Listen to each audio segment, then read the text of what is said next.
And we are live, I think.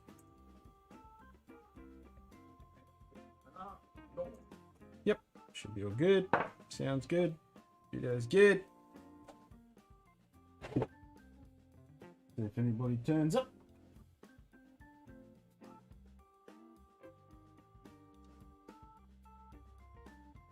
Somebody does turn up and they want to jump in on the stream. Got StreamYard standby. Never used it before, but it is there. I've played with it in the past, but it is there ready to go. Just using OBS at the moment, so I can pretty much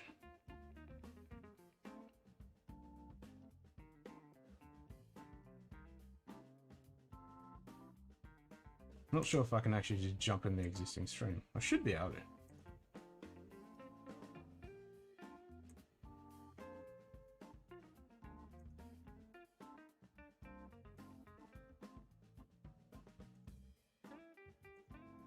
Nah, it wants a title and everything.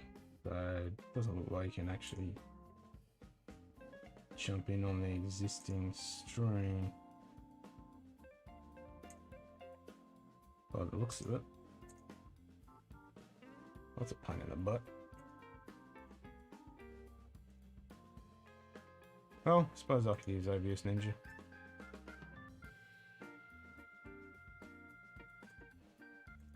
Except for some reason, when I use OBS Ninja, if I use the virtual cam on my camera, it flickers. Intermittently, it flickers on and off. But if I use the virtual camera on OBS, it works perfectly fine. But I can't do both. Because if I use the virtual camera on my OBS,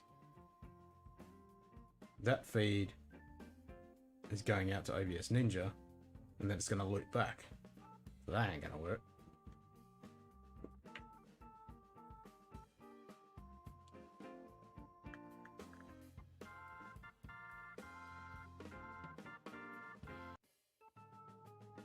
That's right.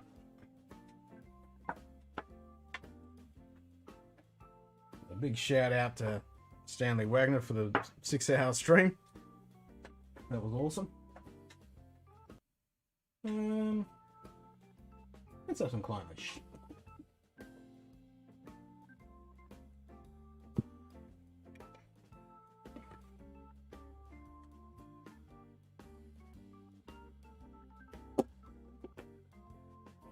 Should put in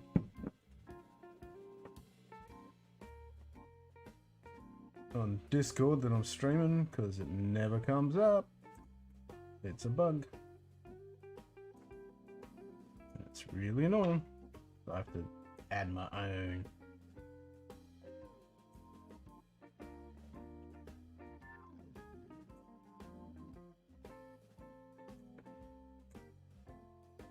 Ugh. And of course it's not going to work.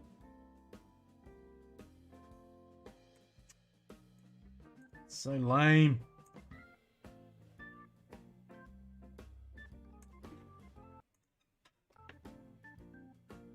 Lame, lame, lame. It won't copy. Emoticon.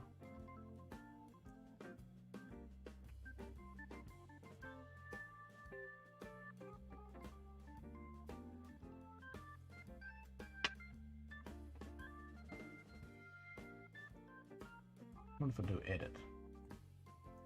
Try that.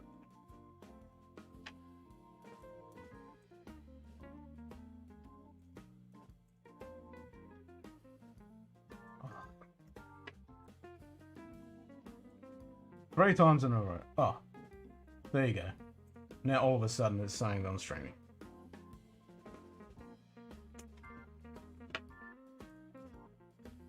So buggy.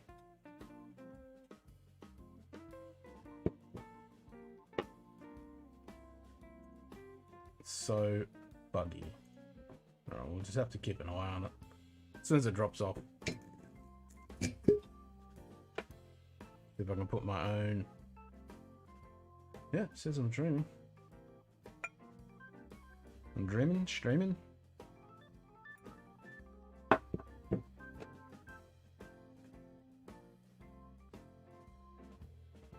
Dreaming, streaming.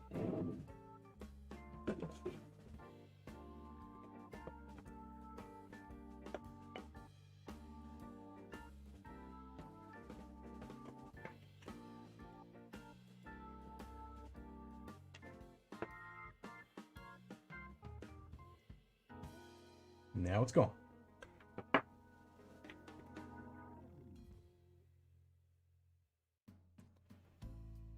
G'day sis, how you doing? So I'll go back to putting my own bloody thingy in there. No, it's not gonna do it.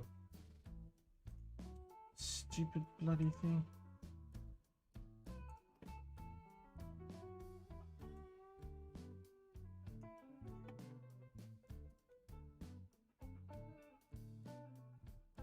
So annoying.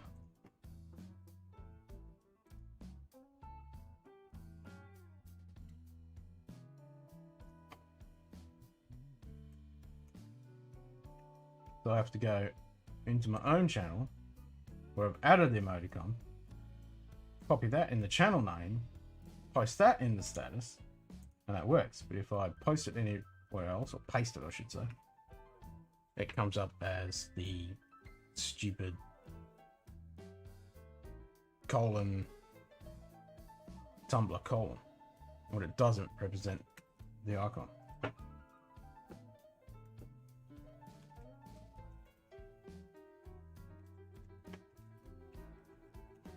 I have to do it manually every single time because stupid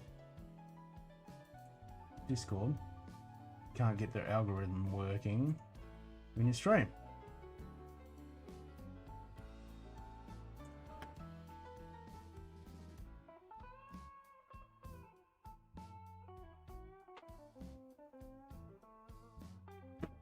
Yeah, can't complain.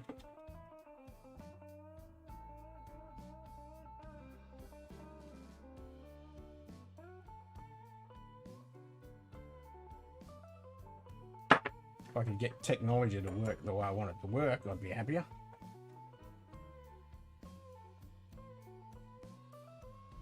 Can't get the audio routing to work how I want it, and then get flickering image from camera, and then I want the noise filter on this because it picks up everything under the sun, and then if I put a gate on there it sounds like crap, blah blah.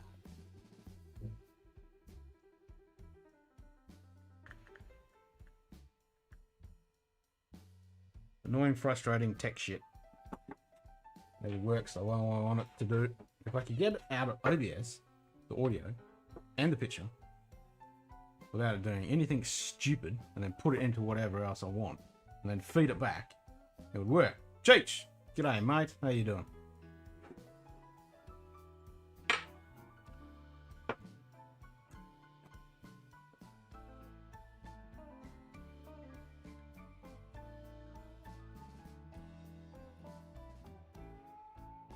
So I'm not starting with Klein Leash, I'm continuing drinking, and I'm having Klein Leash. Because I was on Stanley's stream for almost 6 hours.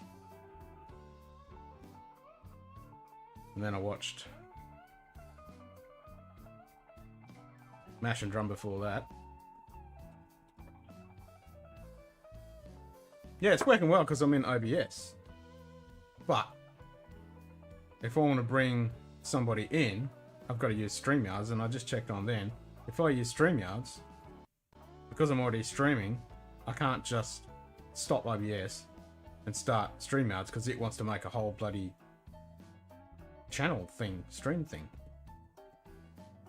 Because you got to put the title and everything on, it just doesn't punch straight into. Or does it? Nah, I'm just trying to think of another way around it, but it's not going to work. It's annoying. And then I've got audio issues trying to route the audio the way I wanted it to route because I'm using virtual cables and I'm using voice meter banana.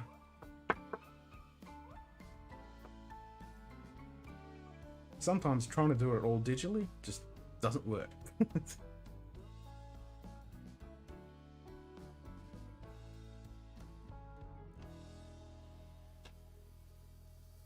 Yeah, they should be. They're not so bloody expensive. I mean, I like OBS Ninja. The problem I found, like when we used OBS Ninja the other day, well, that was a while ago now, when we were all in there chatting. That was the first time I actually used it live. So we had a few teething issues. But I played around with it since, and I've kind of got it working roughly how I want it to work. Because I want the audio to route through my voice meter banana in one channel, and then my audio going through another channel and then still go into OBS Ninja so you guys can hear me. But I want it so it's got my filters and plugins and stuff on my audio so it doesn't sound like shite because I'm only using a stupid Blue Yeti mic. But then when I use the virtual camera in OBS on my camera, it randomly flickers on and off, which is really annoying. And I did notice it was doing that ages ago when I was using Discord to do the same thing.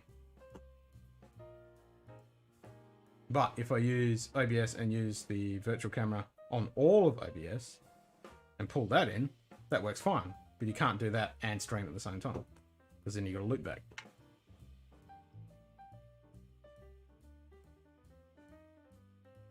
So annoying.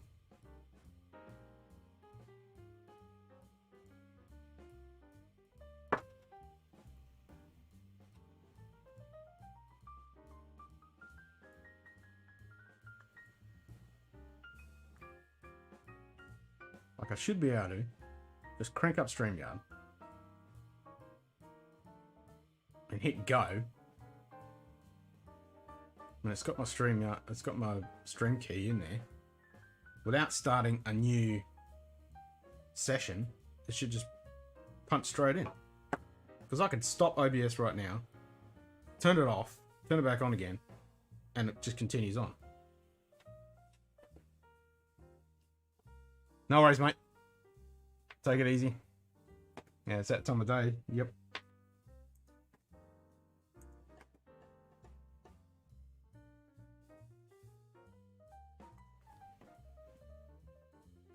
There's got to be an easy way of pulling feeds in.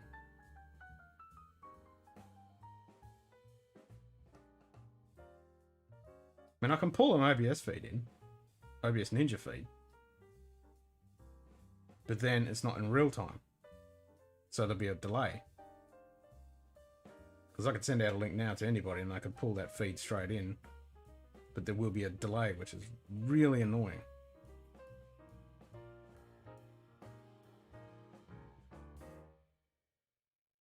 Wait a minute.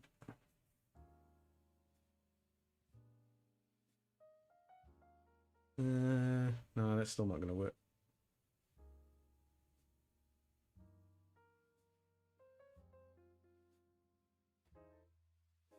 I mean, if I manually do, if I knew how many people I'm going to get, then that works, because then you can just, I could just resize my window and then have the other window for the guest, pull them in, and that works. But if I don't know how many people are going to come in, and there's going to be multiple, could be 3 or 4, it needs to automatically resize. That's where the OBS Ninja and things like StreamYard work, because it auto sizes. But then I have the issue of trying to get my feed into StreamYard's or the OBS. I mean, StreamYard isn't an issue because OBS is not streaming. The StreamYard is, even though I'd rather not that. Anyway, there's got to be a way I can do it. I just haven't worked it out yet. Because I don't want to be paying 20-something bucks for stupid StreamYard. Because it's only 720p as well, which is shite. Because how much is it if it's a 1080?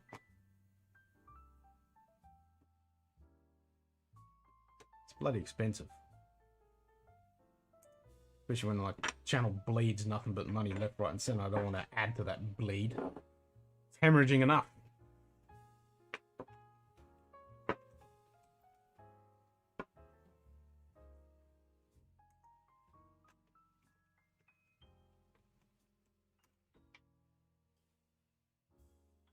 Pricing.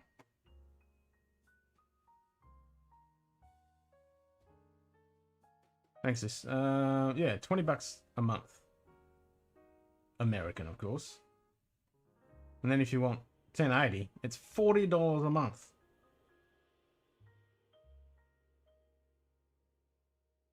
Which is lame as batshit. And the free one is, you know, you can use the free one, but then you get the stupid logo up there. You can only do one stream, which I'm not that fussed about. There's other ways around that. Like if I want to do some trickery, I can pull out feeds and stuff.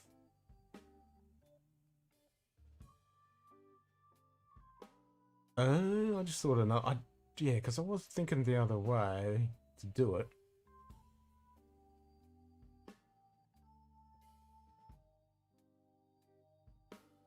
G'day, Vin. How you going, mate? Thanks for the sub. I saw you subbed. Okay, so another way I could do it is to put OBS Ninja, because when I stream to Twitch, I use virtual cam, pull that into OBS Ninja, and then I pull that feed into Twitch, and that works really well. Nah, you're all good, man. You're all good. It's all good. Cheers.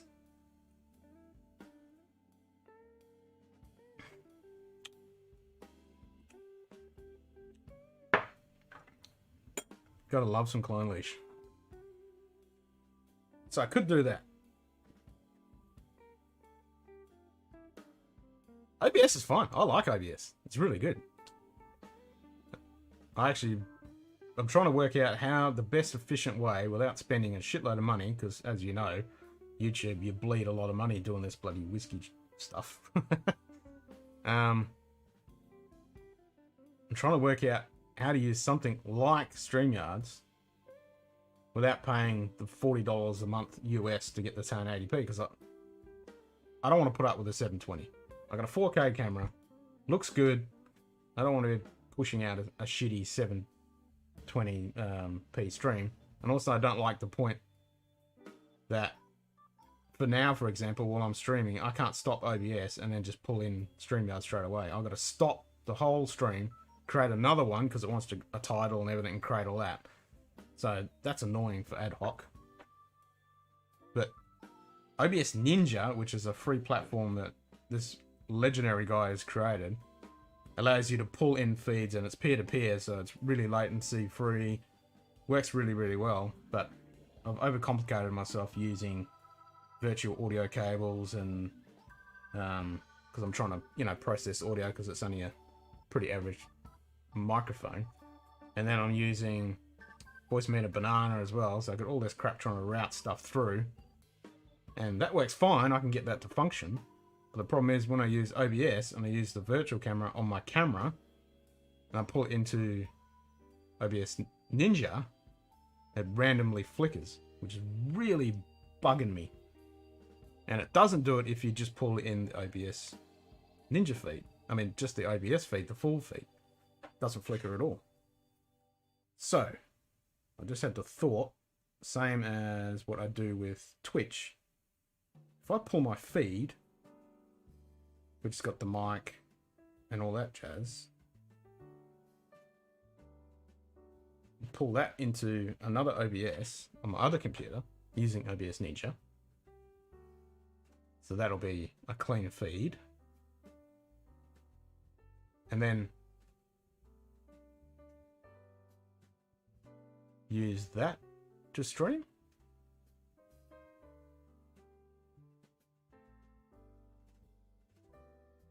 That could work because I can still use OBS Ninja on here, that I'm gonna use, because I can remote here to that machine over there, my main desktop. Yeah, that can work. Okay. I think that can work. I'm confusing myself, but I think that could work. So if I put OBS on here, don't stream with this OBS, because this has got all the audio and everything set up sweet. Yep, because it'll have the filters and everything that I want. I think. No. Maybe it won't. No, it's not going to have the audio how I want it set up. Ah. Too much of a pain in the ass.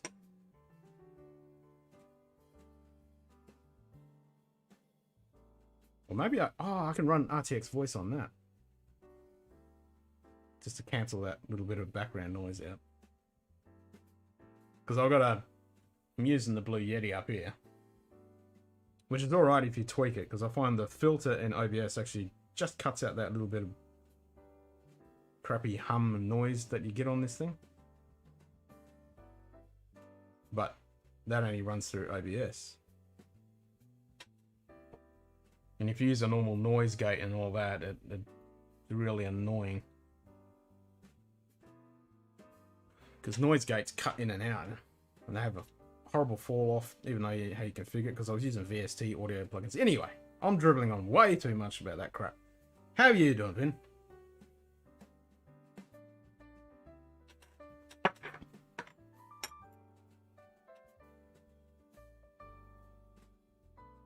I won't say what's in your glass, because I know it's only what, 2 o'clock in the afternoon there.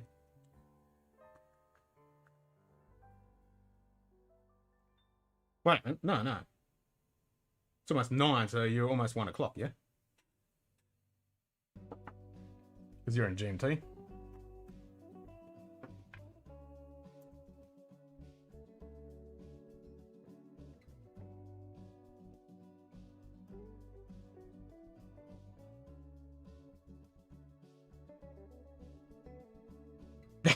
Yeah, that's what I tried to do. I tried to pretend to work today. I didn't get anything done. And then I watched Mash and Drum, and then I saw Stanley was going on, so I joined in for 6 hours straight, so I didn't get anything to do. Yep, waiting for that dram time. I hear ya. Yeah, I kicked off a little bit earlier.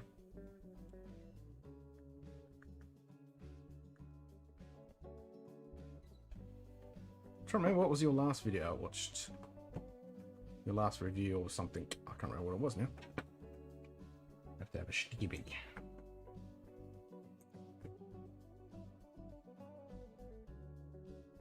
Not on your channel. On somebody else's channel? Are you doing a collab or?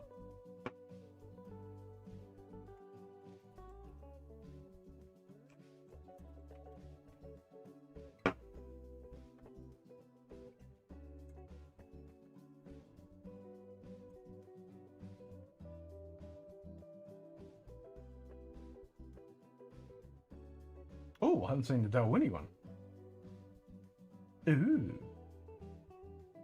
Actually, I haven't even opened my Dalwhinnie yet. I've had it before. Oh, and you got the Firkin one? Actually, I saw on one of the whiskey clubs that they got some of the Firkin whiskey.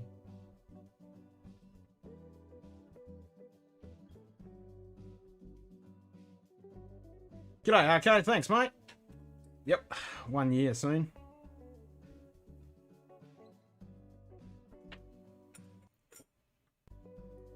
Oh, Dram Team subscription service. Nice.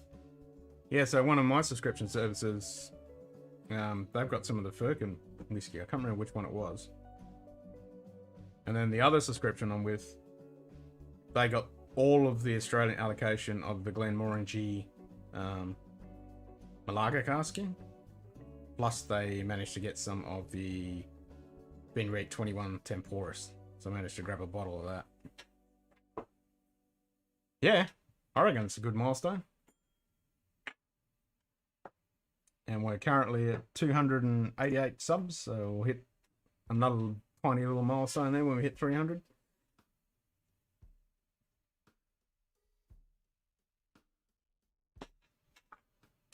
I want to crack my Dalwhinnie now.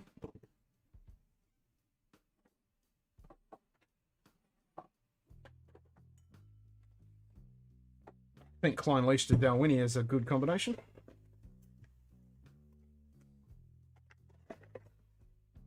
Have I cracked this? No, I haven't.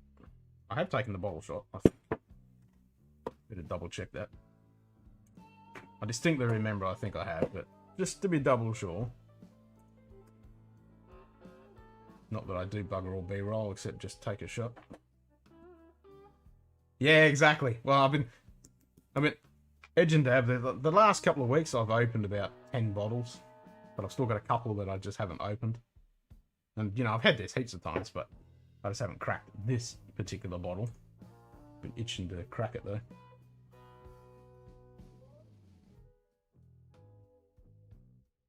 I work for myself, so I have the advantage that, yeah, I work for myself. So my day job is IT, so I'm up at all hours. I'm on call permanently. You know, if one of my clients rings up at some stupid hour, if their server's down or whatever, so I've got to sort that out. But then I also do photography and videography, mostly commercial stuff.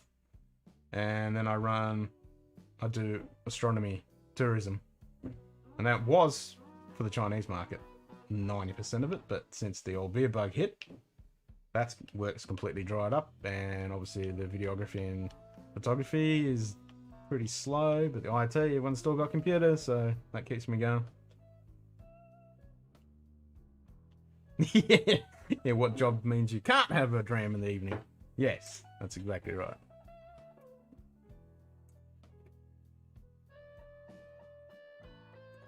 Alright, let's see if I've got the bottle shot.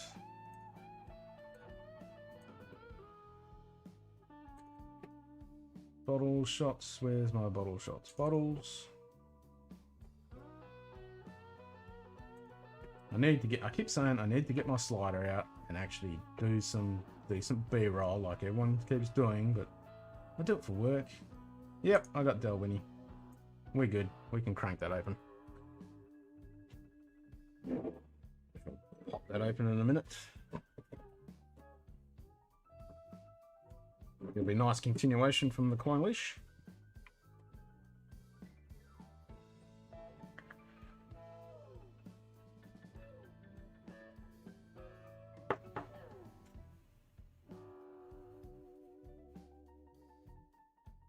Oh yeah, I've got that shit. Have you tried turning it on and off? I've got that shit. Plus a couple others like There's No Place, like 12800. I've also got No, I Will Not Fix Your Computer. You know, silly geeky ones like that. C / more / next line. No, C / what is it? Can't remember what it is. Anyway, it ends, it says more and then beer. Nerdy stuff.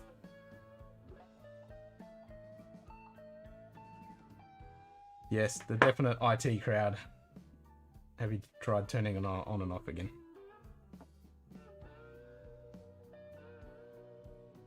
With a mixture of PEBCAC and IT10 errors.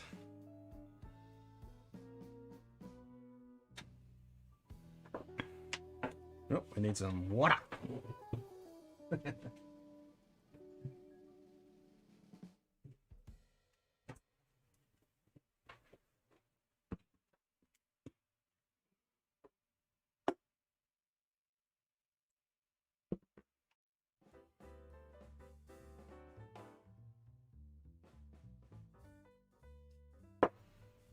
Right, Dalwhinnie time.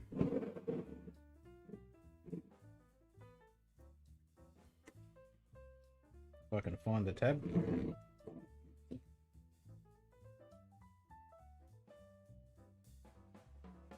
I always keep these 4 caps before I do the episode, because I always like talking about these 4 caps, because some of them are really fancy and nice, and some are just plain. And but it's all part of the experience, I reckon.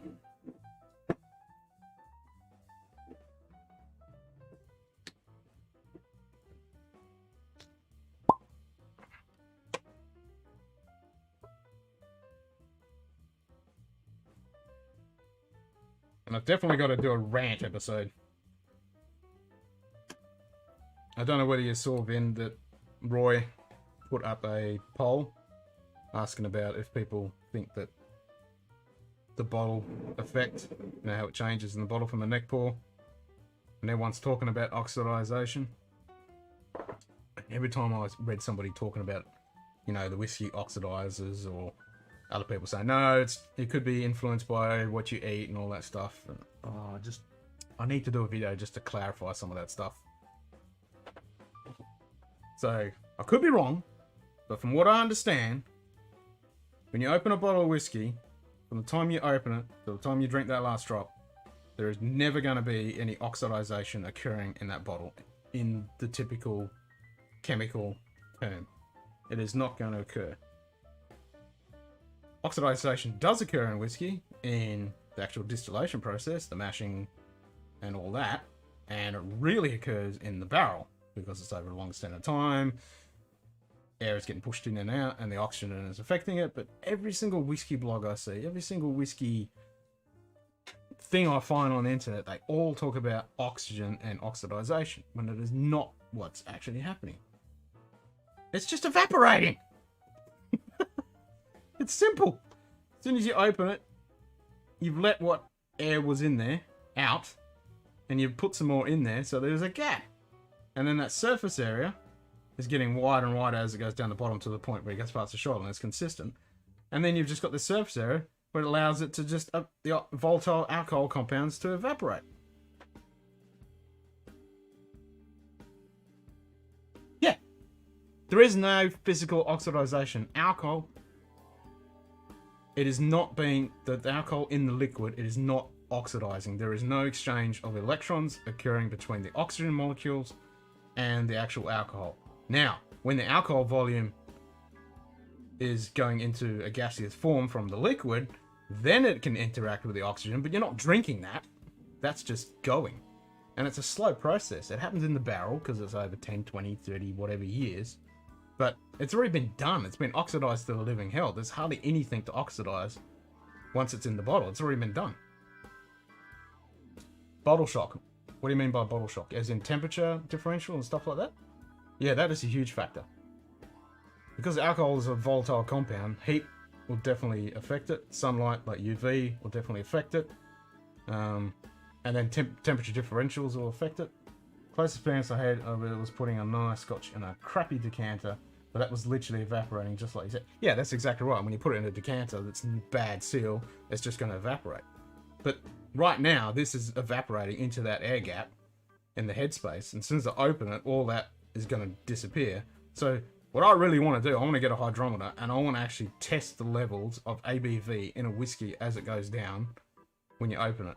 I want to get a whole pile of bottles exactly the same and experiment the amount of times you open it, how long you leave it, how much that ABV is actually affected. Because that's all that's happening. It's just evaporating and it's changing. Obviously, the volatile compounds are taking aromas and flavors with it. So some are getting reduced, some are getting higher. So that's what people are talking about as it changes down the bottle. That's all that's occurring. But no one ever talks about that. They only ever talk about, oh, it's oxidizing. It's not oxidizing. Drives me out the wall. And I can imagine all the chemists and people, whenever someone says it's oxidizing, and they're like, no, it's not. It's not turning into rust. There's no physical exchange of electrons between oxygen molecules and the liquid. It's not happening. But it definitely changes. There's no doubt about that. And I really haven't seen anyone scientifically proven the ABV differential. And then another thing I did read recently, if you're in a real humid environment, the moisture content in the air, when you open that, is going to go into the bottle and it will actually condense and actually go into the alcohol. So you're actually introducing, and if you do that a lot, if you're in a really, 90, 100% humidity level place and you're opening it all the time, you're going to introduce quite a bit of water actually into the whiskey. Which is really interesting, because I read another report, a guy in up in Singapore. He was from Australia and he was actually doing some tastings in Singapore. And he had some glasses ready for the tasting. And it was a bit of a time waiting for the other people to rock up. And some of the whiskies actually started to cloud up. And he hadn't had any water. There was no temperature change. So the humidity was actually going into the glass and causing the ABV to drop enough for it to actually cloud up. I'm like, ooh, okay. That's interesting.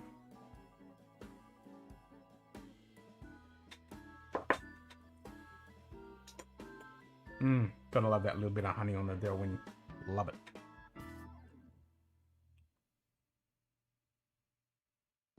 So good.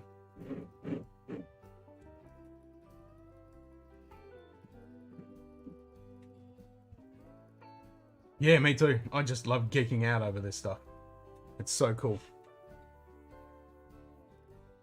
But I need to get someone on here who's actually a chemist or something and actually talk about what actual real oxidization is, because everyone uses it. Everyone in whiskey talks about oxidization, but from what I understand, that is not happening whatsoever. Now, it does happen in beer. I think it's a crossover from wine and beer, because that does oxidize big time. Because you've got the alcohol turns into an acetate, I think it is, really quickly. That's why you get that vinegar effect. And I think everyone is associating that same kind of thing is going to happen with whiskey, but it doesn't.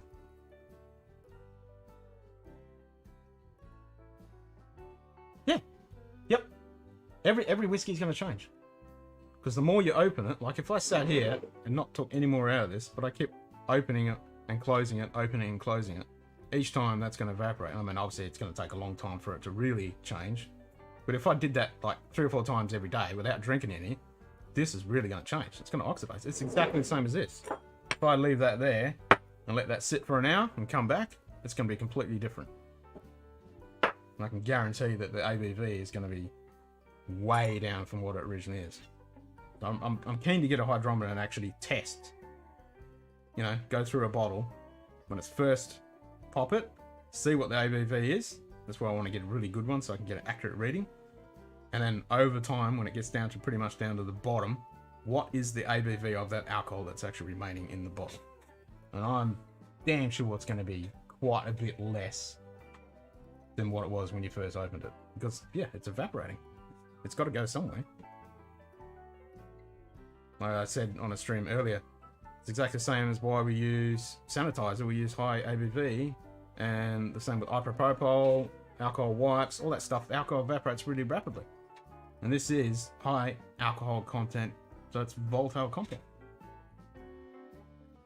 Yep. I reckon it'd be freaking awesome. I haven't seen anybody talk about it. I've only seen people talk about, is it an effect?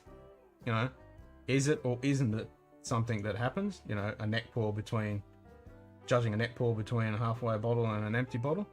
And some people say, no, it isn't. It's up to the person, you know, what they've eaten. You know, it could be interpreted either way, but no, if you look at the science of it, it's changing. It has to. There's no way it can't. And then some people say, okay, we'll put that wine saver stuff in there, you know, put the nitrogen in there. It's still going to oxidize. Some people say suck the air out. Well, you can't suck it out. You're just making more of a less nitrogen and oxygen in the normal air. If you pull that out, it's more of a neutral air that's going to be in there, so it's going to oxidize even more.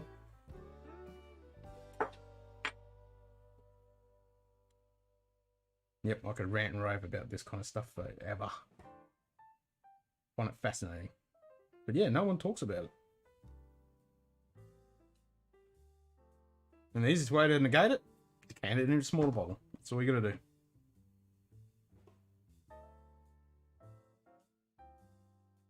Don't have to do any of this other fancy stuff, just decant it into a smaller bottle. And the other thing that's actually really fascinating is, I was thinking about it last night. When you actually, if you, because of that surface that's there in the bottle, if I shake that, now I've introduced fresh alcohol onto the top there, so that's going to evaporate now. But if it sits in there constantly, you've only really got that top layer that's volatile. because the rest is suspended in solution. But as soon as you shake it, you're mixing it up, so now that's going to evaporate even more.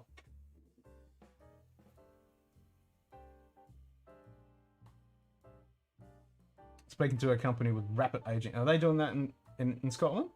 Or are they doing it in England? Love to see a comparison between a normal bottle and one with that gas spray. Sprayed up. Yeah, I've seen Scotch test dummies. I think they did one with the stuff in it. And I think there's another channel that did it. Me personally, I'm not a big fan of actually putting it in there because you're introducing that could react with it because you're adding a different gas. And most of those are nitrogen heavy because that's heavier. So it stops the alcohol going up. I'm not really a fan of that. I think it's actually going to affect it. They're not aging, but they're working on the specific chemical changes that occur over time. Fascinating. Yep. And Denmark. Yeah, I've seen some guys in Europe and in the States mucking around with it. Personally, I think it's pretty gimmicky for the simple reason you really need that interaction of the air pulling the liquid in and out of the cask.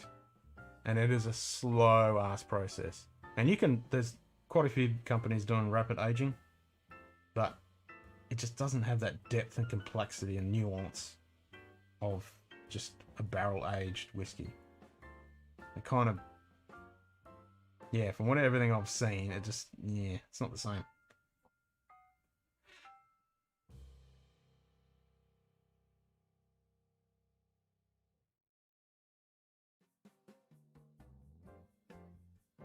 Yeah, same. Like that there's a guy.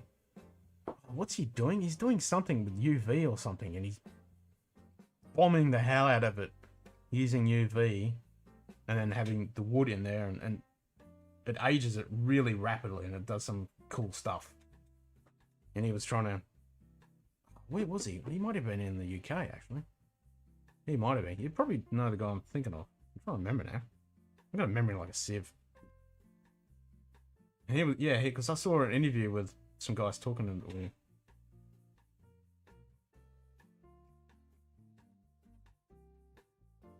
Yeah, okay, yeah, I'm with you. It's the same with stuff in Texas, with the bourbons and stuff like that. I haven't tried too many Aussie whiskies that are only done in 2 years. I mean, I wouldn't drink anything that's 2 years, to be honest. But if you get the stuff that's down in Tasmania, over in Melbourne, that climate is pretty much like Scotland. And the same with lime burners, they're way down south. It's cold, wet, and drizzly. If you came off a plane from London or Edinburgh and walked into Albany or Tasmania, it's the same climate. It really is. There is no difference. It's constantly raining. It's grey. It's cold. It's windy. It's wet. It's totally it. That's why I look like this, even though I'm from Australia. So I grew up down south, even though most of my blood's Yorkshire. So that climate, you can long age. And most of the lime burners whiskies are around the 8-year mark from what the master distiller told me. They're around 8-ish years. So they do have complexity and nuance in them, that's for sure. But yeah, I agree. If it's only done for 2 years, you're not going to get much in it. And I think that has got a lot to do why the Americans use virgin oak. Because you're getting because the corn is really sweet, really rich, but you're smashing that with virgin oak. You're going to get a lot of punch into that whiskey very rapidly. And, if you're in places like Texas stuff, you can't distill it. I mean, age it for a couple of years with those temperature differentials. It's just going to turn into evaporated coffee.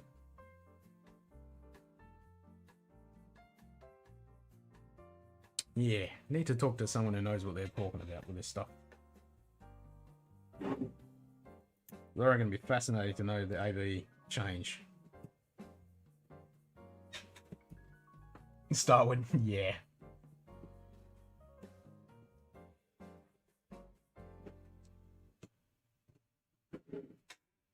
Yeah, I think Starwood get to the point because, you know, they've got a pretty massive distribution now and they're just pumping stuff out.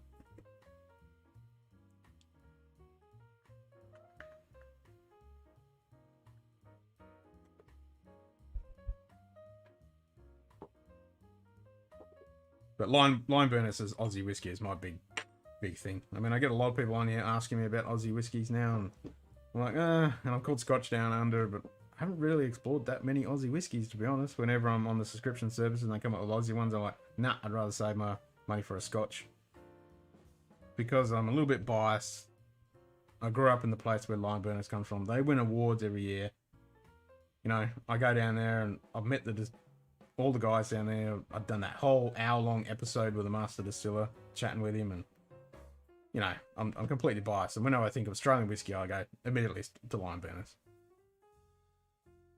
But I do want to explore more Aussie stuff, but it's all wine finished predominantly, and I'd rather just have line burners.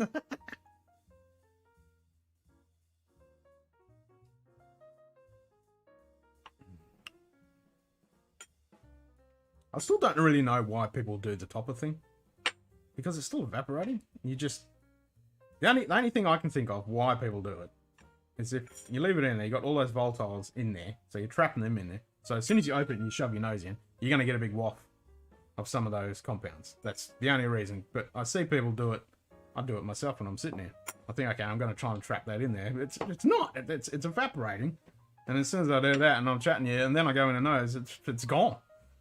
So I think the only time is literally do it like that and then close it up again. The up-and-coming whiskey from Cape Byron. Yep. Hopefully Jim McGowan has a heavy hand. That would be cool. That would be cool. Yes. And it was cool with the line burners because I actually had a Scottish guy setting up their stills and doing the first distillations. And even when he first went there and he saw some Scottish thistle and it was raining and it was all cloudy, he goes, oh, this reminds me of Scotland. Yep. Good old line burners. Let's stop doing that. There's no bloody point.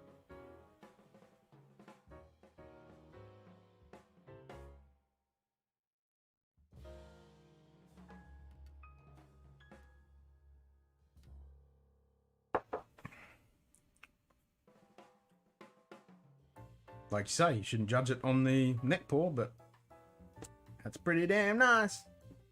Nice is what I remember. It's not as sweet, and I'm thinking, yeah, when it goes oxidizes, see? Oxidizes. When it evaporates a bit more, then it'll definitely open up and get a bit sweeter. So I might have a drop more. Add a dash of water. I didn't add any water in that last one. We're going to get a good pop. Yes. One of those kind of can't get your hand around bottles. Got to do the old neck strangle.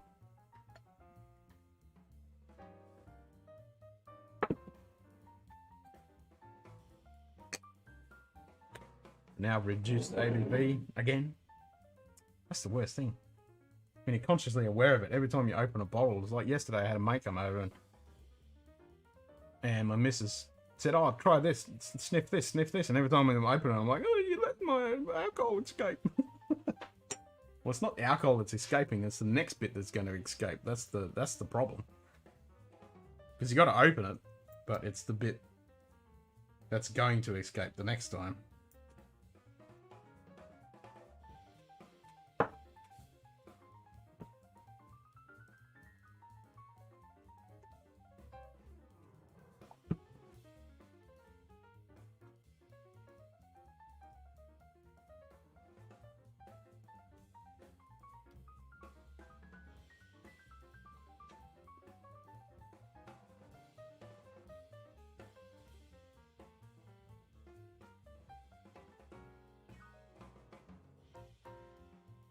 Are you still there, Vin? What did you get on the nose? I want to watch your review. See if I can pick up the same stuff that you got an awesome nose though.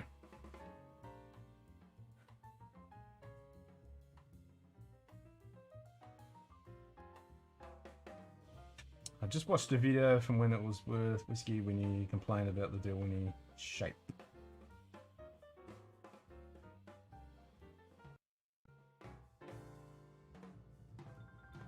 Yeah, that's exactly what I'm thinking. I'm going in because you get that lovely little bit of sweetness. There's that little bit of fresh, like real subtle fresh grass, but you got that typical little bit of oak, that lovely, nice malt with that honey wrapped around it. But yeah, you're right. A really typical classic malt. And it's a shame it's only 43, but you get that. Because this is Diageo, isn't it? Yeah.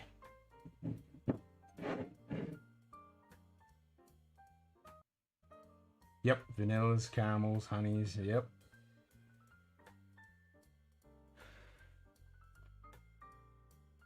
Oh yeah, don't get me wrong, like Lagavulin, that's 43 as well. Yeah, 43 is good, but you know it's been chill filtered and coloured to the inch of its life. That's the only problem.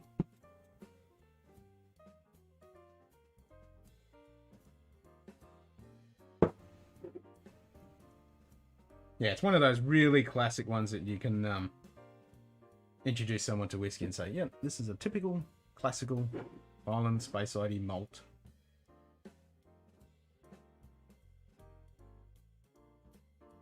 It even says the gentle spirit. Yep.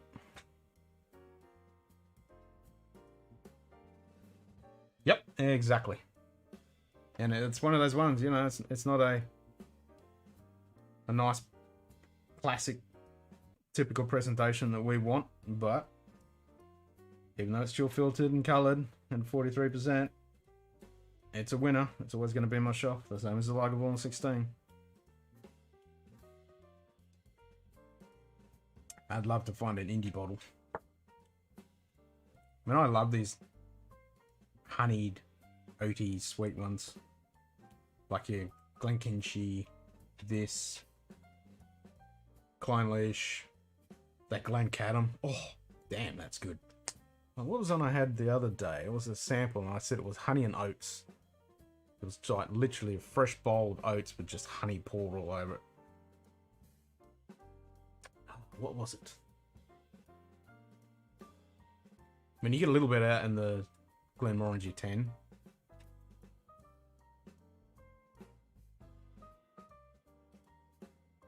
Yeah, I totally agree. I had a Winter's Gold, and yeah, that was yeah, they ruined that. Not a fan of that. I didn't have the Game of Thrones Dalwhinnie. I think that was kind of butchered as well. Whereas the Lagavulin Game of Thrones, it's actually not bad. I prefer the 9 Game of Thrones over the actual 8. I reckon 8's too young. It's too spiky. I describe it as a young upstart teenager, and the Lagavulin 16 is like the old, wise, grey-haired man, you know? He's got a bit of wisdom about himself. Whereas the Yates, just a young upstart.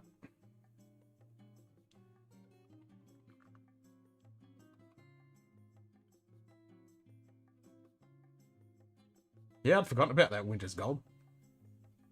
Yeah, right, that one's messed up. It's ages ago since I tried that, and I went, ugh. Might have been a Drinks by Dram. Yeah, it could have been a Drinks by Dram tasting I had ages ago. I was like, what have they done to it? Just leave it like this. Don't ruin it.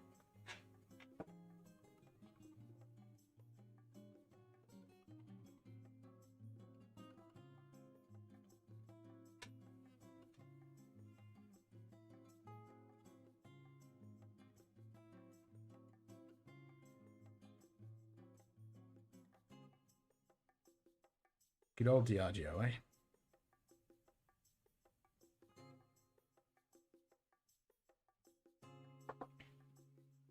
Mm.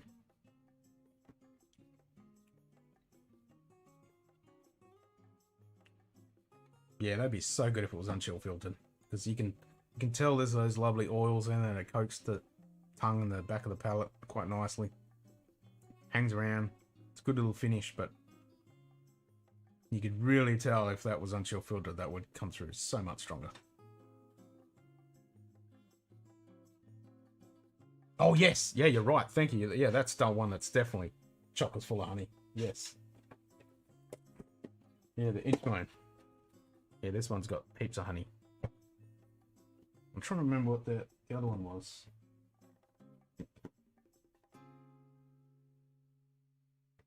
What was it?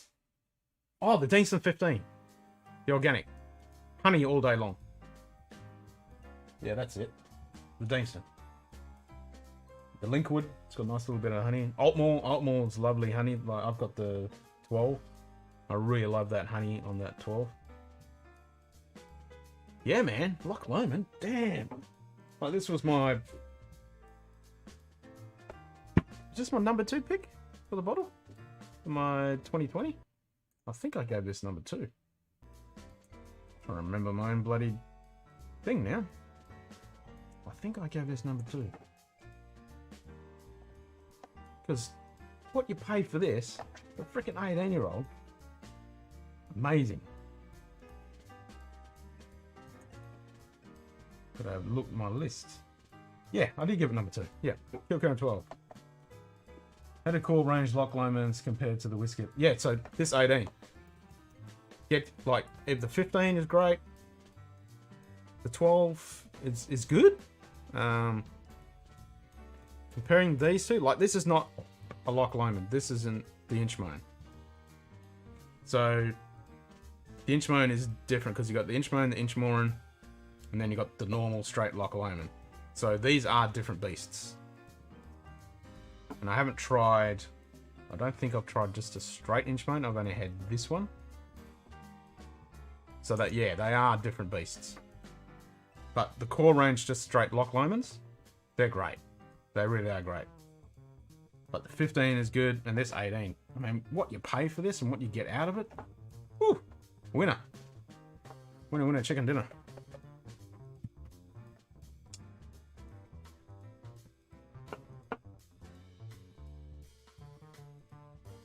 And I love what they're doing, because they do everything under the sun. They got so many things they bring out. They got the Loch Lomond, they got the Inchmoan, and then they've got a bunch of other stuff they do, and then they produce a bunch of stuff for... And they are not part of the Scotch Whisky Association. They're like, nah, we'll do what we want to do. You know, we'll just... we're doing our own thing. And their story is awesome too. And obviously, you know, Loch Lomond. What an awesome song. Bonnie Bonnie Banks of Loch Lomond. Yeah, I recommend. Grab yourself the 15 or the 18. Both great.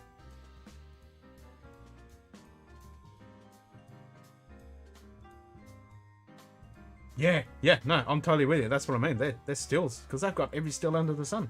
They got the Loch Lomond still, they got those rectifying stills. And what do they call them? Because they're literally, it's like a column still stuck onto a pot still. It's freaking amazing.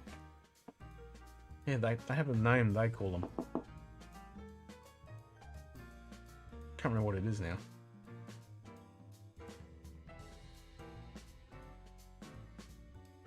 Yeah, don't apologise for going on about whiskey science. I can geek out on about that all day, every day. Love it.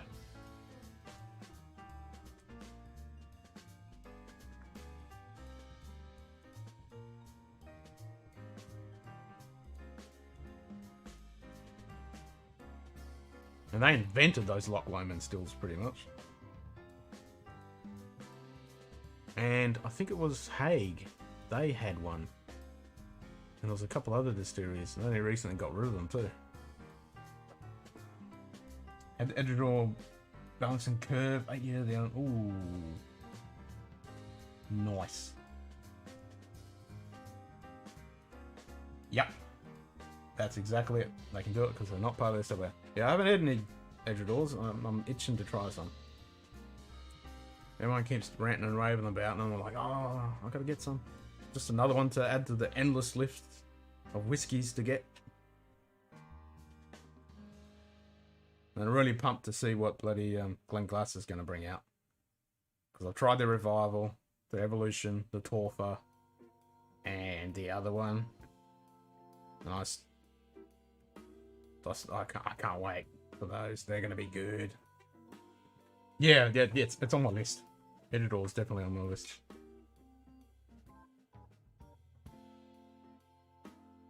The 12? Yep, I've heard the Caledonia is pretty damn good. I want to get some Glen Turret too.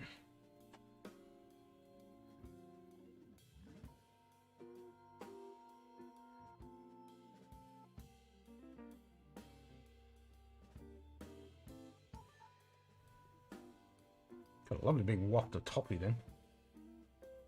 Didn't hang around from them. Then they got that, you know, the typical little bit of toast with a drizzling of honey.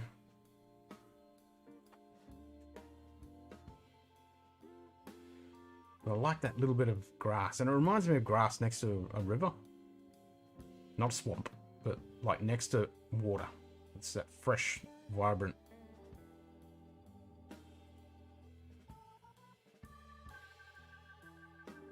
Almost like reeds.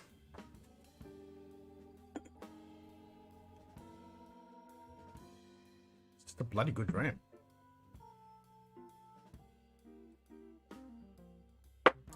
You never disappoint though, Winnie.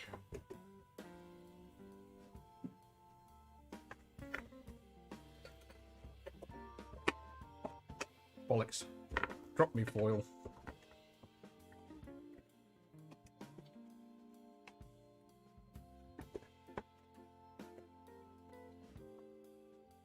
Don't get the 10. Go for the 12 or a signatory. If I can find a signatory vintage, I would, definitely. Most definitely.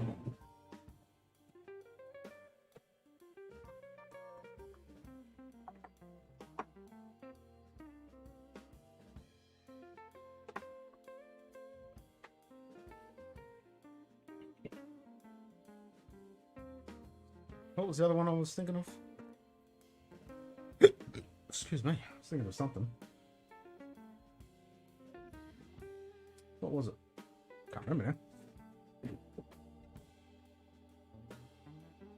That's right, I was thinking of chocolate. These chocolates that have been completely ruined by 40-degree days here. I bought so many packs of these. This is the Dalwhinnie one.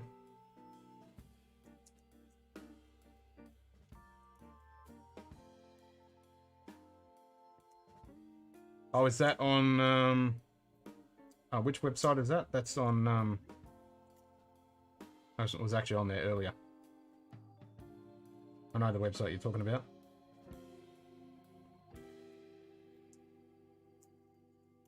Maybe I should freeze these. Yeah, knuckles are gone. It's there, but it's so subtle.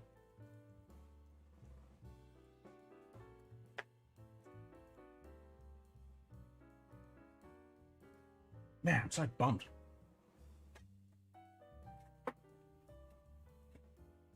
And I got like 5 more packs, and they're all ruined.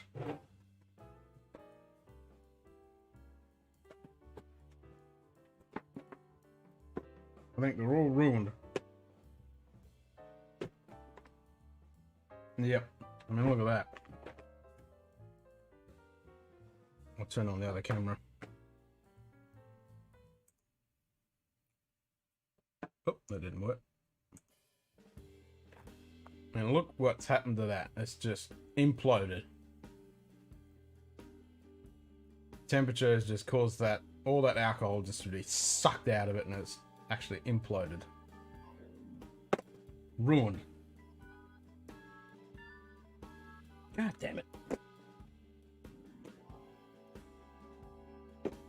And when it was stinking hot, I just didn't think of these at all.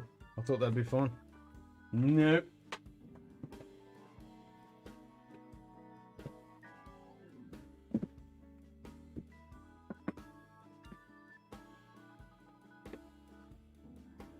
When I think it even says store below 18 degrees. Like, it's never 18 degrees here. Store in a cool and dry place. Yeah, well, that's not here. That's for sure. It ain't cool.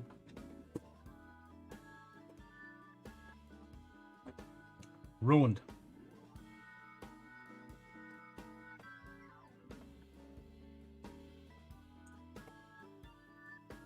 Not fair.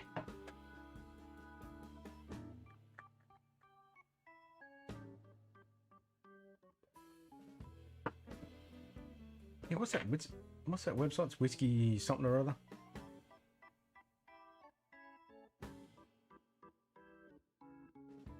And it's $200.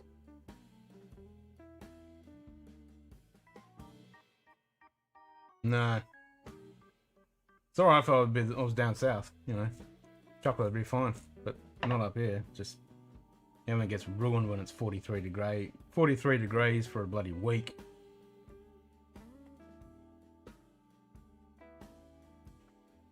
Then it ruins my chocolates, ruins my whiskey. Bloody temperature.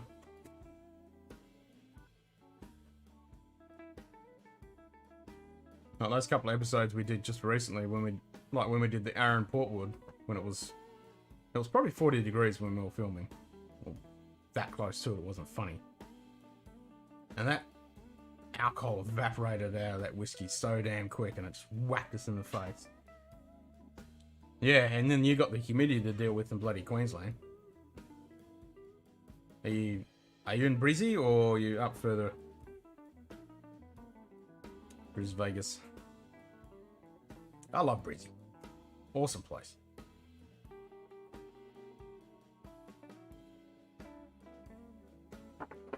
Oh man, it's for me.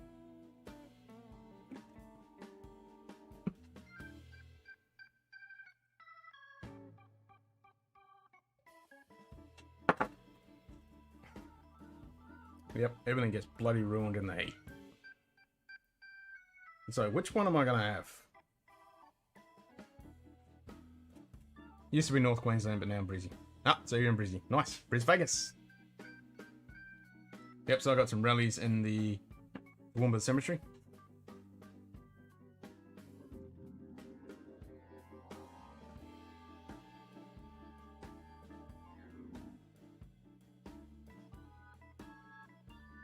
Yeah, yeah.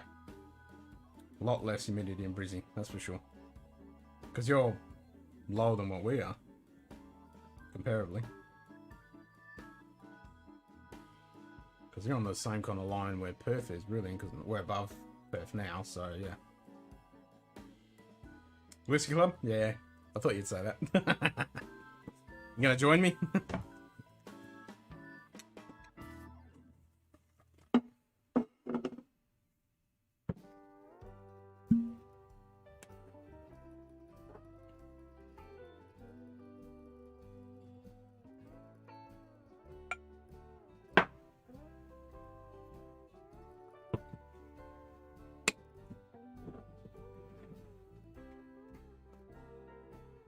You're getting thirsty? Sorry. It's payback. Because all you guys stream in my morning, or daytime, and it bugs me. Especially like tomorrow. Like Roy's on, and he starts at 5:45 my time, so sometimes I catch the end of it. And then you get whiskey. I always have a brain fart to remember him. So then by the time he finishes at 9 o'clock, Car Strength comes on, so I always sit and watch them while I'm working. And then you got Rock Gut that goes on, and then you get Scotch for Dummies that comes on. So yeah, my day's usually wiped out working, watching whiskey tubers, wishing I could have a dram.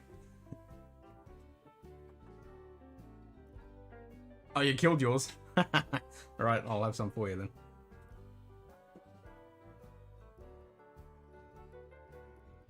It certainly isn't. It certainly is not. It is at the worst position, especially on the West Coast. It is the worst position to be for the whiskey YouTube community because, you know, it's the middle of the day for you in the UK, which isn't too bad because if I stay up till, you know, 4 o'clock in the morning, it's dram time for you. But the States, they're only just waking up, depending on whether they're on the East or West Coast. New Zealand's gone to sleep. East Coast, you know, they're asleep or about to go to sleep. So I'm in the middle of no man's land.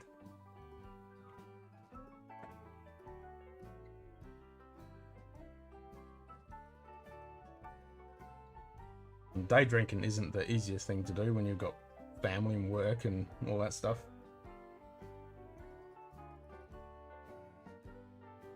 Yeah, well, I'm working. I'm at my office working.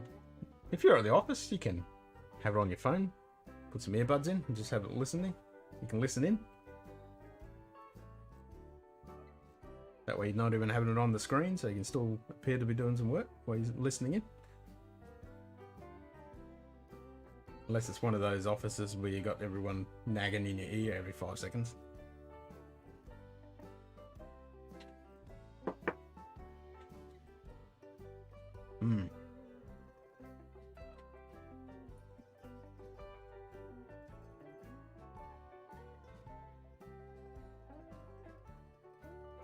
Yes, but coming back to the same problem.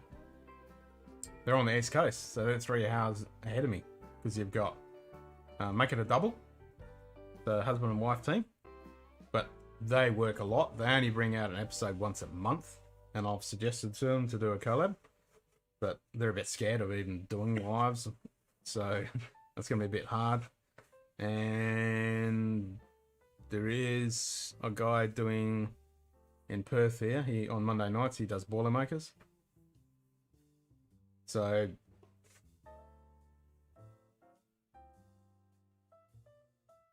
on a YouTube video of code.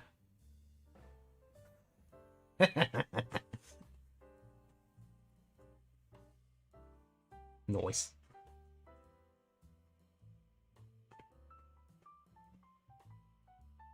Yeah, so I might have to find.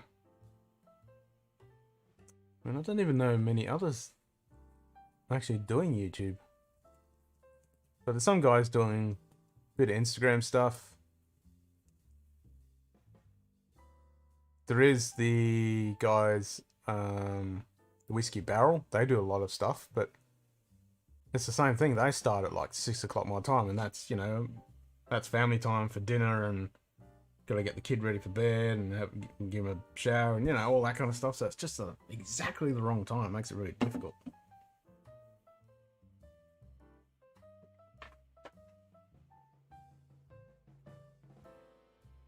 Exactly.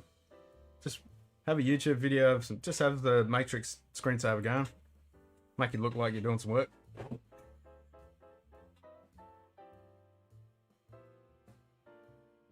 And I got no one looking over my shoulder to make sure I'm doing work, but yeah.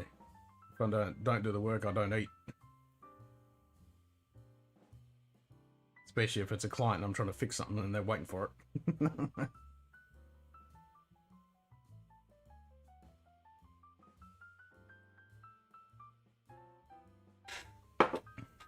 Yeah, I definitely agree, Ben. It's something I've been trying to work on, actually build up. And that's one of the reasons why I actually started the YouTube channel. Because I thought, well, there isn't really anything from the Aussie side. Like a full-on, with constant content YouTube channel. So I thought, hey, there's a niche there. Let's do it.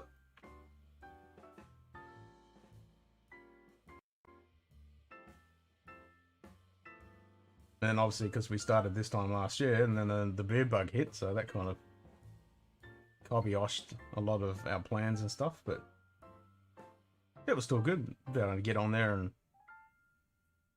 do the live streams and stuff like that. And then I thought, well, I'd build Lego. I'd like to have a dram. Turn the camera on. People come in and say hello. It's all good.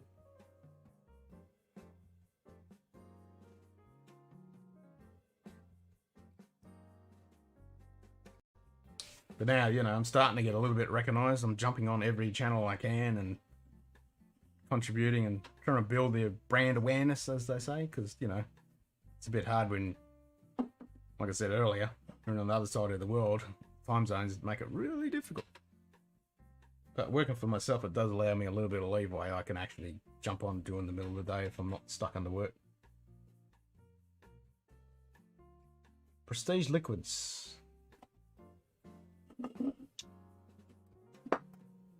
Has he got a YouTube channel, or are they...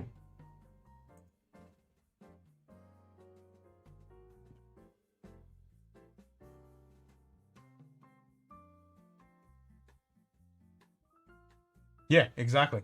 Yep. It's just building up that awareness.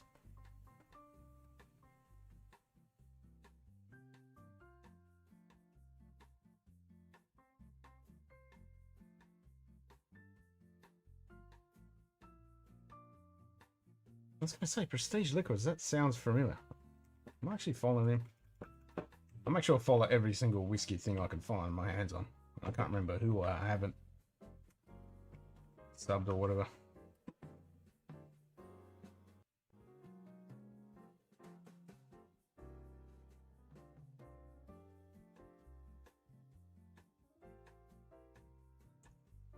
Because it's a website, isn't it? G'day, Simon. How you doing, mate?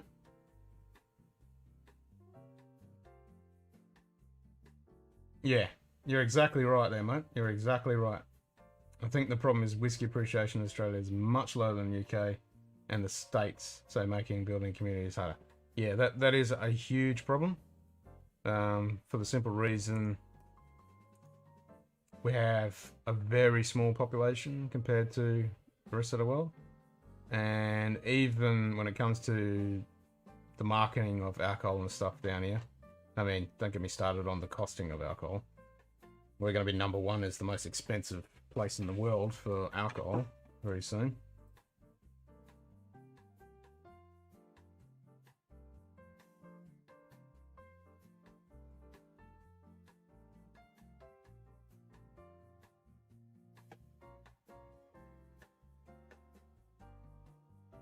Name's Andrew. Yeah, that's it.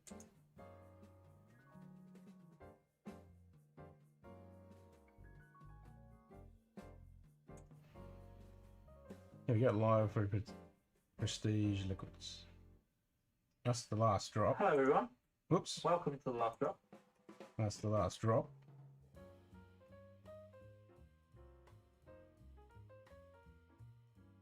Sub to him.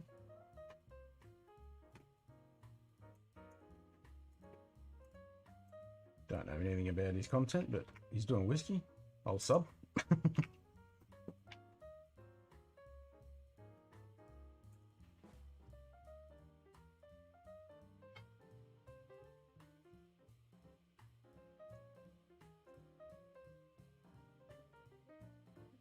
Oh yeah, I have seen some of his stuff. Yes.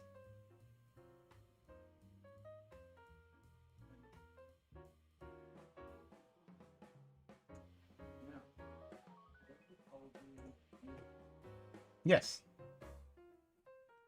He definitely needs some more subs. Only got 275. Same as me.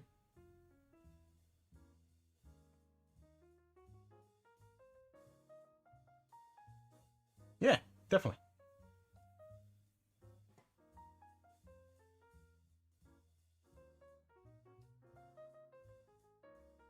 Yep, Chris getting a cameo. Did you see Springbank has been long road, just jumped on around 20 bucks. What? G'day, Jenny. Yes, I have finished it. It is completed. Now all I need to do is work out how to program it correctly so I can actually get it to drive me a Glencairn with some whiskey right to me. So I'm going to be working on that soon so I can program it to actually... I don't know if I'm going to be able to get it to pick up the Glencairn. Actually, no, we were talking about that the other night. If I do like a forklift attachment, it'll actually slide in under the Glencairn and be able to pick it up and then I can put it down in front of me. Which would be funny as. But one of the tracks is playing up a little bit, so I need to try and work that out. It just... one of the cogs is clunking a little bit or something. It's annoying. Okay, I've subbed. I shall check that out later. Oh, it's awesome. And then you got this. I love it. It's got this little locking mechanism here. For the... what did I just move? One of the lights. On here on the ladder, got a little locking mechanism and even a little stopper at the bottom here so it doesn't slam into the deck. It's actually got a little lock on there as well. Very nicely done.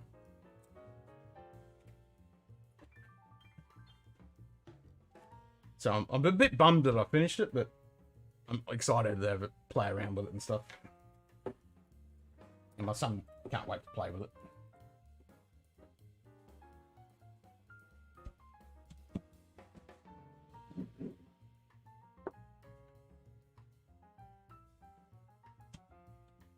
Yes. Every 6 months, the price of whiskey goes up in Australia. Well, actually, all alcohol.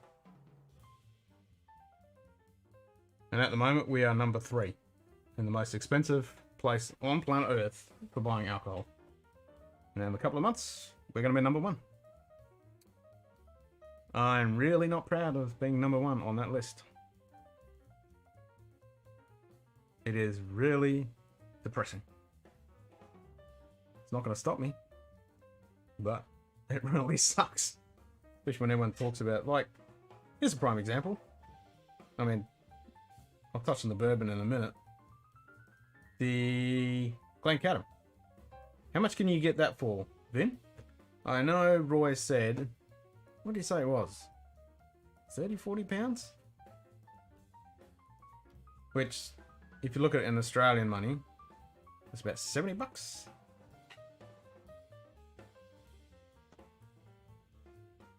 Yeah, that's the problem. I looked at that because it's not illegal to distill in Australia.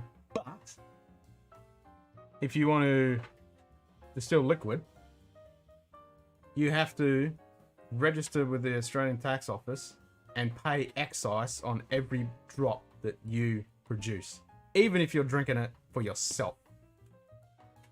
What the hell? But I can brew beer to my heart's content. There you go. $30 to $35 for the Glencairn 10. So if I convert that, so it's less than a bit double. So if you say the top, so it's like 35, 70, so it's about 60 bucks. 55, 60 bucks, you might as well say. I'll find out. In Australian money. So if I go...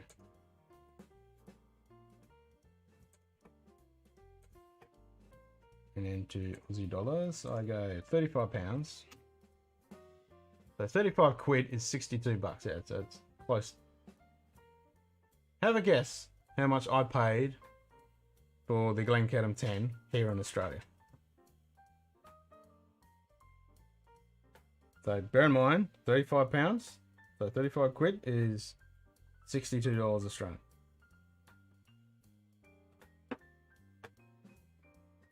Yeah, well, that's the thing. Just don't declare it. Did you pull that message back? Okay.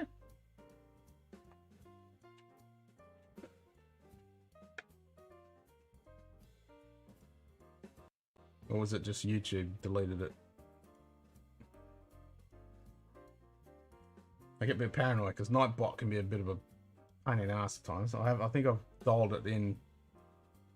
So just let me know if you deleted that message. If you did, then it's all good. If you didn't, then I need to look at what's going on.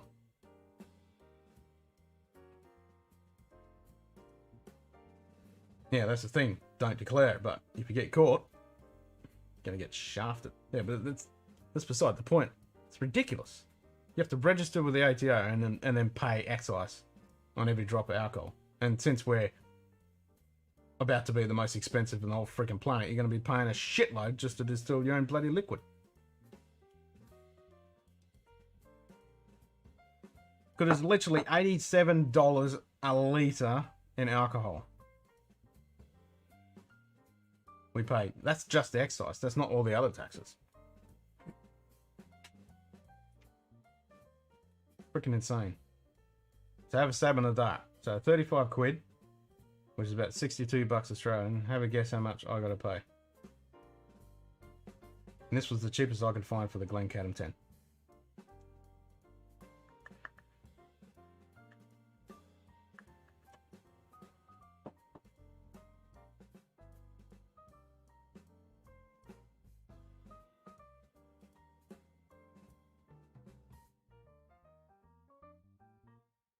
And don't get me started on bourbons. The amount we pay for bourbons, and then the ABV gets dropped. And we only ever get 700ml bottles, but that's with everything. That's normal. So you get 750ml bottles in the UK, don't you?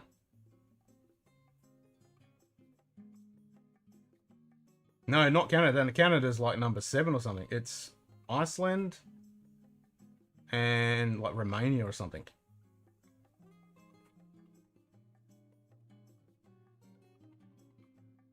Yeah, because I was talking to someone about Canada, and Canada's not actually that bad compared to what we got. And everyone complains about Canada. But yeah, Canada's like number 6 or 7 or something.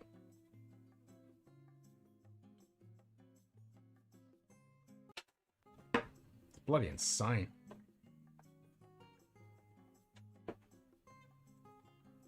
Oh, here we go. I just missed a bunch of... Why isn't my chat coming up? Oh, here we go. It's just caught up. Where are we? 80 to 90 Australian. Okay. That being said, I just picked up the Kilkerran 16 for 150 Australian. But in the US, it's 170. Really? Dang. So you're just doing natural oils, yeah. Hazelburn and Kilkerran. Nice. So you didn't delete it? Oh, you said Hazelburn, not Kilkerran. Oh, so you didn't delete it. Okay, cool. Sweet. Too many drams. Yep. 700 usual. Okay, so, but at least you don't get shafted like Canada. Most of the whiskey is state controlled. Yes, we do have that advantage of being it's not state controlled. That is a real pain in the ass that you guys get shafted with that. $100. $100 Australian I had to pay for the Glencairn. Absolute daylight robbery. And yeah, we only get the 700ml bottle as well. Yep, 700 as usual. So in the US, when I watched Whiskey Central, Shayla, when she did her episode of Buffalo Trace, I picked this up on special for, what was it, $52 Australian? And then when she did hers, she said it was $25 American. So $25 American. Go to US dollar. So $25 American. Could work it out roughly. It's about 38 or something. Oh, yeah, 32. So if I was paying a decent price, it would be $32. I picked this up on special for $52. It normally retails for $64 Australian. So I'm paying exactly double. And then on top of that, obviously it's a 700ml bottle because they get the 750s. That's fine. I can understand that.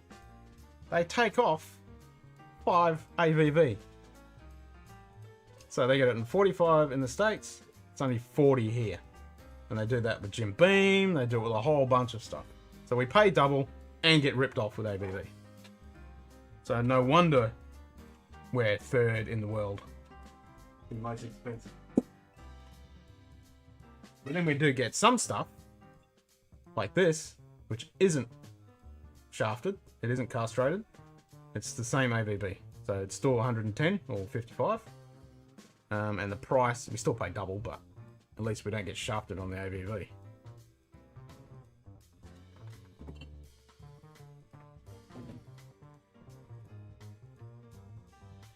Watch Food Quick's videos and usually tells you how much he pays, and most whiskies that he reviews have also taken into account the exchange rate. Australia is usually cheap. Really? No. Really?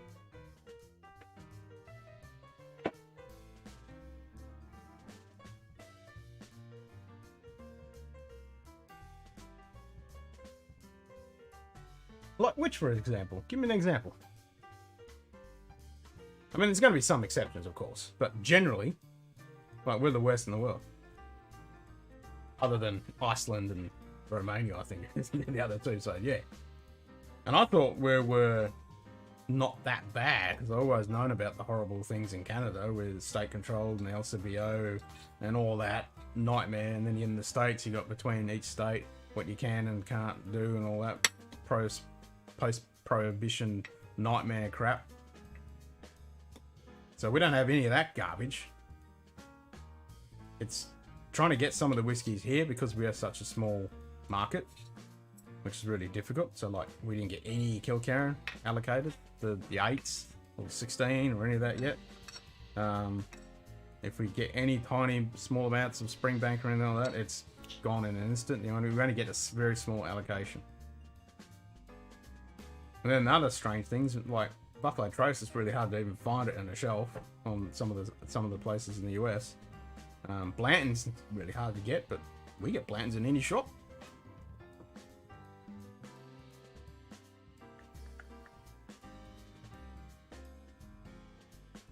I think we get more of a range, but the price skyrockets once we go for it. Yeah, anything that goes over 40% here, we get completely shafted. And different rules, so I guess Quig is a more expensive area. It must be. It must be a really expensive area.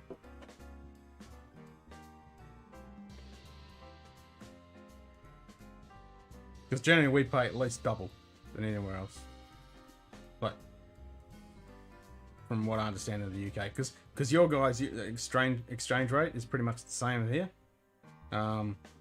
So whenever I watch a Canadian whiskey tuber, and if they state it in the Canadian dollar, then it's really good because I don't have to bother about doing the exchange rate because it's roughly around the same kind of thing, and it gives me a rough figure.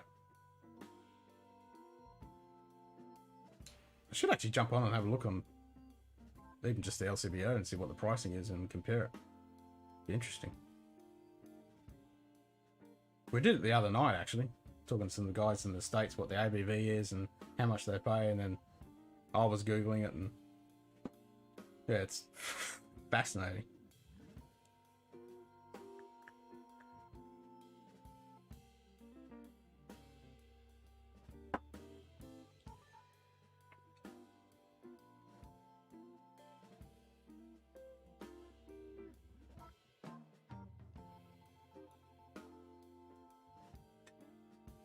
Abic Ugadale is currently 165 in Queensland, which is ludicrous.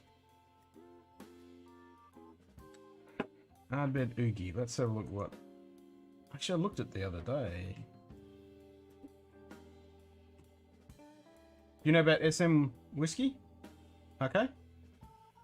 Down in Melbourne, I think they are.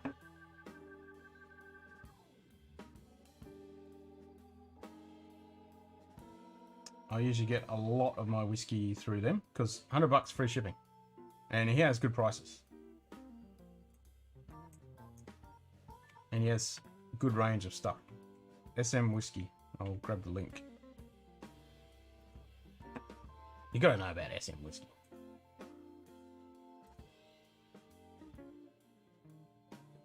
So Ugadale's out of stock on Dan's.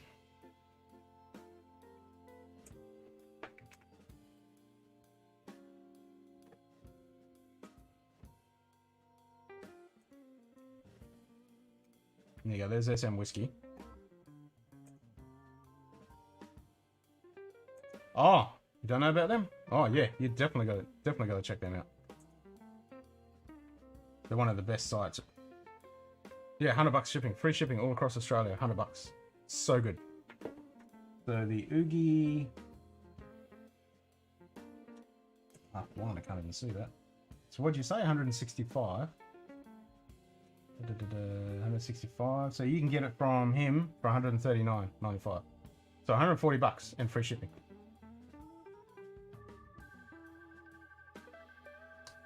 Yeah, Whiskey Company is good.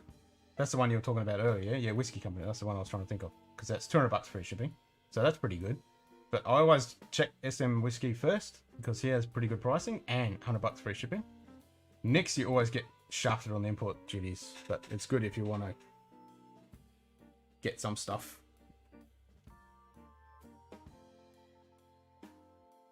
Because you end up paying a crap load of import duties.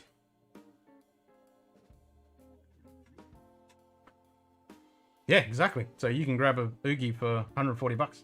So you're saving $15 and free shipping.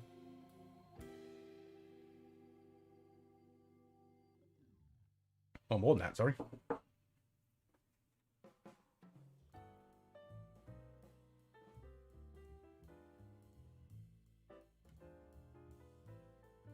Usually has the box standard stuff, and a lot of that stuff is out of stock and stuff, because I think he's only a one-man team, but great pricing. I bought a lot of stuff through him. I think I got the Glencadam through him. Yeah, my whole big order, I ordered about 10 bottles just recently. Yeah, I got the Dalwhinnie, Glencadam, Clynelish, a whole bunch of stuff. That's right, I think he had the Glendronach 15. Yeah, that's the problem. Nick's, the shipping's really expensive, and then depending on where you are, you get shafted with import duties and GST, luxury goods tax, all that crap. Sucks every time. But sometimes you just got to do it when you want to get those bottles that you just can't get your hands on. So usually when I'm searching for a whiskey, that's my last resort, is going to Nick's.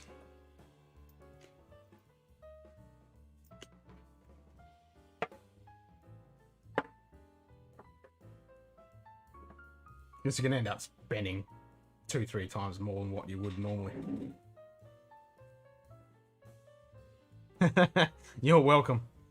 There's a couple other good sites too. There's one that he gets Springbanks in, and there's another one. I'll have to find the websites. I've got a whole list. But I did get a Buffalo Trace 1 litre, 45% for a different price. But yeah, that's the thing. That's it. If you want to get a decent Nick's, and a decent bourbon that we get shafted with in Australia, you can actually pick it up from somewhere like Nick's and actually get the proper thing. Yeah, I think I got like the Glenfarclas 105 for like 100 and I can't remember what it was. For 1 litre.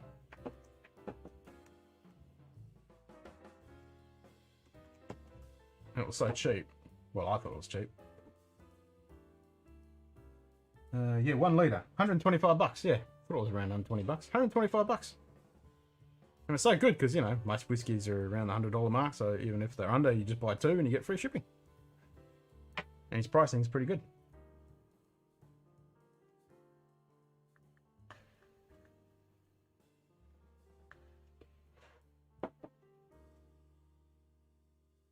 Yeah, Glenfarclas 105, cask strength, 1 litre, $125. Win-win. Cannot complain about that. Yeah, it is. So I snabbled one of them up.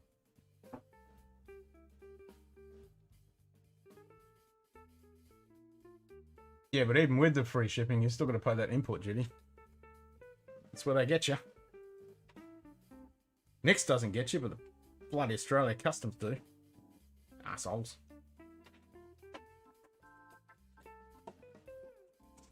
Yeah, it's always nice having a nice big fat litre.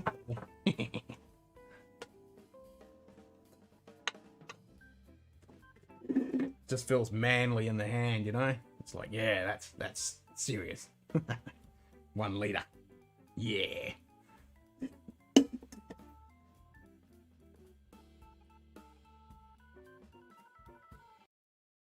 How would I open this? I thought I'd open this. I thought I had some.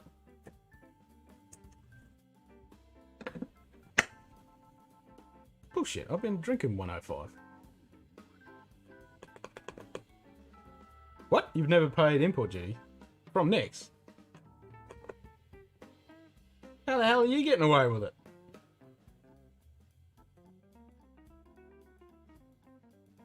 Because you got to pay import duties, alcohol excise and customs tax and GST and all this other crap.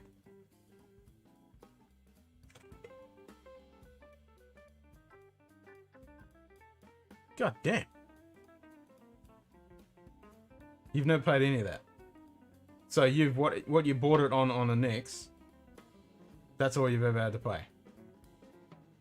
What? Does that mean I'll get my orders and send it to you and then pay you to ship it over to me? It'll be bloody cheaper. But that's what it sounds like. You've got a loophole there. You must have a really slack customs officer. Yeah, man. That's weird.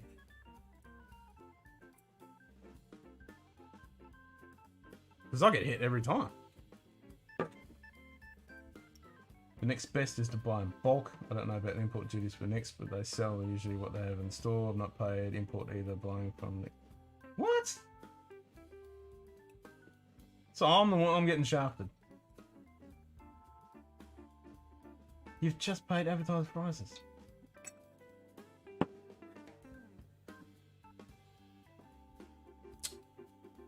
God damn it. I've bought a few times from Nick's and I've always got hit with customs.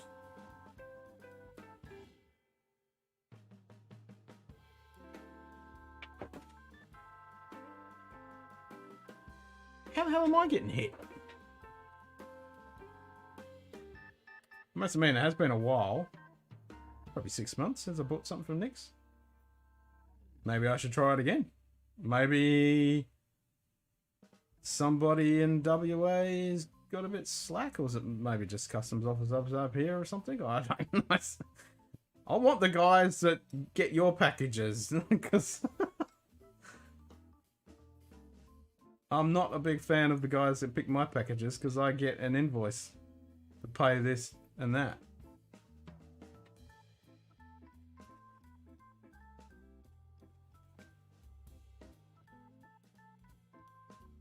No, Nick's is because it's coming from the UK.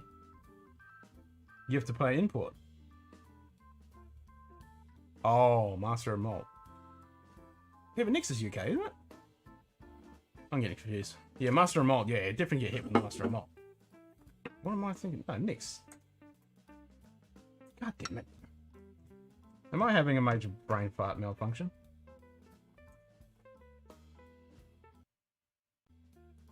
Because you got Vintage Direct and then you got Nick's, right? Yeah, because Whiskey, the other one, is exactly the same. Yeah, that's right. Duh. Yeah, I'm thinking Master Malt.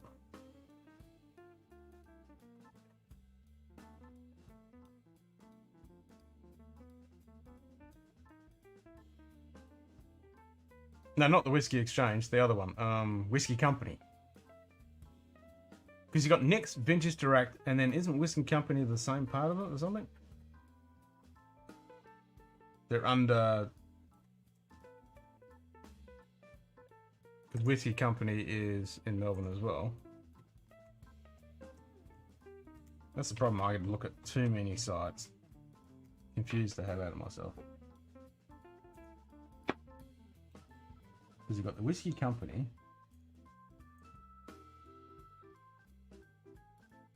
No, they're separate. Yeah, because I bought heaps of stuff from them.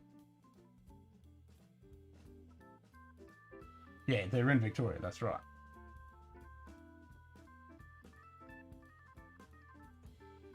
I'm trying to think of their parent company.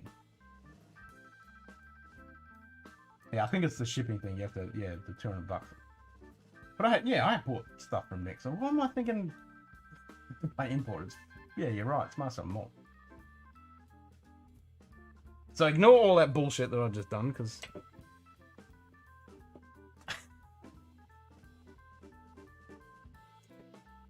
idiot. Idiot.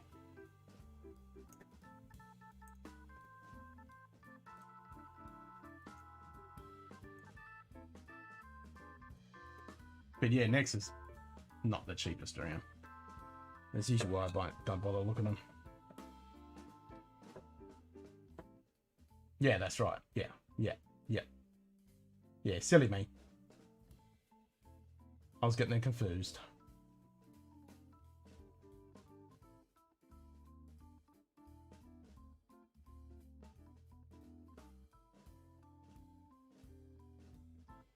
That's the problem I have. One of my browsers, I have web browsers on my computer with literally like 50 or 60 tabs open of all different whiskey and shops and stuff. And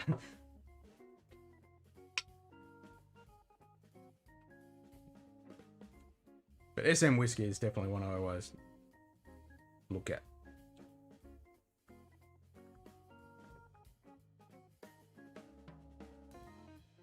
Yeah, it's the shipping I'm thinking of, not the import duties. That's freaking Master Malt. And then there's, yeah, not the whiskey changer. I don't get much from them. And there's another one. What is it? There's another place I found in Yorkshire that had a bunch of stuff that I couldn't find anywhere else. And they ship worldwide. And I think it was pretty cheap for per bottle as well.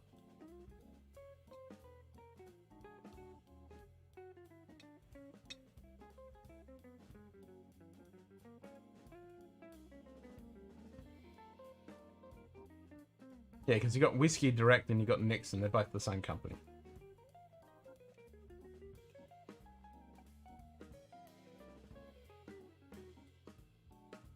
There we go. Crazy Ken has now sorted his brain out. And now he's got it squared away. Instead of confusing Nix with Master of Malt. So yes, I don't pay import duties with Nix.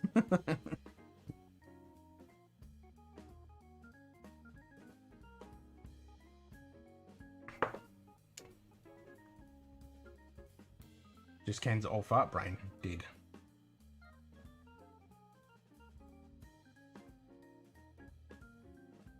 Right, so since I finished that dram, and we're on the bonny banks of Loch Lomond, we're just going to have some Loch Lomond.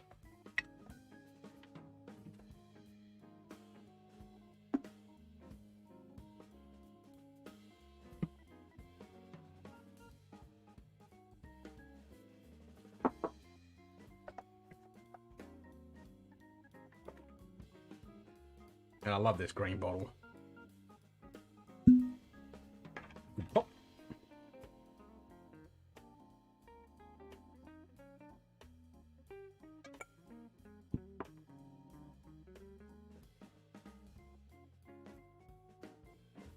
I bet you Vin's itching for that clock to come around to 4 o'clock. What time is it now? Ah, it's only 10 o'clock. Got a while to go yet. Got another 2 hours, yeah? It's only 2:15. Oh no, 2:20. In the UK. To buy for Nix, you have to buy multiple bottles to get the free shipping. Yep, and even out. And the price for Nix is good, hard to find. Yeah, they have some really good stuff that you can't get. Literally watching the minutes. Tick, tick, tick.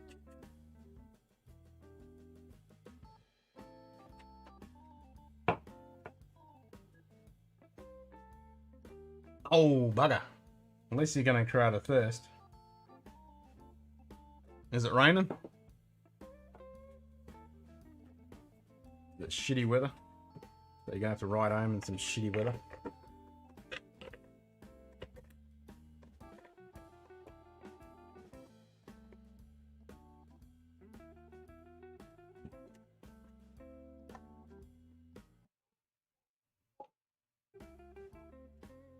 Sub-zero but sunny. Oh, at least you get to warm up a little bit on the old bike. Yeah, we have the opposite problem here. We just get roasted alive whenever I get on my bike. Blown down the road sideways. And then roasted alive. So, yeah. You stop, you get frozen in place. What's that long row you've got behind me? There is the standard long row. That's just the standard long road peated.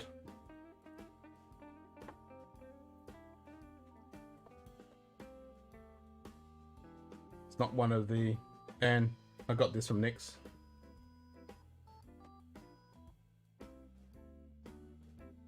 Yeah, so it's not one of the wine finish ones.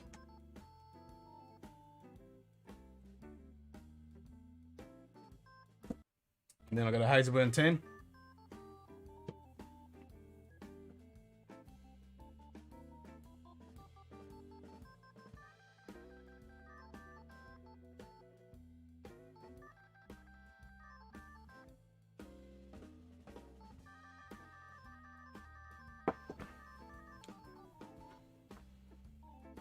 That's actually not too bad time. If it's 4 o'clock knock-off time for you to have a dram. That's only midnight my time. I'm nocturnal like a bat, so definitely we could have a dream.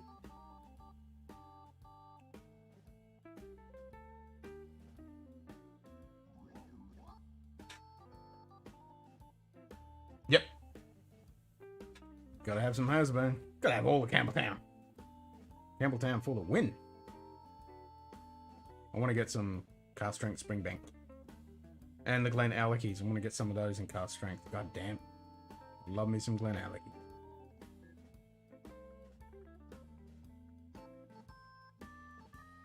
In my current shopping list on SM Whiskey, I've got Scotch Victoriana, the new packaging over there in 10, and there was something else and a couple of other things I put on there. But those two, I remember I definitely added those straight away.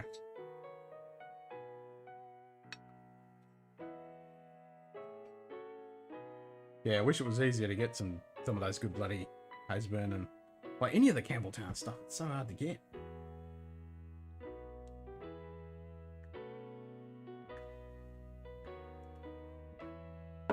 Small production, high demand.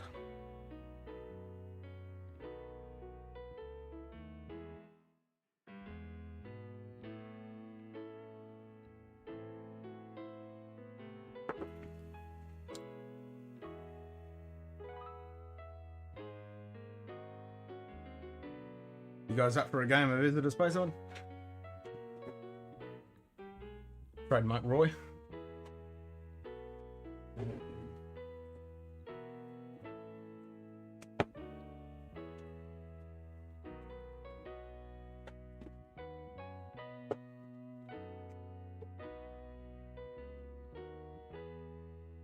Yeah, it is a shame, but definitely worth. Oh yeah, I mean,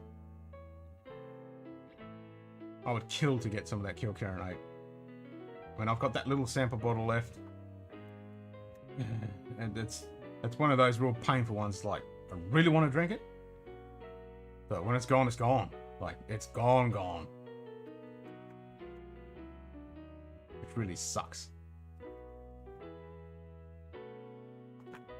But I'm glad that Kilcarinate 12 is pretty accessible, and I did buy another bottle.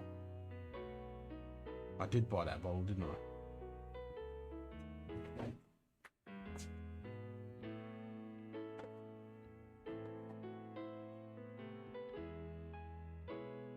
Damn sure I bought another bottle of Kilcarinate 12. If not, I'll have to rectify that situation. I'm damn sure I did.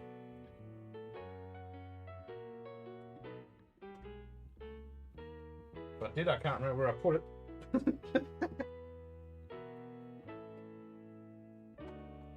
Yes, there it is. Yes, I did grab another bottle.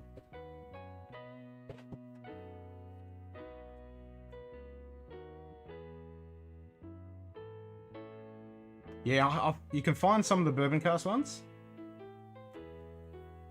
But yeah, that 8-year-old cask strength sherry one, 57.1, not that easy. Just pull some of the Wild Turkey Masters Larissa Sherry. No, I haven't had that. I have not had that one. Definitely keen to try that. I mean, in my youth, I had bad experiences with the old Wild Turkey, but it's now that I've matured and got over those bad experiences, because they were now a long time ago, I'm definitely keen to get into some Wild Turkeys.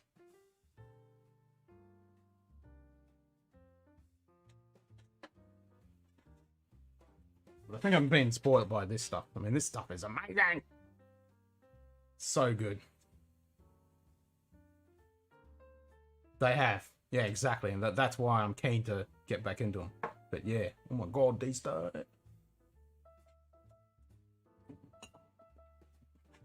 And I want to get some Eagle Rare. There's a bottle in my local bottler. $90 Eagle Rare. Gonna grab me some of that.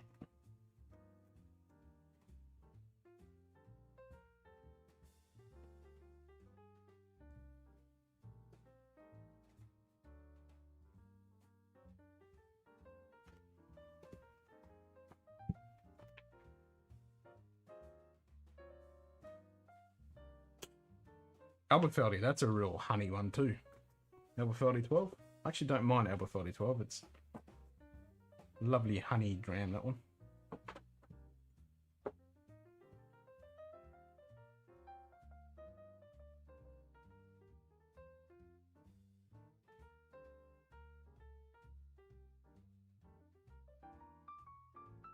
It's like alignment.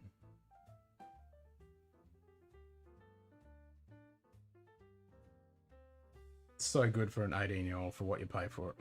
I think, what is it, 99 bucks or something? It's stupidly cheap. I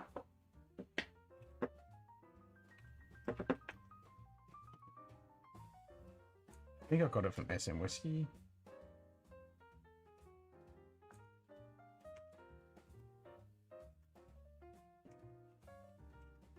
I think it was 100 bucks, if I remember correctly. Inchmuren, 12-year-old. Bugger, we're out of stock. 120 bucks. Yep. It is 120, isn't it? Yep, 120 bucks. 120 bucks for an 18-year-old. Other than Glenfarclas, can you name any other 18-year-olds you can get around that price?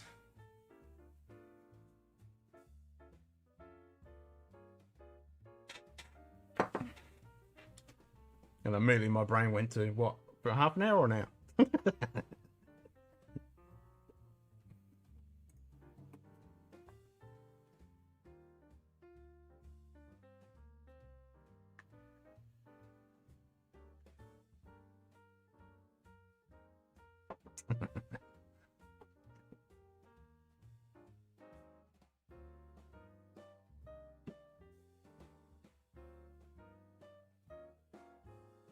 Like, as you can tell.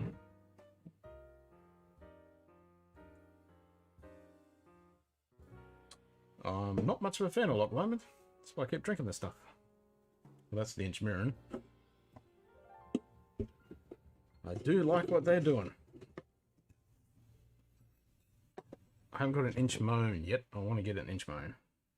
Sorry, Inchmuren. That's the petty one.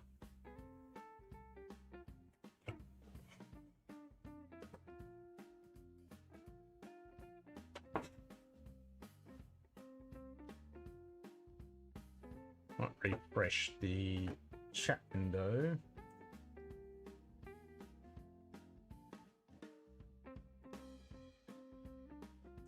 There isn't a reload. Why isn't there a reload? It's always a little bit laggy. I don't know why. And it's so annoying because I can't log in on the pop window from OBS.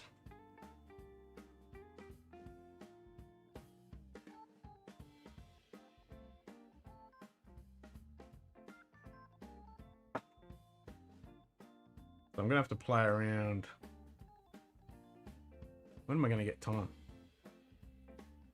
Because it's whiskey morning tomorrow. I need to edit the episode for Friday night for our birthday. Got RSL tomorrow night, and then Saturday I gotta take the kid to dance, and then come home and drink whiskey. Then I think I gotta pick him up from daycare because the missus is working. Life just gets in the way from drinking. We're not drinking, but live streaming and celebrating our birthday and having a drams and chatting with you guys. I want to try and test, see if I can get OBS Ninja to work on the other machine so I can pull you guys in.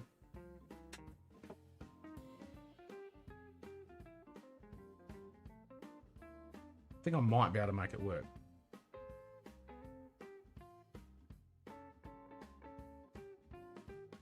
Maybe.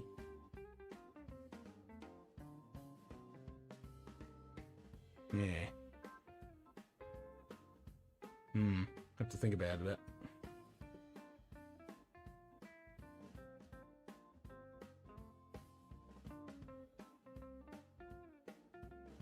So I know there's a way of spitting the audio out of OBS using the monitor. So if I can do that, then I have good video feed, good audio feed, pull that into OBS Ninja on that computer, and then use the OBS on that machine to stream. And then just use this one as a dummy to pull the feed in. Because I can't do it the other way around because you can't get... because I haven't got the feed. Yeah, because I need 2 instances if I want to stream. Anyway, I'll work it out.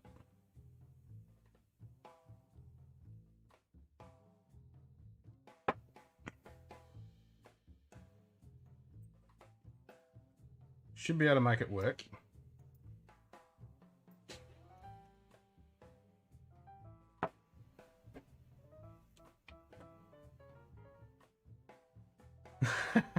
You only just realised.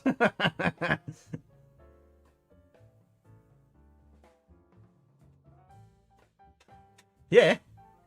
You only just discovered us because it jumped on the end of Stanley Wagner's The Mash Bill episode stream, and really proud of Stanley for doing a 6-hour stream. That was my fault because I was stuck on there with him. I kept him going for 6 hours straight.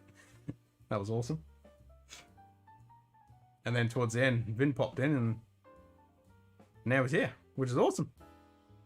And it's good because being in GMT at midnight, my time, it's knockoff time for him. So we can actually, you know, in the future, or on the weekends, we could work out on the weekends, we could actually do some stuff. That'd be awesome. Yeah, what are you doing this weekend, Vin? Because I'm having my 1-year birthday. Come on the stream? Or I'll come on your stream? No, it's my birthday, so you got to come on my stream.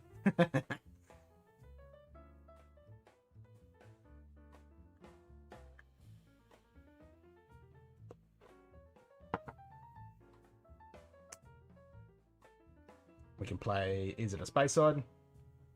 Copyright Roy.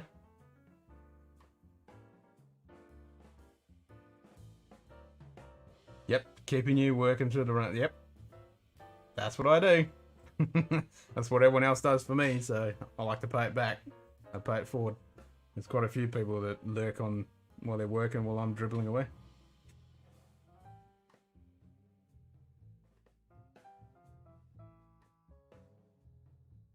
Yeah, I totally get you. I totally get it. It doesn't get any better, put it that way. I mean, my boy's 7, so yeah, I've got to run him around Saturday. Yeah, I know what you mean. Definitely chaos, especially with a little baby. That is chaos. I hear you. No, I know you can't commit, but you know, if the little one's gone down and you've got a spare bit, you might be able to jump in. I'll be streaming, and you know, you can pop on in if you can. Yeah, but no stress. If you can't, you can't. You can, you can. And pretty much, I'm gonna work out how to do it. I'm just gonna leave it open. Anyone jumps in, I can pop in. I can say hi. Do whatever. No stress.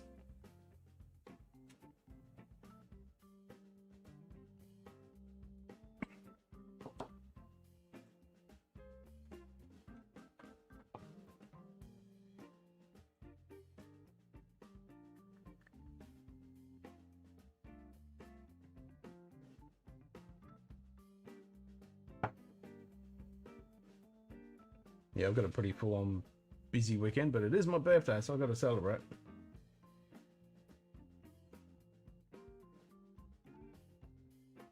When is your 1-year live stream?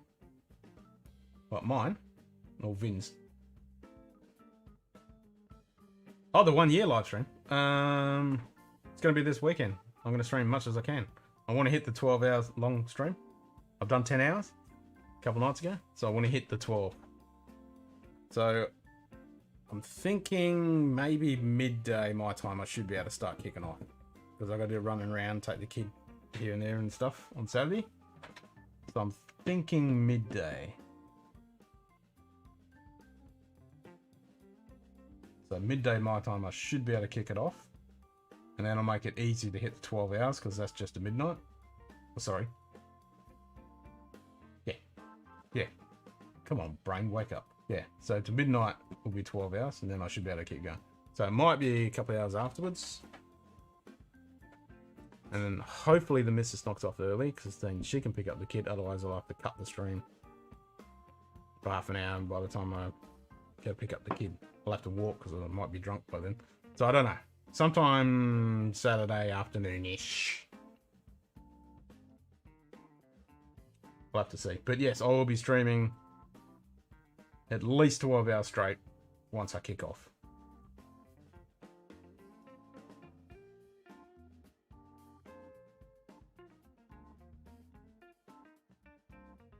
Yeah, guys, if you haven't liked and subbed to Vin's stuff, definitely jump on. No Nonsense Whiskey. The man with the awesome palate and nose. Awesome reviews. Jump on over there, and actually I'll grab the link and stick it in.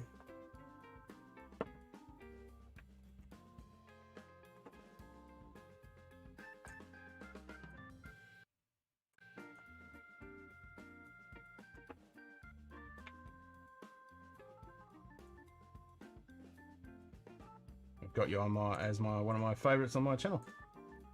The channel linky thing. It's cool that you can do that. That's what we do. Whiskey community. That's what we do.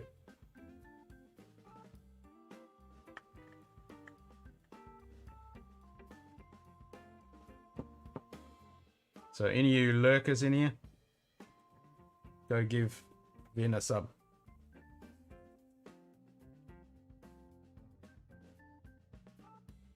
And if you're already subbed, double check that you're still subbed.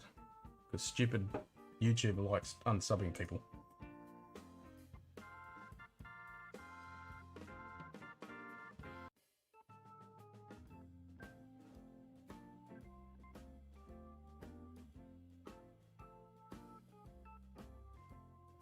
Exactly. No bullshit. That's exactly it. Yep, totally respect that. Us Aussies smell bullshit a mile away.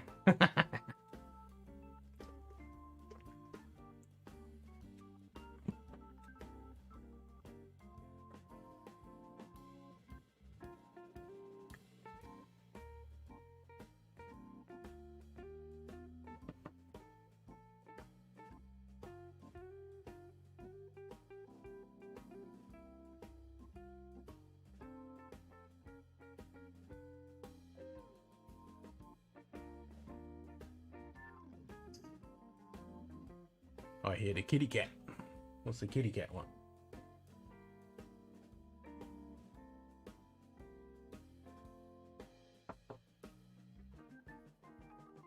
Kitty cat wants a feed.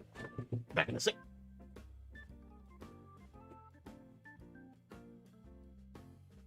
Come here, kitty cat.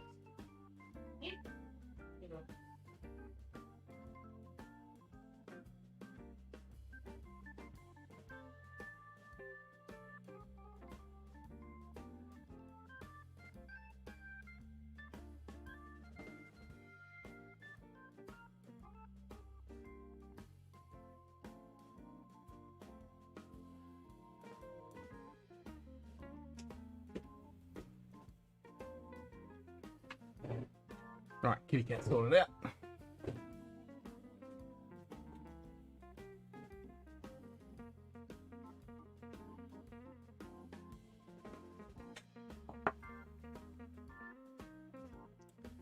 Yeah, I need to catch up on a couple of your episodes. I'm missing a couple.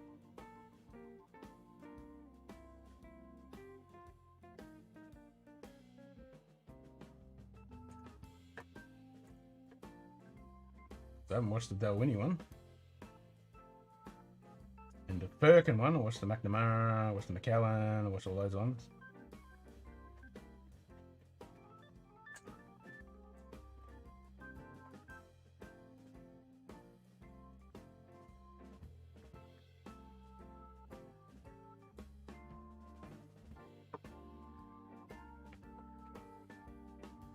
Oh, nice. Nice. I bet that's a winner.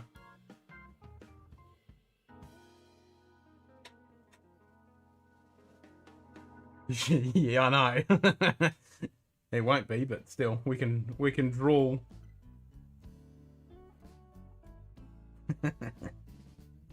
We can definitely draw.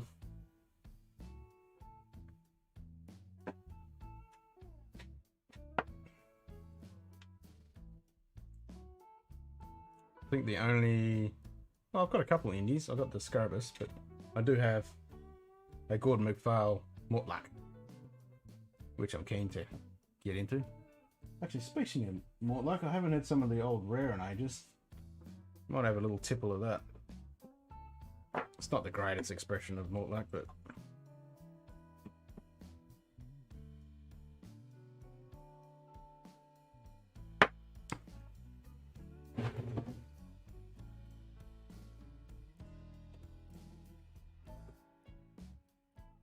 Yeah, so I got this nice Gordon MacPhail 15 Mortlack. Highland Pack 18. It's alright. I mean, I'm a big fan of Highland Pack 12. Highland Pack 12 is good bog standard dram. I just wish Highland Park would stop bringing out a bottle every week with a different name, a different packaging.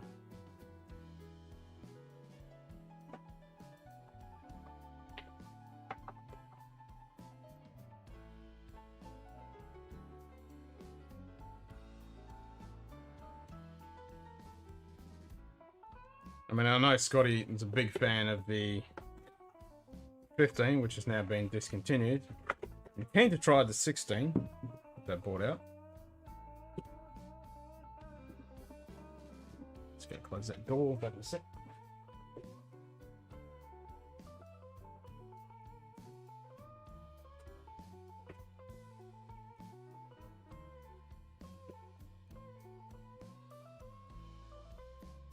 G'day, Ben. Welcome back.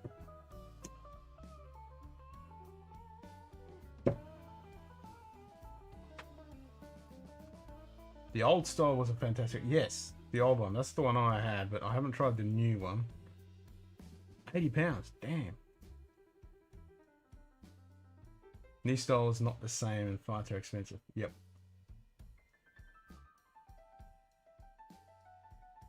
Yeah, that's the problem. 250 is way too much.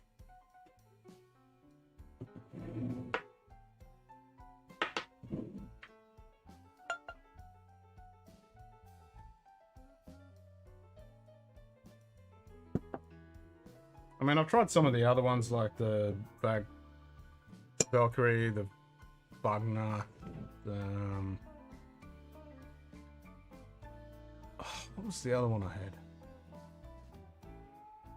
I think that's all I've had actually. But yeah, the 15 was really nice. I like the 15. But yeah, so I'm curious to know what the 16 is like. Here's a killer. I bought that 21 old style around 4 years ago, around £100. Absolute bargain. Damn. Damn. That is a bargain. You're not wrong. That is a killer. You lucky bugger.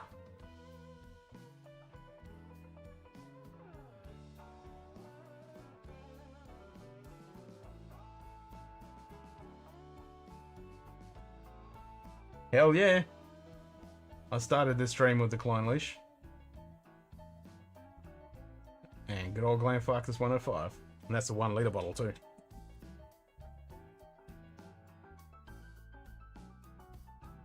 Yeah, these are staples. You gotta have Klein Leash. And if you're a sherry lover.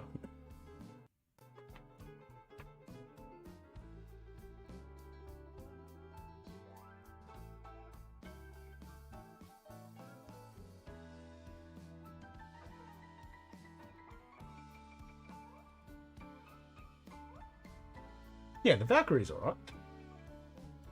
I mean, I've got the old packaging of the 12. I haven't even got the new one. I've got the old one.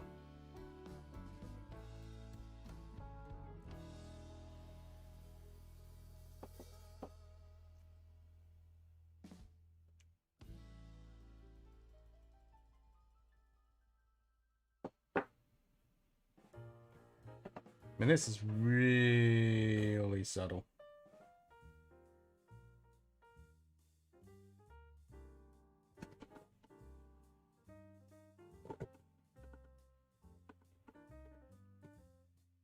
And it's a very iconic whiskey nose palette. Very smooth. Horrible word to use, but it really is. There's nothing.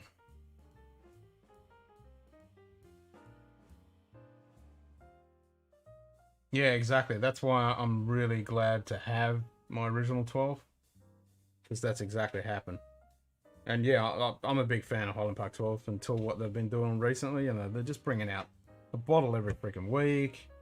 New packaging. And you just can't keep track of it. And to be honest, most of it, it's not that good. It just almost tastes the same.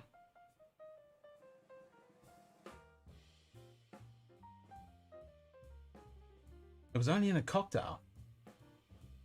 Yeah. You won't be disappointed. The 105 neat. It is a good dram. I've got an old bottling it. Sitting over there. Old one. Here we go.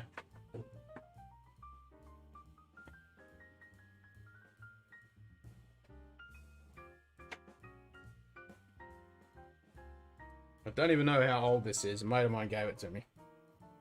And the stoppers died eons ago. And I think there's even a bit of cork in there. But yeah, that's an old bottling of the 105.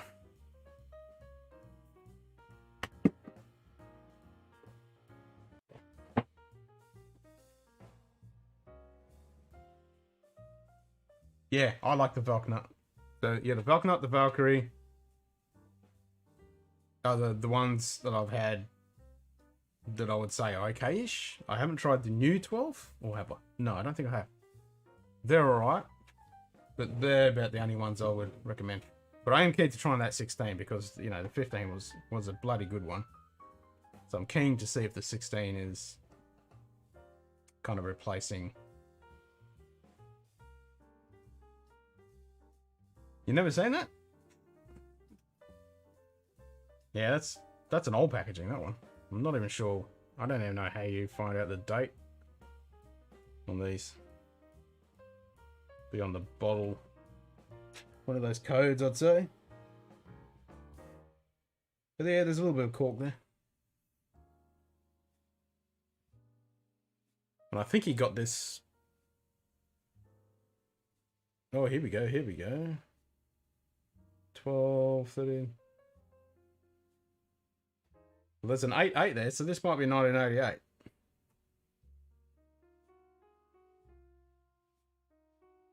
So there's a couple of codes on there. Anyone know how to research this stuff? Find these codes?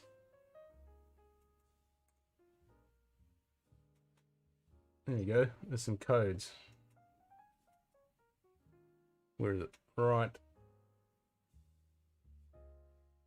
That's a bit hard to see, isn't it? Nah, that's not going to work. Maybe put a picture up. Watching 13th Warrior. HP Wagner and Volfather. Haven't had the Volfather. We both picked the Voltnut, but improved my view on HP 12 quite a bit. Yep. And I love the old 12.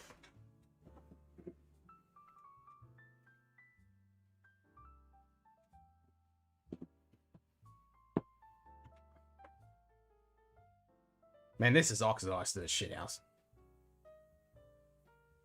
And I use that word in inverted commas because it's not oxidized. It's just evaporated. Like I ranted about earlier.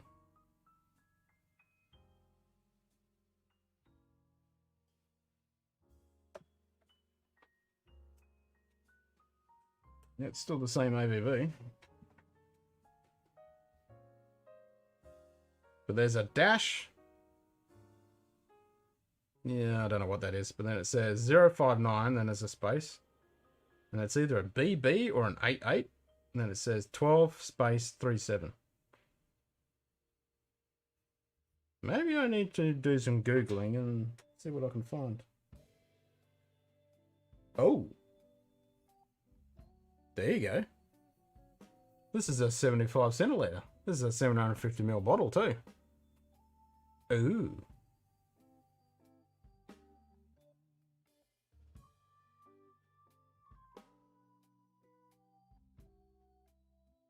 Nice. This is definitely old school.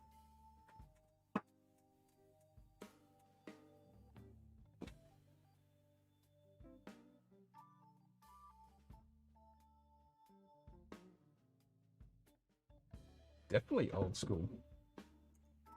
Alright, let's see if I can do this and give you guys a cool look at it. Nah, I think it's beyond that. I think it's been sitting there like that for a long time. It's beyond. I mean, I just took a sniff then. It's done. It's a dead. I'm just keeping it as a curio. It's definitely not worth drinking.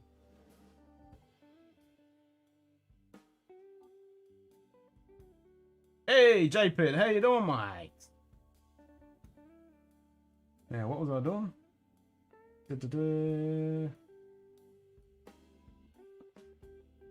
Just neck it? Nah, I've got a full fresh 1 litre bottle here. There's no point in drinking completely evaporated, quite old. That'll be stale almost. With cork in it. When I've got, you know, a fresh crispy one.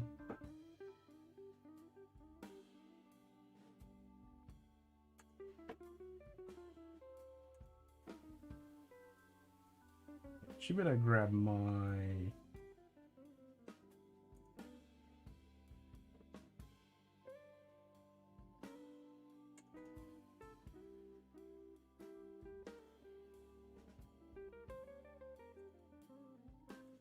Nope, don't want that. Want that one. And for some reason it's not working. Alright, delete that one.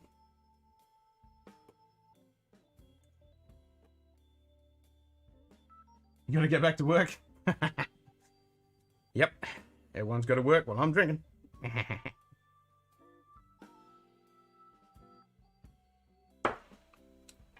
And tomorrow it will be paid forward.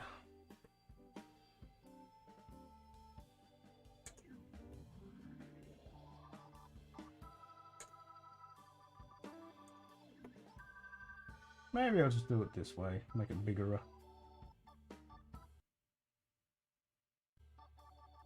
Meh. I'll leave it. Don't want to stuff around with it. That's not bad.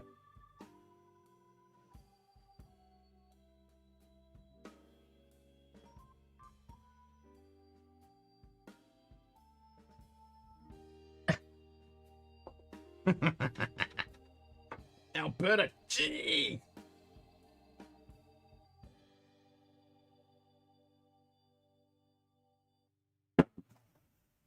Let's compare. What? You don't have to go back to work till March.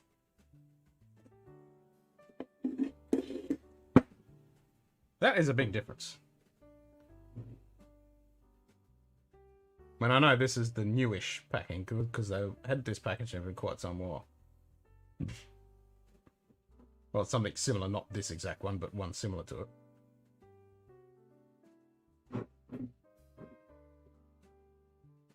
That's a little bit different, eh?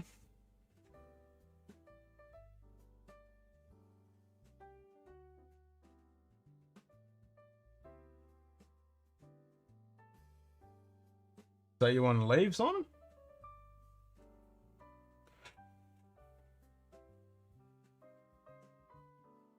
That's definitely a win-win.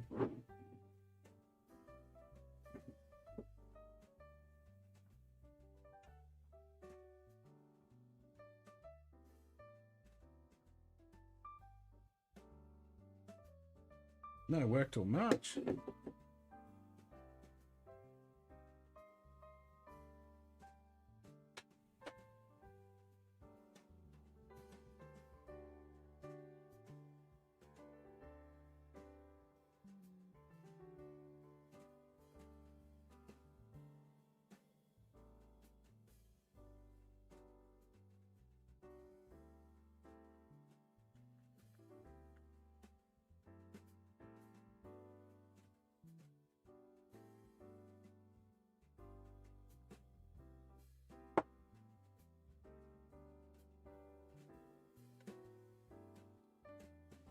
You gotta go as well?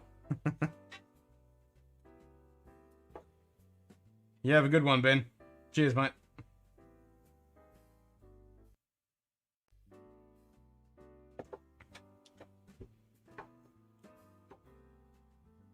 I'm trying to think off the top of my head how I can do this bloody thing to pull other people in.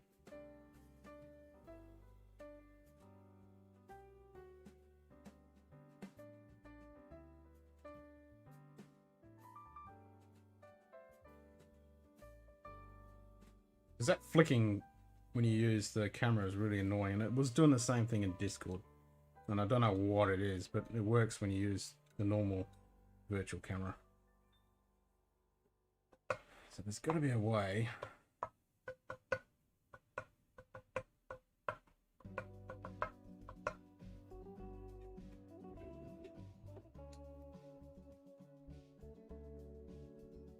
And what if I use studio mode?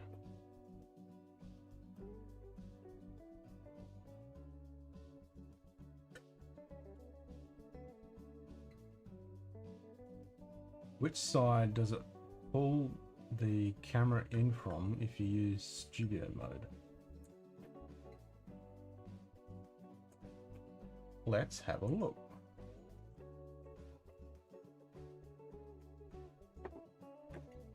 If I change that to that one, add camera, OBS virtual camera.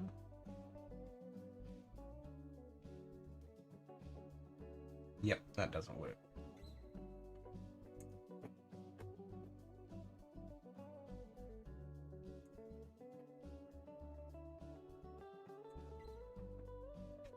That's not gonna work.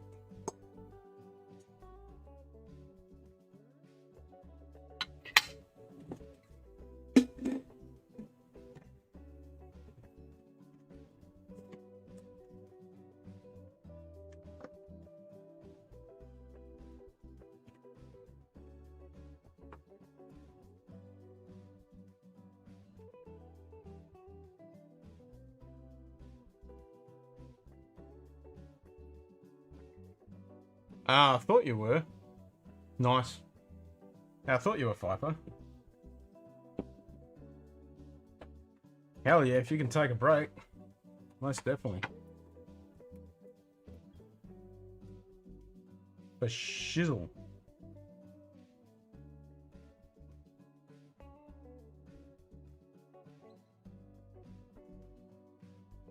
Remote screen share onto OBS.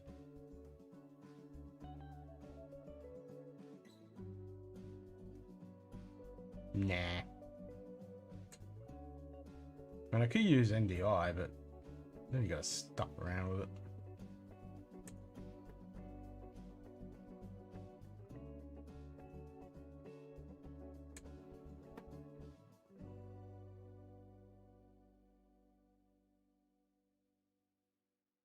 So my audio, yeah.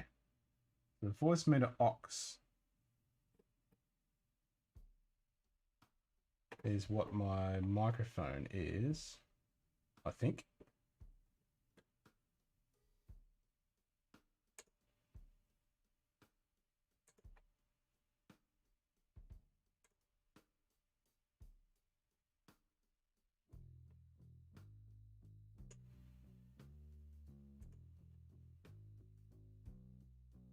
Voice meter aux.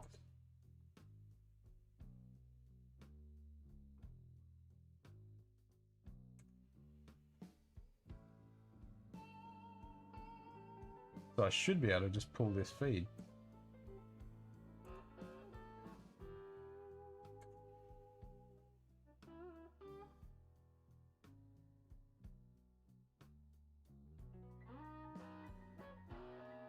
Is that?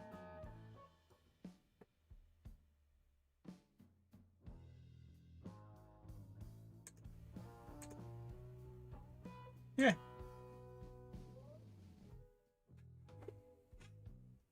There'll be a way.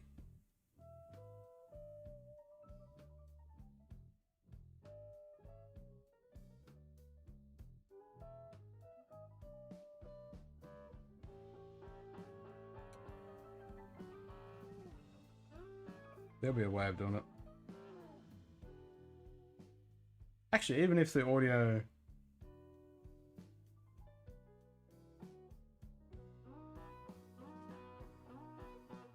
That's another way of doing it. Even if I just pull my virtual camera out, still use just the straight audio. But then when I pull it into the OBS and I pull the stream out, I can apply the filter on it. That'll apply the filter to everybody, which actually probably be pretty good.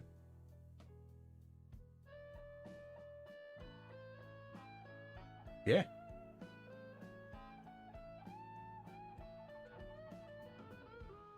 Back in a sec. No worries.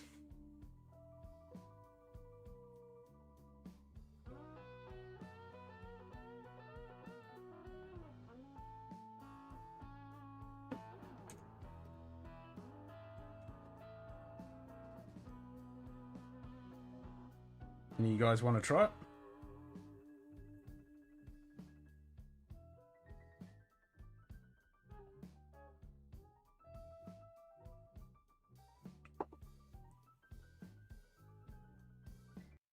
Come on the stream.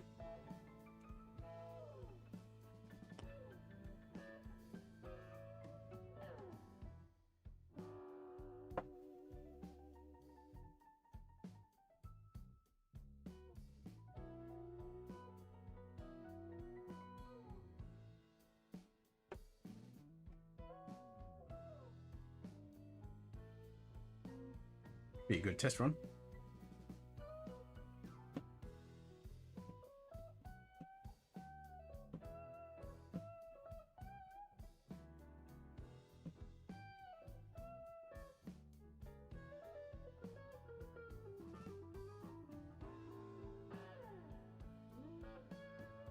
Because I've only got to stop this stream, start on the other one, pull it straight, the feed straight in, remote control from here, and there shouldn't be too much of a delay.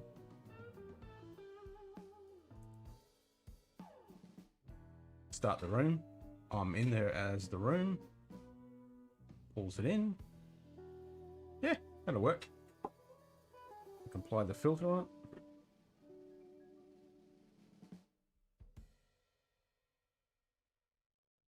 That could work.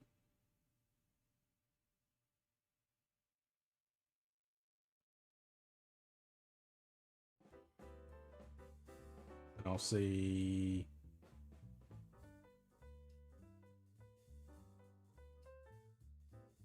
Not going to get the audio there, am I?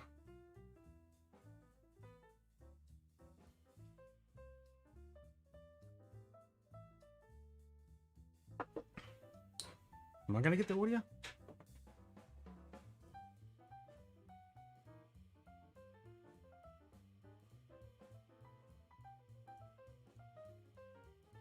Yeah, I'll get the audio because I can do it through TeamViewer.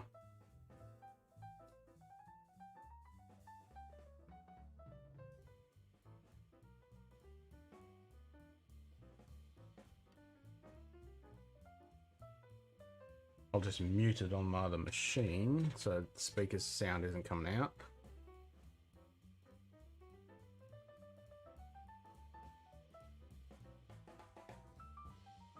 The delay won't be that bad because I've got decent internet connection.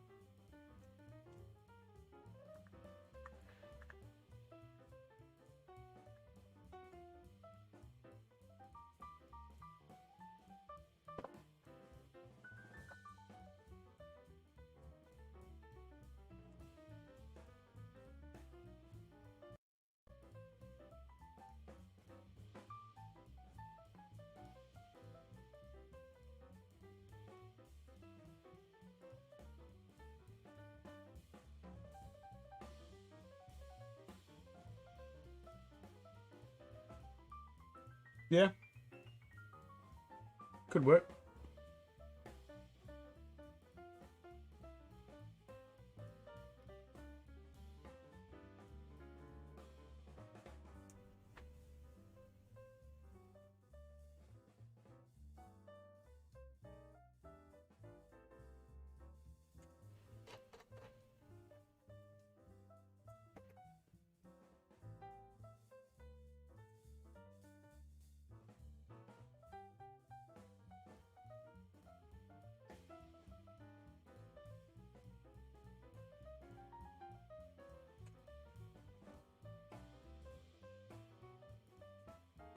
Now Discord is saying I'm streaming on YouTube. Yeah.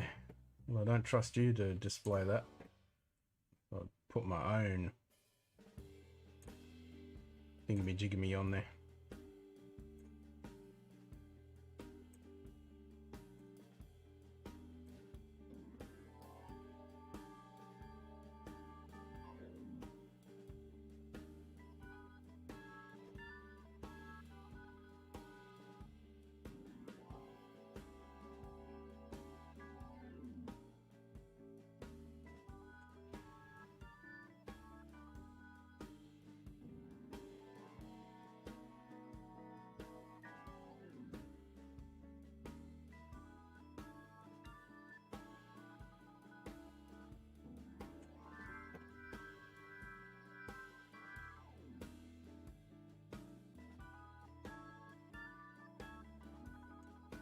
I need to actually change.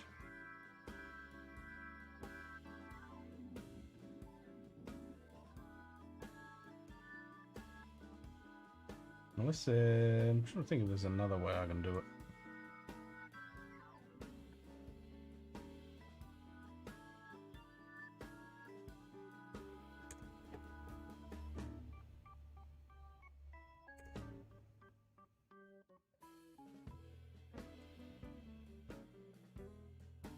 It's the Elgato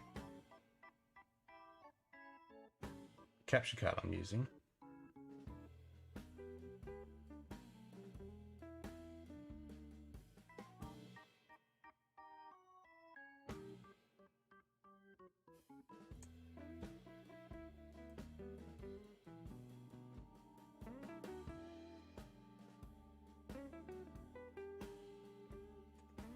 Problem with that is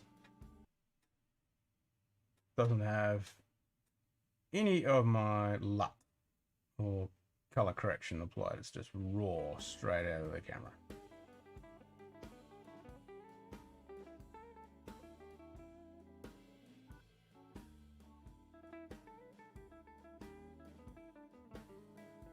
But I know this streams to YouTube.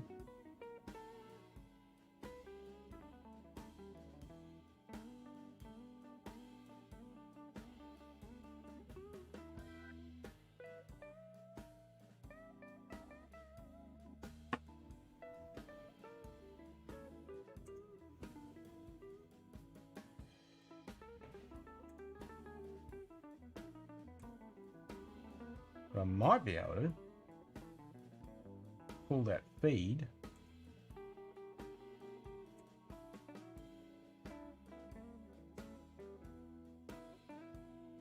help me something over something. No, I don't want to do that. What are you saying? I can't even read that. Help improve game capture HD by sending anonymous data. No, stop the anonymous data. No thanks. Sound capture allows you to easily add PC audio to your content. With sound capture, you can stream and record.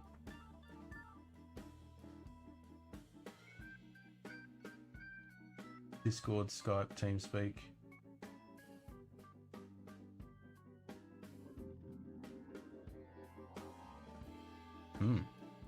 Maybe I'll use that. I've never even used this Elgato Game Capture HD software. So it's saying with the sound capture, I can easily add PC audio to your content. With sound capture, you can stream and record. Yeah, I know that. So you can add Discord, Skype, TeamSpeak, music. Sound capture also lets you add any combination of these audio sources and even HDMI audio from another PC.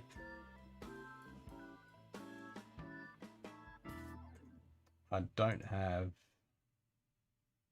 an audio cable going over, but I can get around that.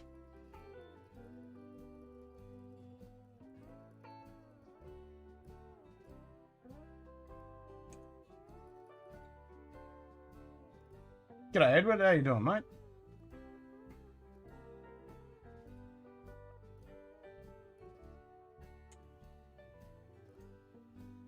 So I'm thinking, if I can get a clean feed from the Elgato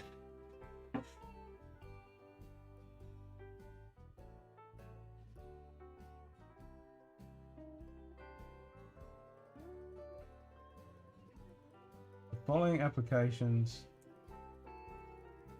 are using files that need to be updated for the setup. Choose these applications from click edge blah blah blah. Really? So OBS,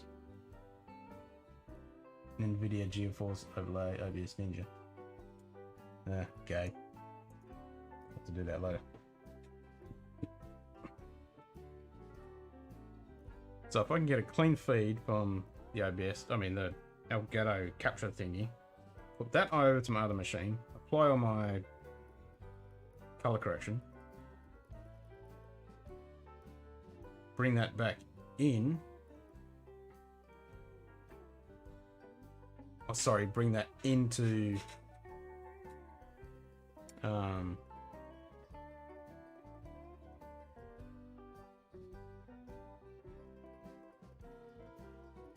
no, not from Nix. I think I got it from, yeah, I did. I got it from SM Whiskey.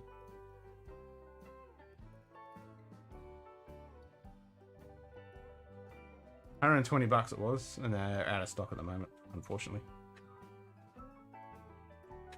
And then we were reminiscing about this old bottle, which I'm curious to know what age this is, what year it is, because it's old as the hills.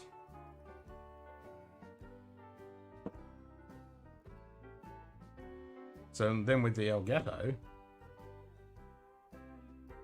to push that feed out.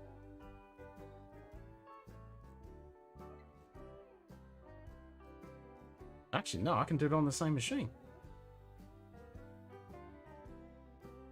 Yeah. Because when I loaded up the Elgato just then, I still got OBS.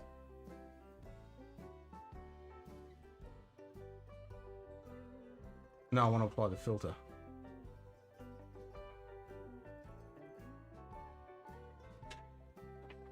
You got one from Nix for 109. Really? How much was the shipping though?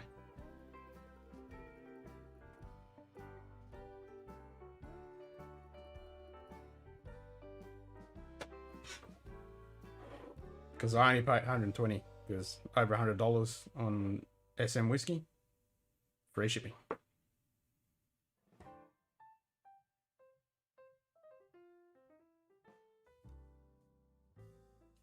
Now, is it 200 or 300 you got to spend on Nix before you get free shipping?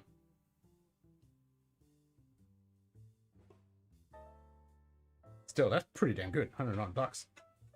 Dang. 300. Thought so.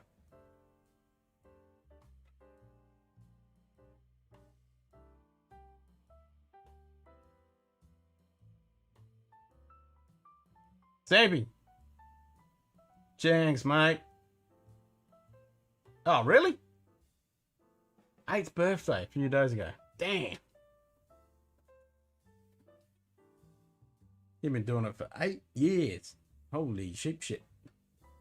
And we didn't do anything? We didn't celebrate? You didn't miss much, Vin. I was just trying to work out in my head how to actually get my feed, a clean feed, with some audio processing done, into OBS Ninja, so I can bring you guys into the stream without it glitching and just trying to work out how to do it. Didn't do nothing? Oh well.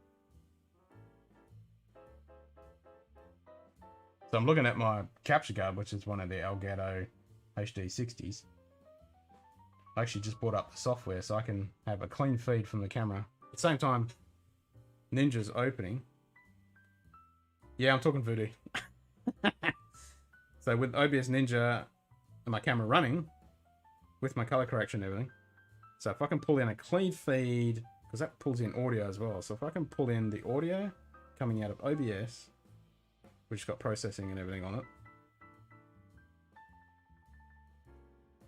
to there, then I can put that into OBS Ninja and then pull this back in to OBS.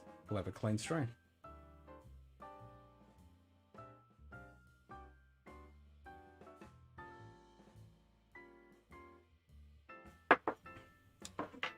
that's one way of doing it. Then the other way is just to pull my OBS into OBS Ninja, input in on the other machine, and then pull you guys in on that machine. I can remote access it from here to get the audio from my end, and then use that machine to spit it out to the internet. My new camera just got an update, so I might be able to use that as a streamer instead of my webcam. Not that it matters on StreamYard. Oh no, that's the problem with Streamyard. Like, I don't want to spend $20 a month US for a crappy 720.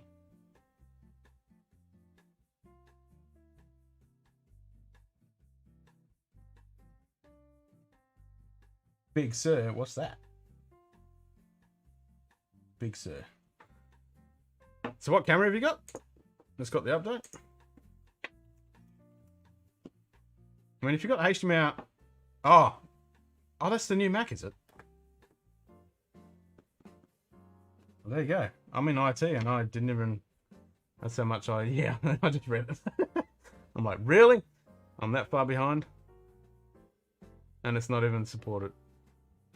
So you got... That's got HDMI out, isn't it? If you got HDMI out, like literally, because I got a 550D there.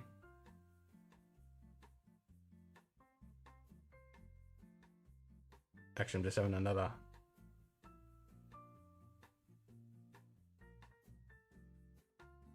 Would that work? I'm just thinking another way of doing it. Vlogger's Paradise. So I've got a 550D there, and I'm using a HDMI capture card thingy on that. Then I've got a 5D Mark IV there, 5D Mark III there, and I mean, with the 5D Mark III, you can use the free Canon software. Doesn't work too bad, but I picked up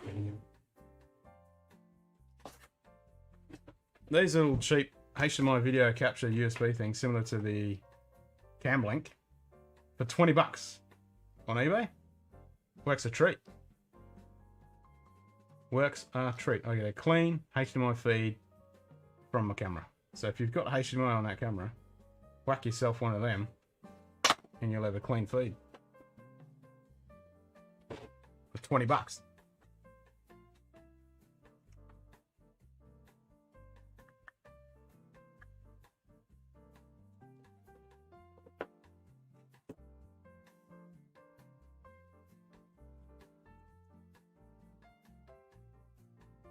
Does that have HDMI out? I'm trying to think. Not too au fait with that camera. Oh, it's a pointy shooty type one.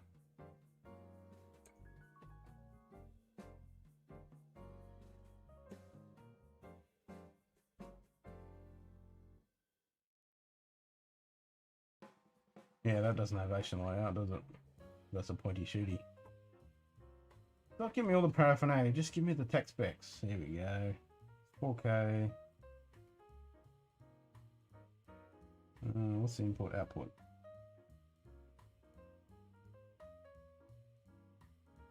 Doesn't have any, does it?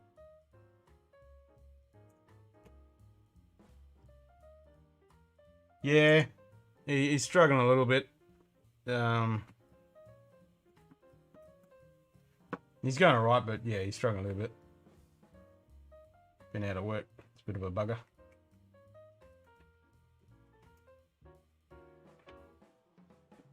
But he's going alright. Oh, here we go.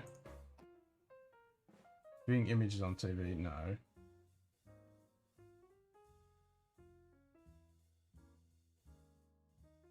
High quality HDMI output. Yeah, he's going to try and see if he can get the super from the ATO. That'll keep the bank off his back for a while.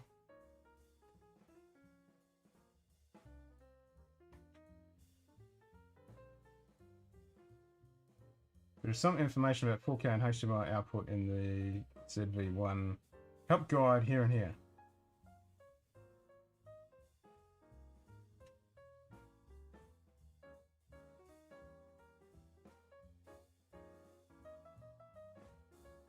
Okay. So it looks like you can do it.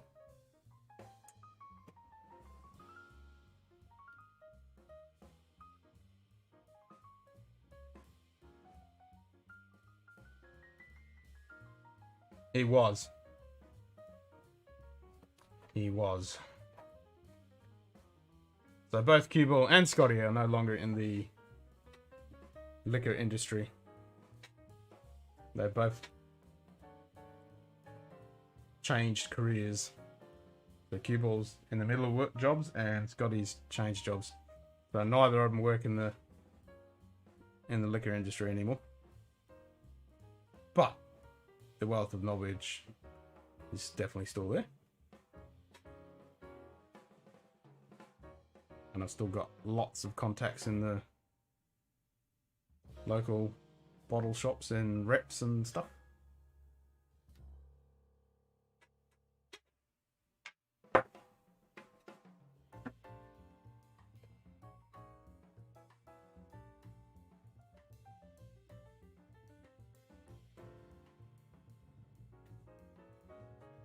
So it actually looks like then you can actually do HDMI output on that camera.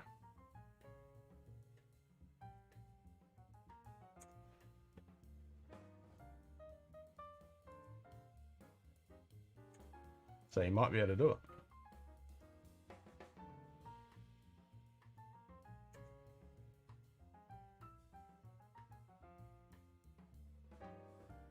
No. No, they're still open. They just had, like, Cue Ball had a job there for a while, but then that job dried up, and then Scotty changed careers.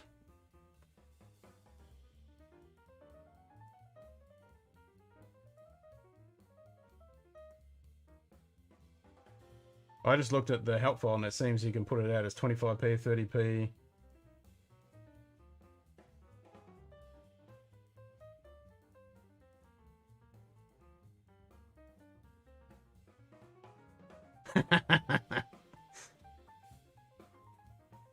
Famous internet stars, you reckon? Well, I don't know about that. You're the star. You've been doing it for 8 years.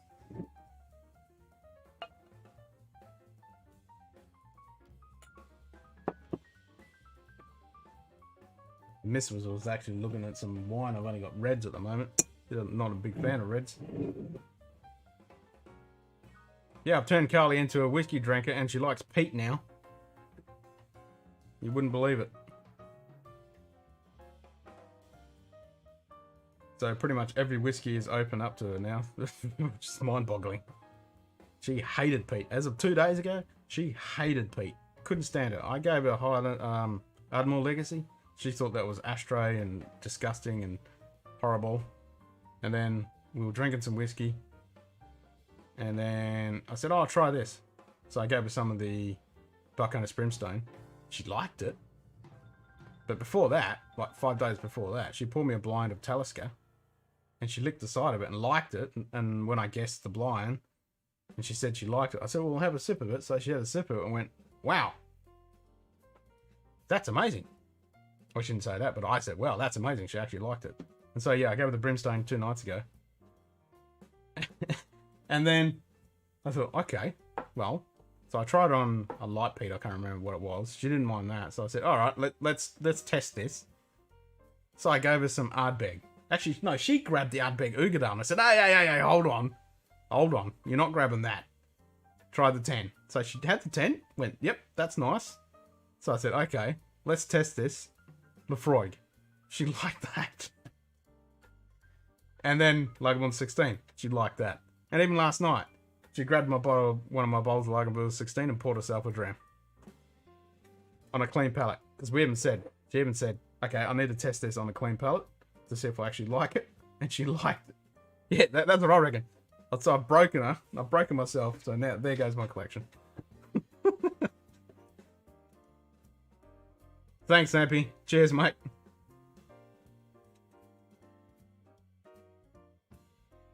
You hit me up with a white? Nice. Cheers, mate. It won't last long because the missus will drink it on me. She likes her white wine.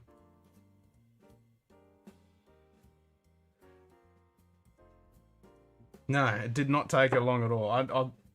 I couldn't believe it. I think the tipping point was that telescope. And then I really broke her when she tried the Balcones Brimstone and really enjoyed it. And I went, holy shit. Yep, so now she likes Pete. That's it. It's still shocking me, man. That was 2 days ago. Can't believe it. Yeah, she literally last night, I thought, okay, she's going to try that Lagavulin and she's not going to like it. No. She grabbed the bottle, poured herself a dram. And I said, hey, what are you doing? She goes, I'm having a drink. Okay. And she sat there and drank it, and then I finished it off because she went to bed. But yeah, she liked it. And that was on a clean palate. Oh, have you cracked it?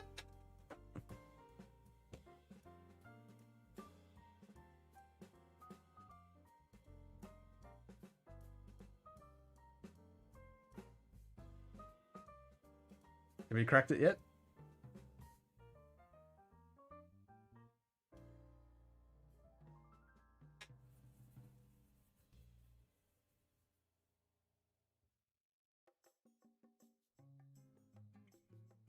Because you know what we're going to do if you haven't cracked it. Not yet. When are you going to crack it? Because I'll grab mine. I should get you in on the stream.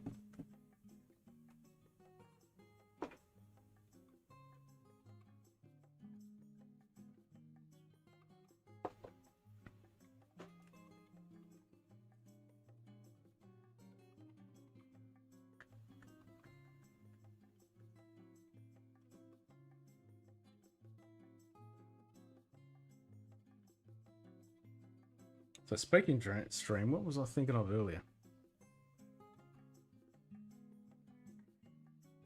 Nah, it's not going to work.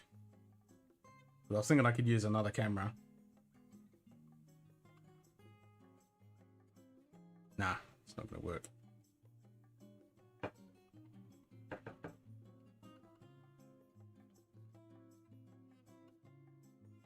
No. I've still got the problem of getting that feed out.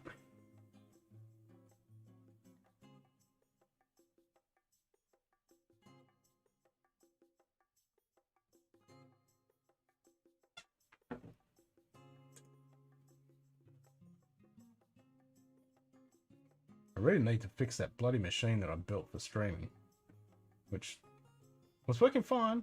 Clean install, put an SSD on it, ran sweet. Then I went to turn it on a couple days later and didn't turn on. So either the motherboards died, power supplies died, or the CPUs died. One of it, and I just haven't bothered looking at it. So I should build that sucker up.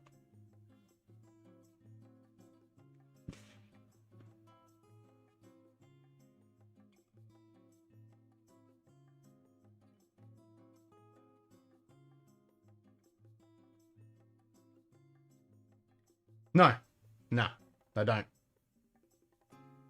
Nope. I certainly do not.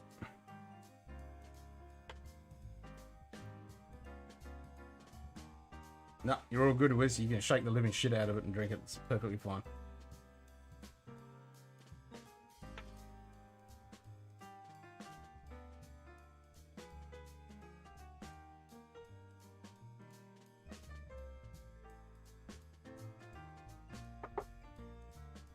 The bottle shock has already happened during the whole maturation process.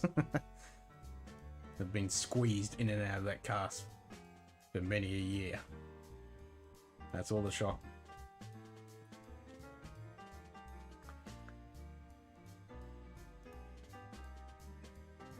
And if it's an open bottle and you've got a bit of headspace and you shake the living shit out of it, yeah, just give it a couple of minutes for it to settle back down to let that air get out of the top bit. But other than that, nah, all good. Okay, you gonna do a neck pour? All right, I'll finish this. You want to come on stream and do it?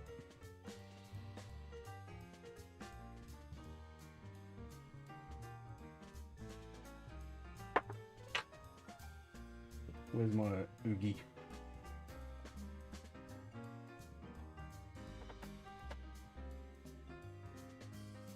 Invites open to all you guys if you want to come online.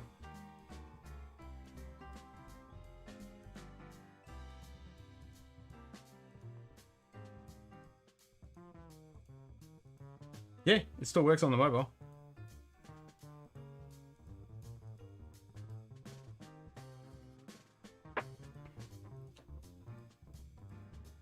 Still works on the mobile phone.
As long as you've got somewhere to put your phone, so you don't have to hang on to it, it'll be all good. You don't have to download or anything, you just open the link, opens up in your web browser on your phone, and brings the camera on and the audio, and then pull you straight into the stream.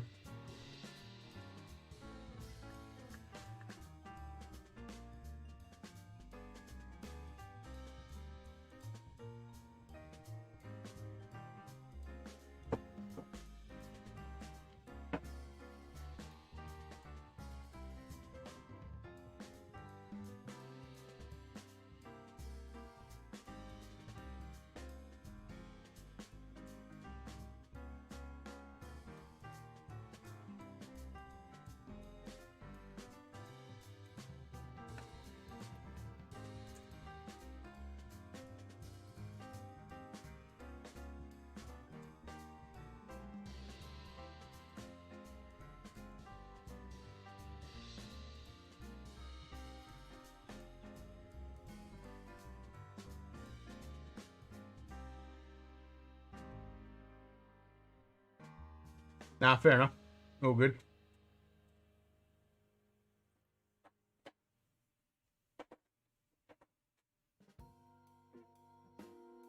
Do it on the weekend though. If you're not busy on the weekend, I'm going to be doing my birthday 12-hour stream, at least 12-hour stream on Saturday, starting sometime in the afternoon. If you want to jump on, I'm going to leave it open so anyone can jump on.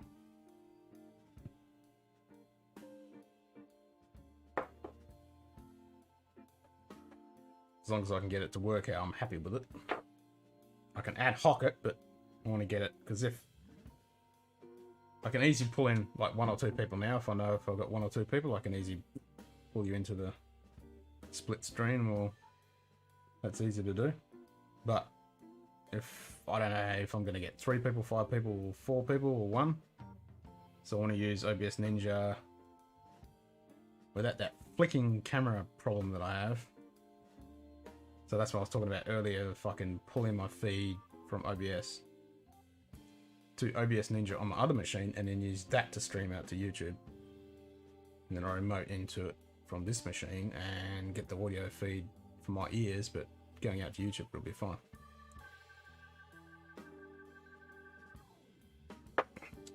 So,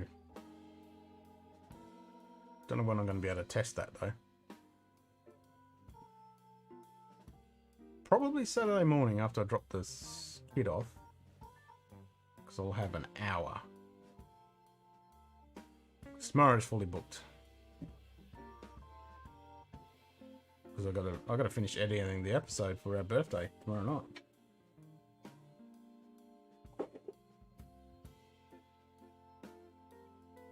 Yeah, Saturday over.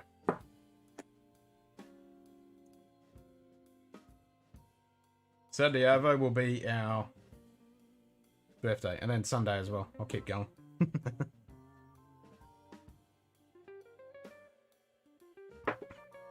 So I'm gonna try and stream sometimes Saturday Arvo,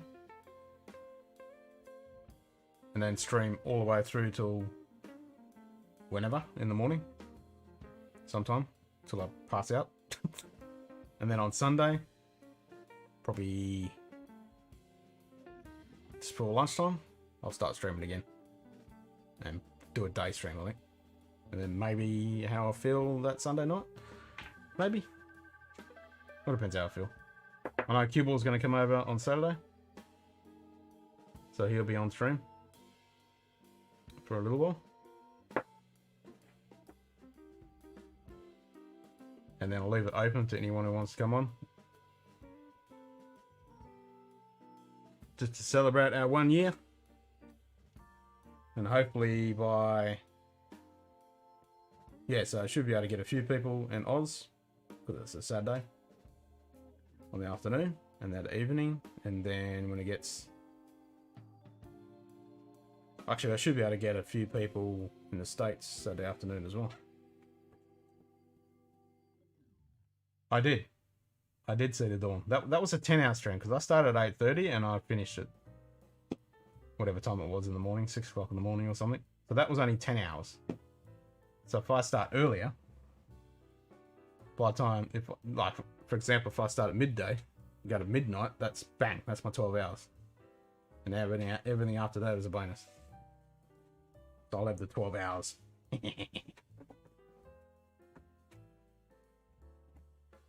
Right, so let's do the leap from good old subtle Mortlach to Ardbeg Ugadale.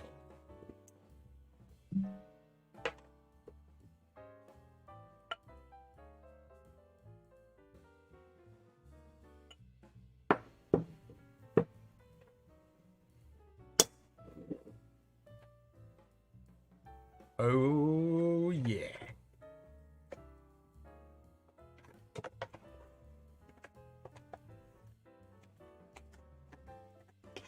And this will definitely be good on a netball. Don't worry about that bit.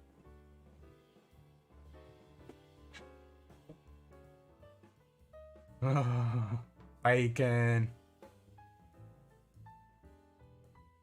Oh god, that smells so good. Bacon. No. Are you getting the bacon? Like, mine is halfway down, so I'm going to use that word. Evaporated, not oxidized. Because there's no such bloody thing.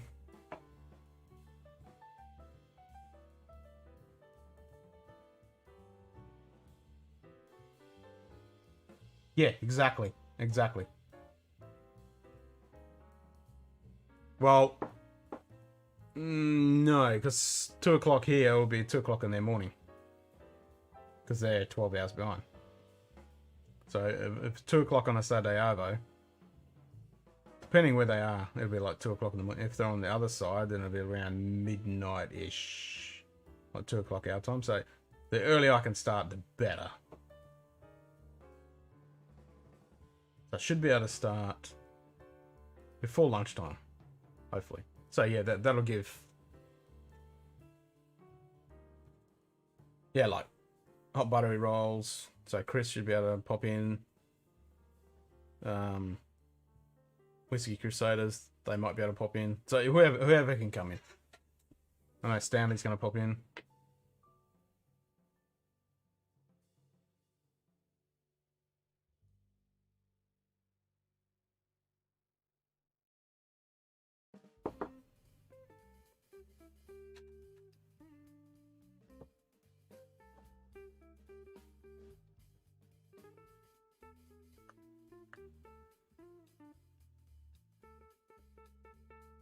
And I'll definitely stream tomorrow night for a bit around this time.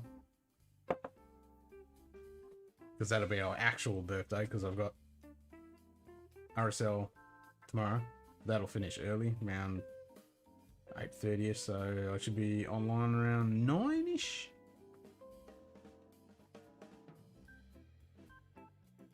Yeah, around 9. So I should be able to stream about 9 tomorrow.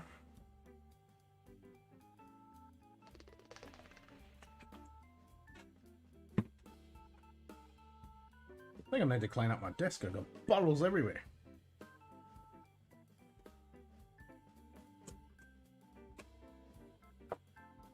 Well, it's not desk, but table.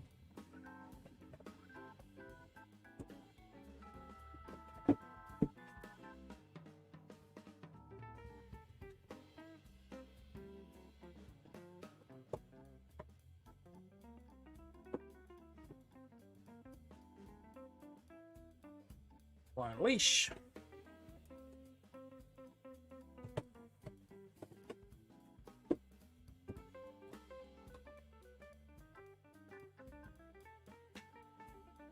That's a bit better.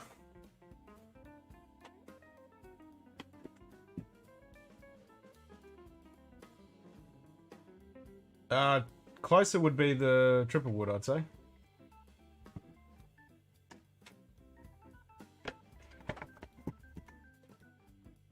When your lock gone isn't heated, really? No. So yeah, I mean, you're not going to have that iodine on the oogie, but because of the triple wood, you got some pretty good characteristics in there. So that would be, out of those two, that would be the closest. I'd say the lock gorn's got that meaty characteristic, even though it's not peat. That's nice texture on that.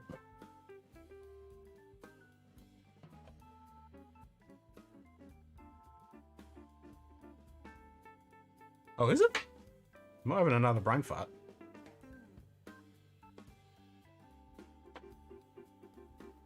You got the bacon? Yeah, it's nice, eh? Yeah, go to lock on. So, forget what I just said. Go to lock on. I don't know why I was thinking of... Oh, I was thinking of Brook Lady. I mean, Bunna. Yeah, of course lock on bloody peated. And you've got the 2019 edition, haven't you? Yeah, I got the 2018.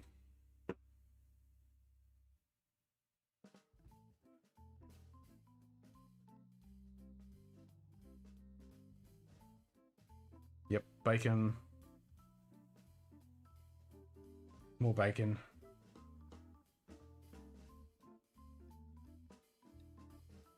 A little bit of light peat. A little bit of smoke. Oh, yours is 2020. Oh, why was I thinking 2019? That was someone else I was talking about. Yep, there's a bit more smoke.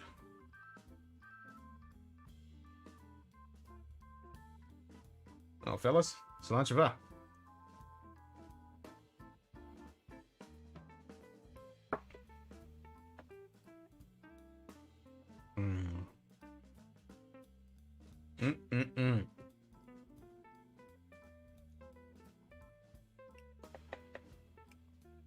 Yeah. Yep. I wish I could see your face when you try that, Edward.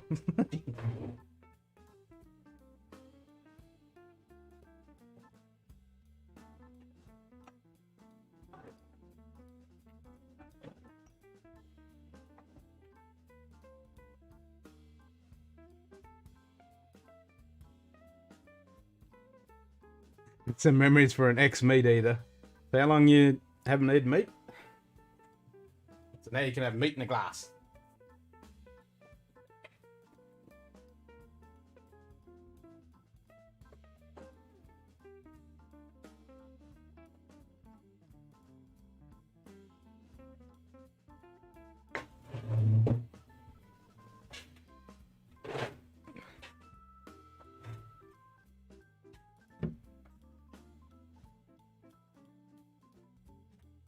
You smiling? Sweet. Yep, I definitely smiled. It's good, eh? It is good.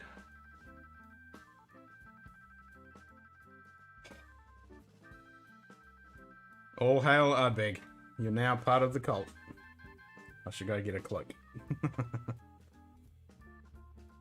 I hereby declare you a member of the cult.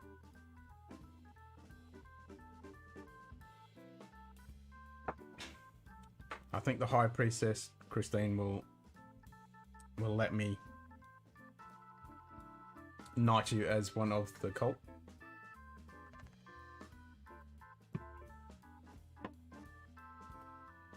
I think she'll be fine with that. I'll message her tomorrow. 10 years. Wow.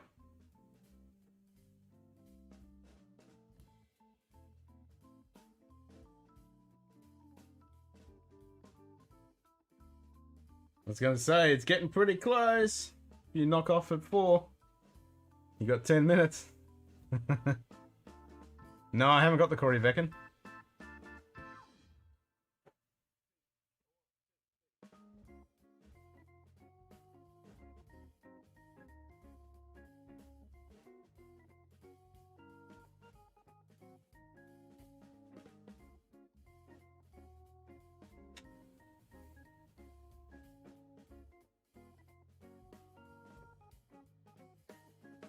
Alright, Vin.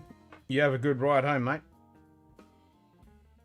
And I might see you in a little while.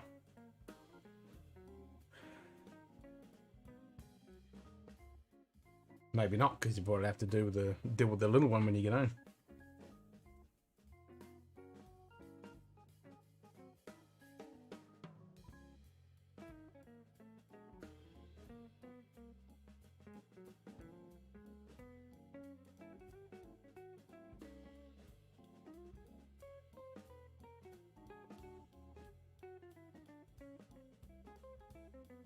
Was this maybe the best? So you reckon this is the best in your shelf? But I remember all the tastes and aromas of meat. Nice.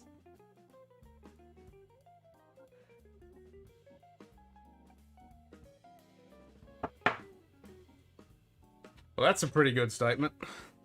If you reckon that's the best on your shelf from a neck pour. So what Ardbegs have you had in the past?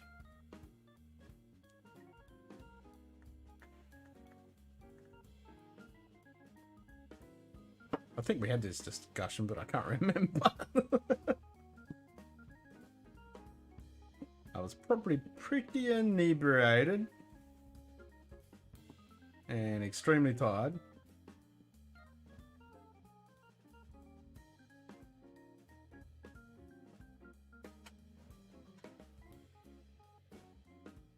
Nah, it's never too late to go back to meat.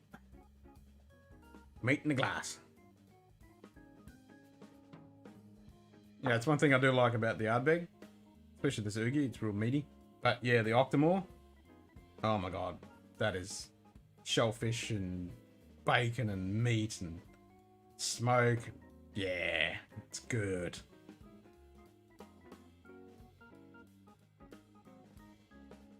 So that's the test. Actually, it's probably not much of a test, because if she likes Lefroy 10, Ardbeg 10, and Lagavulin 16, I don't think it's going to be much of a stretch for her with the Octomore. I think she'd probably really like it. I won't introduce her to that, because that's too bloody expensive, that stuff.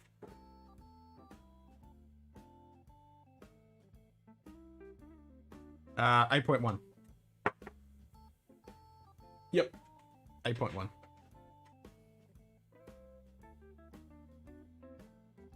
Yeah, I haven't got any of the 9s or the 10s. The one I had before that was the 7.3, I think. I'd love to have all of them if I could, but yeah. They are not cheap. Oh, you got the 8.1 as well? Oh no, sorry, you got the 9.1. It's a bit far to read. I need glasses, I think. I'm getting old. Actually, I can see it's a 9 on that screen. On that screen, it's... Yeah, I'm trying to remember the ages on the damn things, because depending on... Like, if it's an 8... If it's a 0.1 or a 0.3 or the 0.7s... I can't remember what it is. They're all different. What finishes are. Like, one is a... travel only exclusives. One is finished in sherry. I did have a thing that had all the list of what they are. But yours is an 8-1, mine's... I mean, sorry, yours is a 9-1, mine's 8-1, so they're both around the same. They're just a different expression each year. The 0.1s are the same. You've got the 0.1, 0.3, 0.2. Here we go. Why don't we just Google it? We've got the answers right in front of our face, haven't we?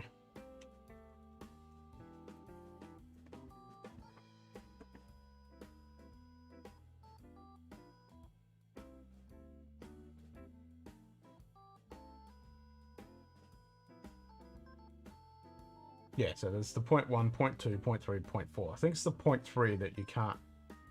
That one's only travel only.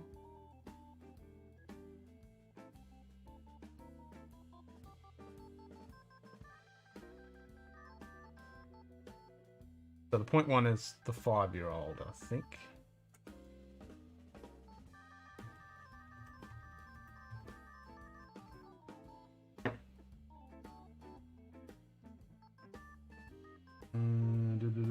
Uh, 67.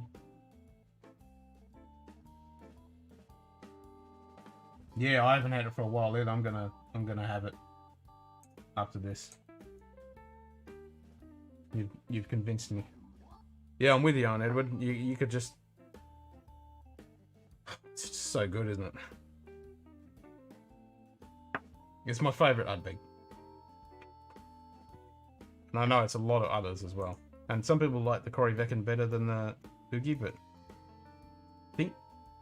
I think the Oogie wins. A lot of more people like the Oogie than they do the Corrie.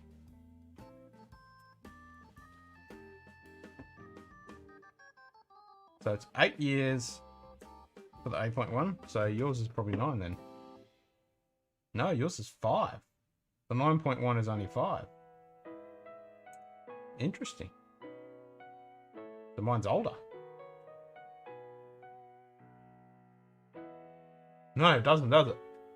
You get bugger all ABV in the gob.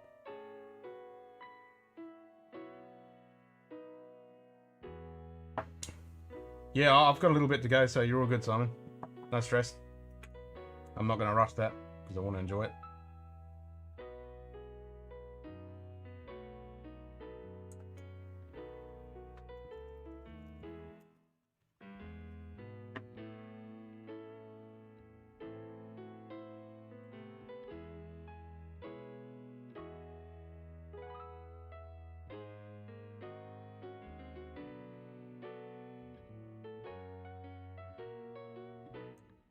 If I can find that thing.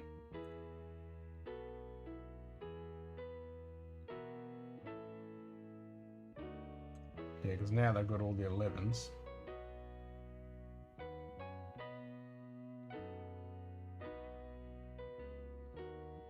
Then there's that 10-year one.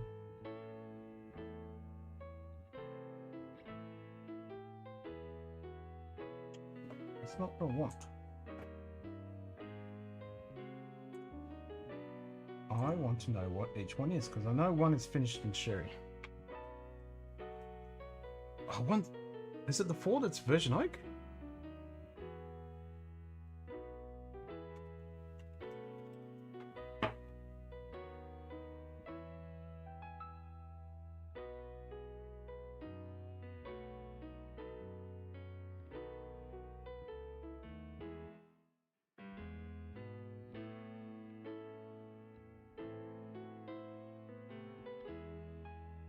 Almost bought the Corrie, but thought that his description of the Oogie would suit my taste.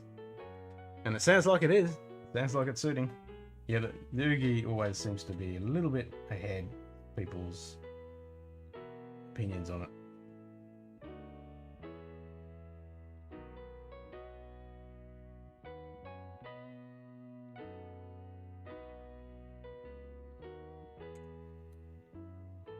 That's all the ranges.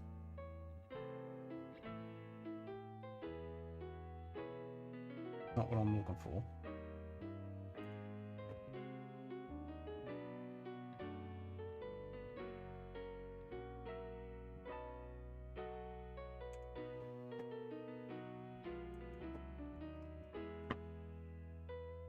And we'll find it.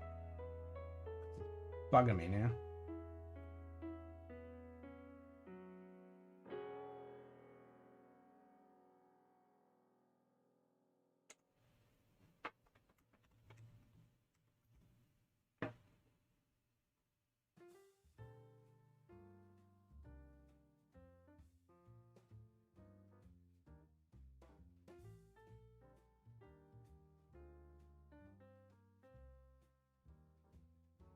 Here we go.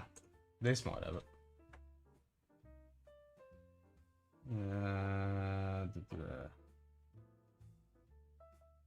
So the point one is 5 years. First bill American oak. Point threes are Scottish barley. That's 5 years. The 10-year. No, that's not what I want. 8.1. First of the range has been aged for 8 years in first fill American oak casks from distilleries such as Buffalo Trace, Four Roses, and Heaven Hill.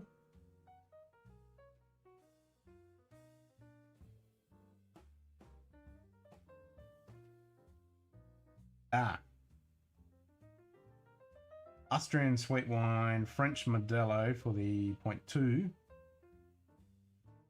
The 0.3 is the heavy peated ones, yeah, because that's 7.3. That was a beast. And then the 0.4, different oak. I think there's, yeah, there you go. The first 20% was matured in virgin oak. There you go. Yeah, I knew there was a virgin oak. And I think it's the 0.4 that is travel only, if I remember correctly.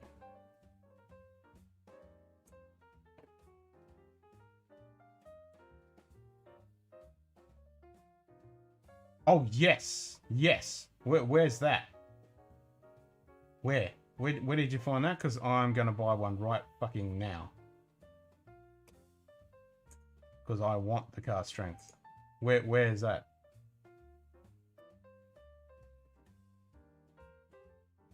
I'm literally going to buy one right now.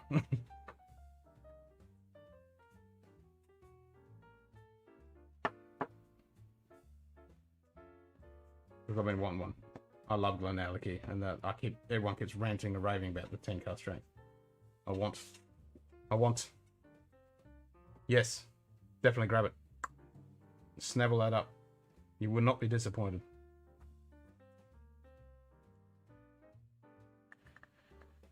Just leave me one.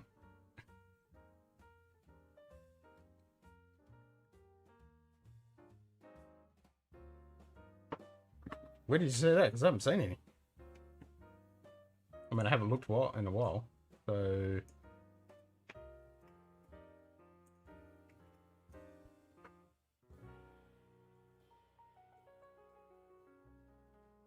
eBay booze, bud.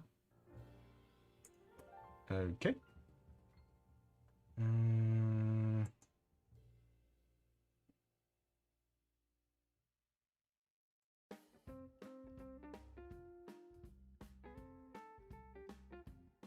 Does it say which batch it is? I've heard they're all good. I mean, you got batch 4 is the one coming out now. See, the whiskey company's got it for $165, which is insane. Oak Barrel's got it for 175, and they're out of stock. So 130 is like 140. Fuck yeah.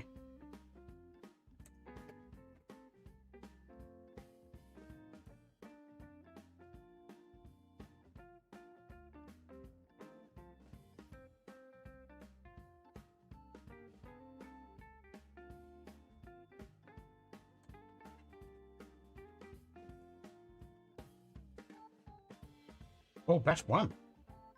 Damn, that's rare. Thought that'd all be all gone by now.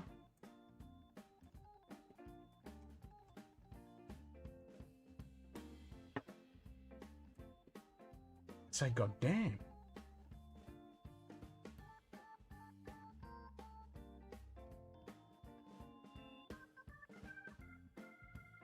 Oh, so it's $165, but if you use the code, it's 130, yeah?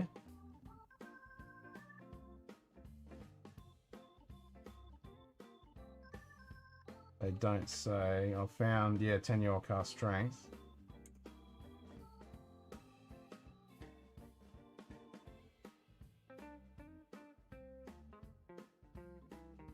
Unlimited quantity. Yeah, bullshit.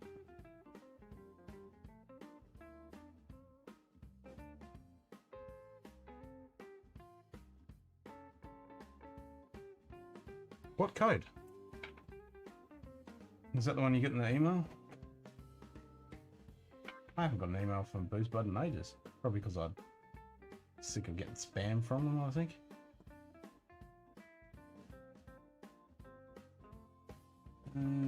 Does it say? Yeah, it's the first batch.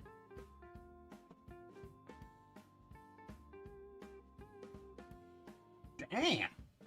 How the hell did they get some of that?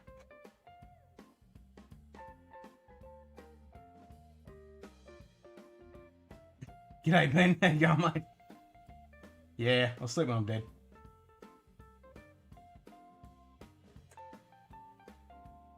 Yeah, I'm on eBay now.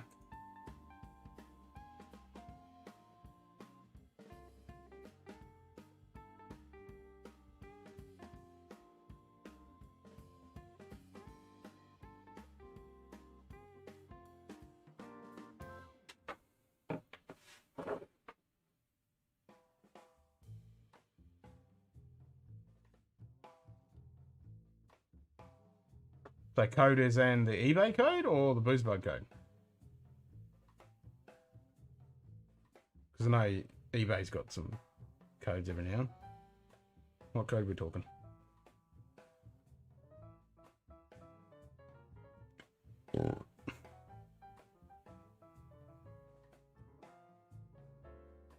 Yeah, eBay sells booze. Only recently in Australia. Amazon sells booze now too.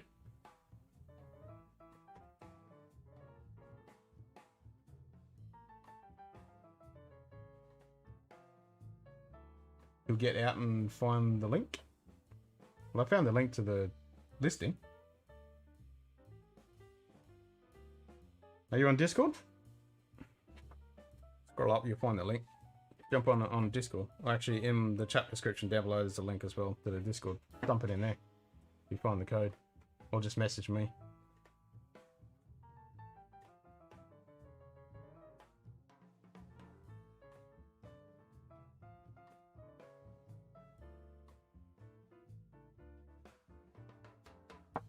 Yep, eBay sells booze depending where you are, and Amazon now sells booze. Which is bloody awesome.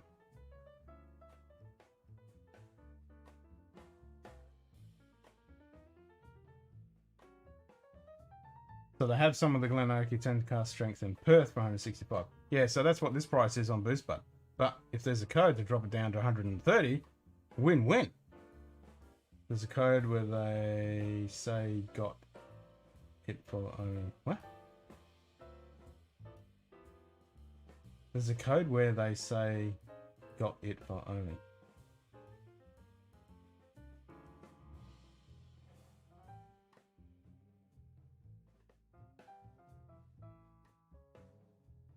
Not here in the land of the free, I roll. Yeah, well, it's only been recently we've been able to get alcohol on Amazon and eBay.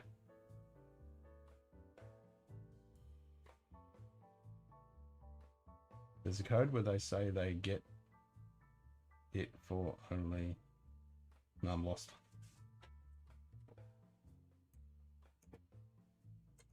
So did you see that on Facebook or something?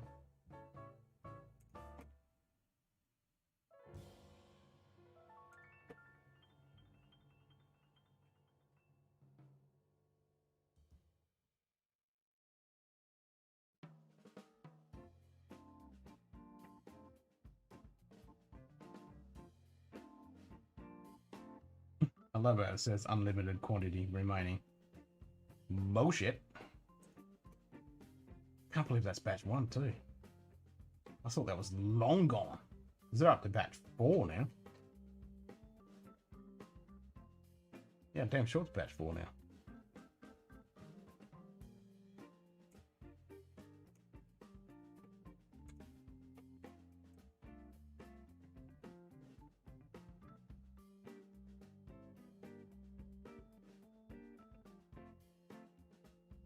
That is true. You can drive up and grab it, but you're going to pay that extra bit.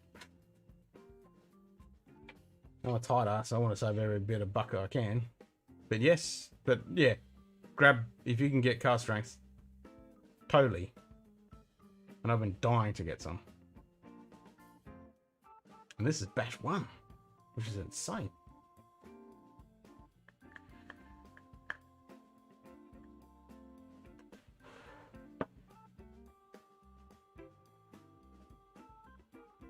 It's definitely still worth it. Do you know what batch it is, Simon?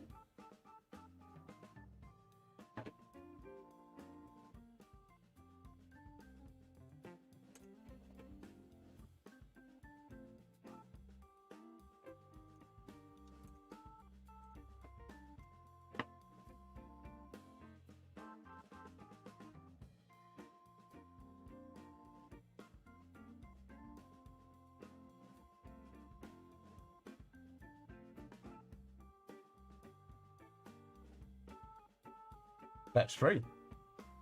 Nice.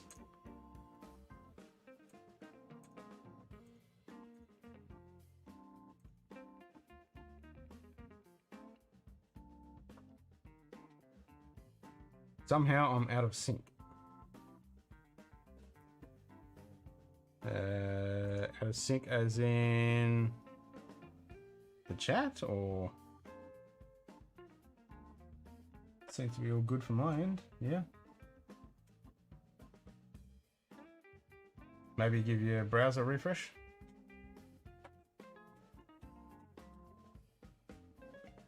Because I'm on ultra low.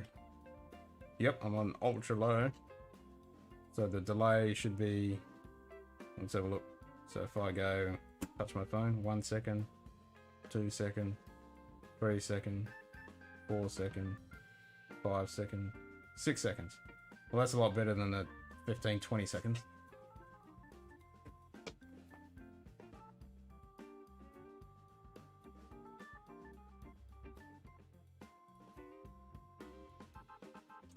Hey, it seems all good on my end. Haven't lost any frames. Encoding's working well. Yep, it's all good.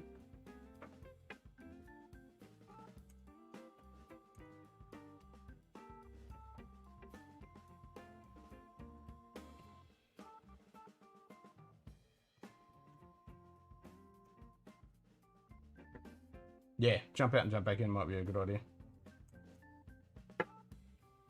Have you tried turning it on and off again?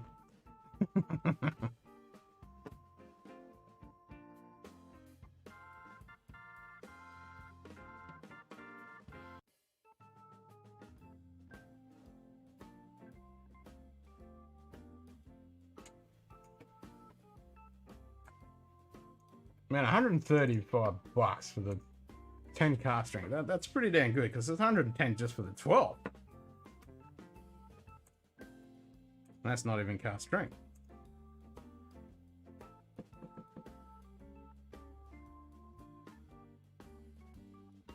I love me some Glen Alligator. That is some good shit.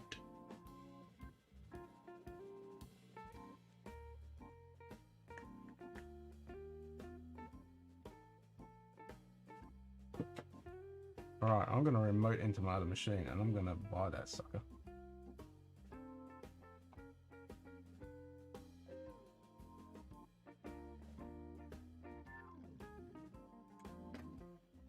I'm going to do it right bloody now.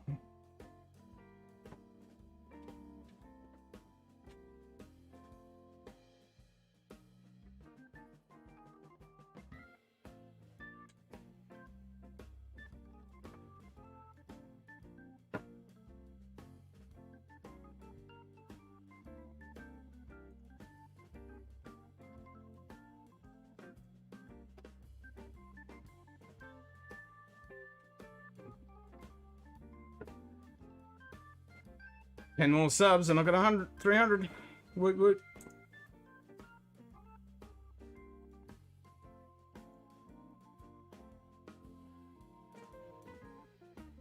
Check my whiskey fund.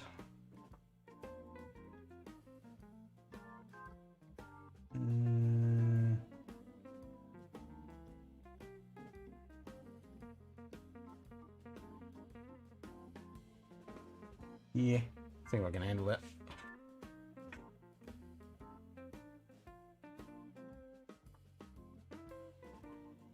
Yeah, we can survive that.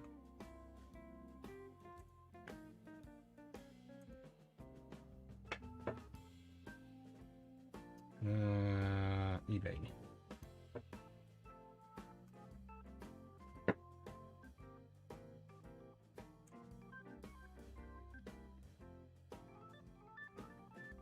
No, I don't want to use the app. Oh, there we go. Enjoy 15% off Bizbud. Oh, I found it.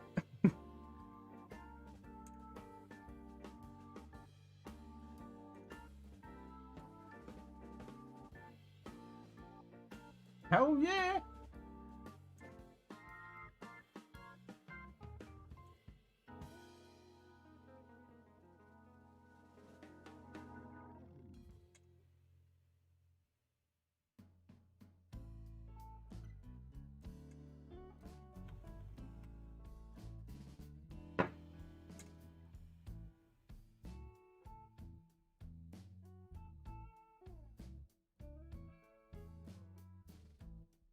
Where is it? Is that 10?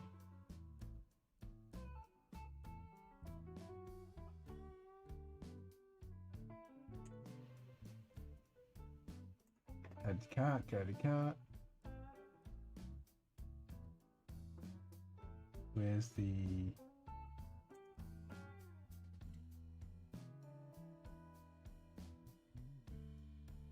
Okay, just collected from Dan's. Craig 10 will pick up tomorrow and open it up for your live stream Saturday. Oh, I wish mine would be here. I mean, I've got the 12 and 15.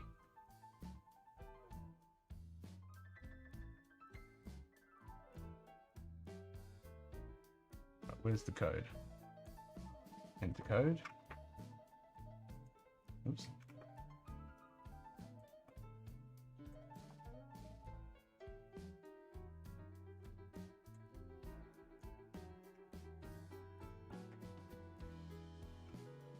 Apply.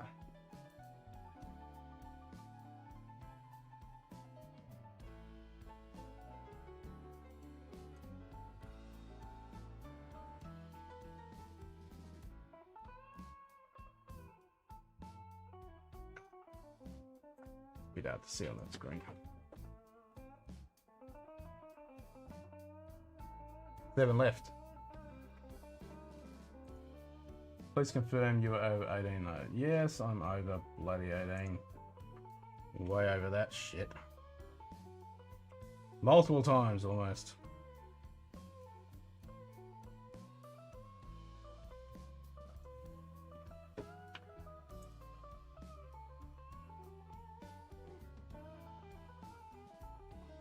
Day, month, year. Okay. Give you a random date, doesn't matter.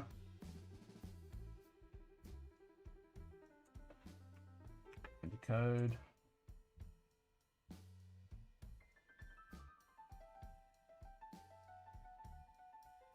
What? Can't be applied to my order.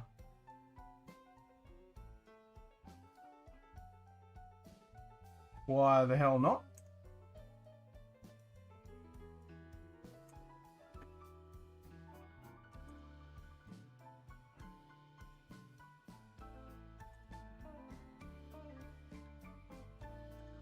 Says apply checkout. That's what I just tried to bloody do.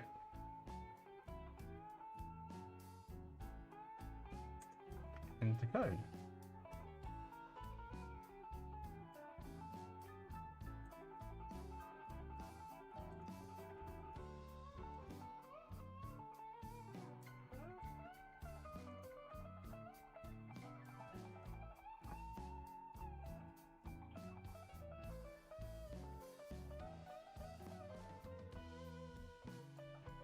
Not even letting me enter it.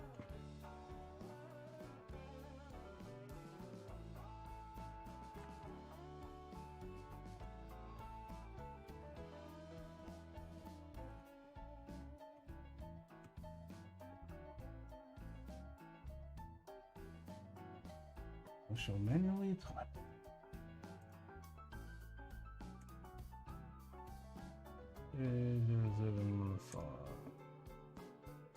Zero 0 Z15.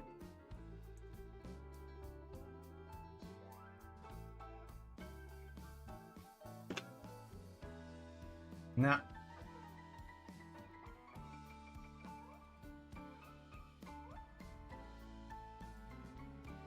For some reason it ain't working.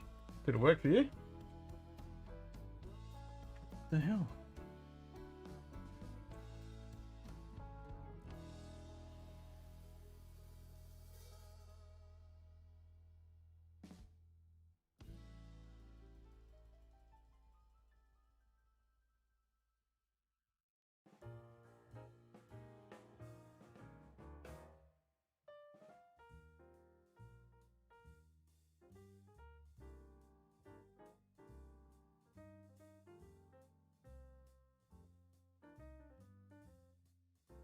Fuck them all.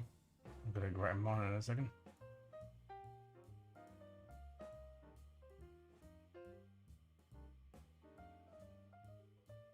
You notice that a manually submitted code worked. Do you want to share it with the rest of the community? No.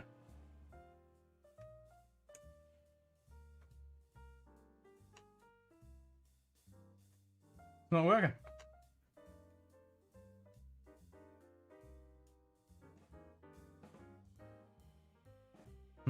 I'll have to try that later then.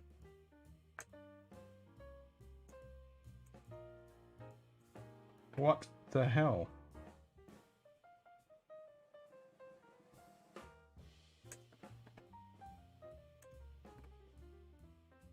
You got one? Yeah, it's not taking the code. It just says wrong code or not, can't apply code. What the hell?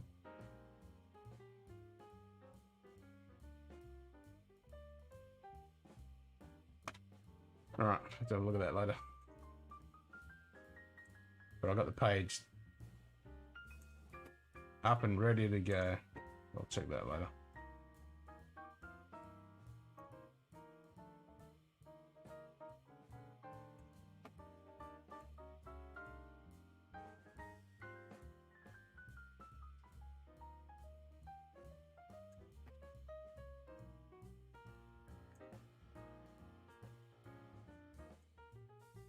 Right, let's get back to the stream. Yeah, I did. I even opened, when I opened eBay on my machine, it came up with the Beastbud code, the same one, and I copied that, pasted it, I put it in manually, it didn't work, so yeah. So I'll try another browser or whatever. Log in, log out, do all that usual shit. I'll do it later.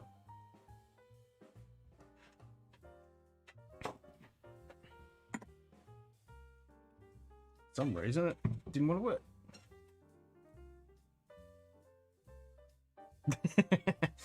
Do a road trip. I wish I could. I'm on daddy duty tomorrow, so I can't. No, tomorrow I've got to do shit. Saturday I'm on daddy duty and I've got to work, so yeah. Not work, stream.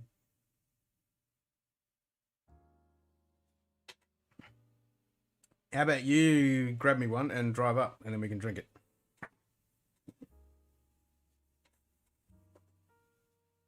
Don't laugh. I got a spare room. You can stay here.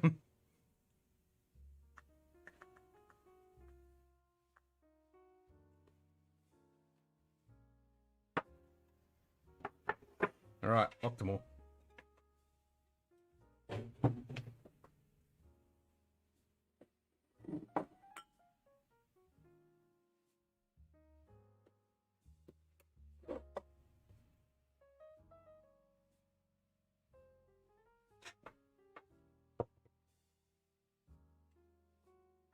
Yep.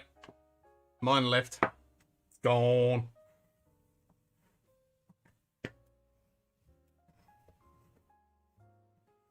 I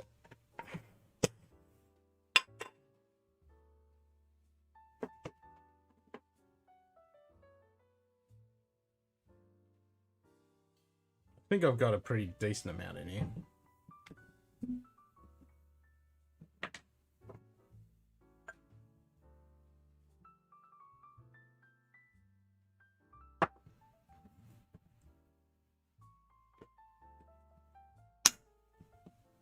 Nice decent pour. Yeah, there's a bit of liquid in there.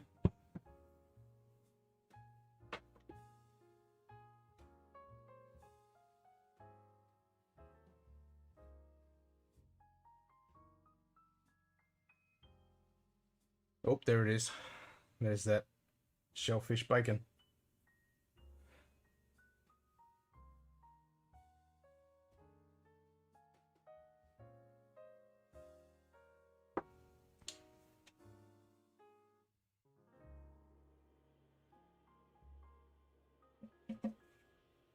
I do love how they got this corrugated cardboard thingy in here. Where's the bloody joint? Can't even get it out. There it is.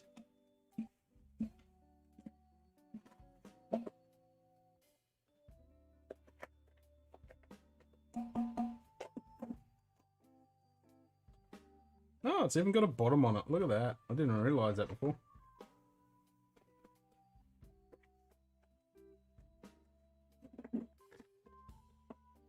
No code or nothing in there. And that's just stamped sheet metal.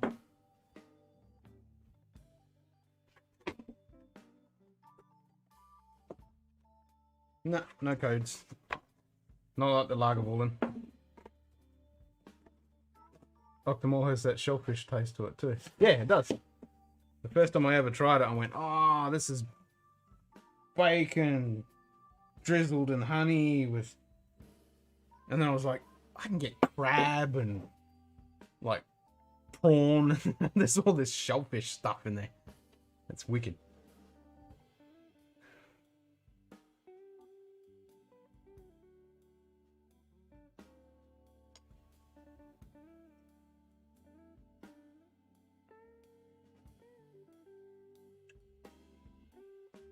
Yep.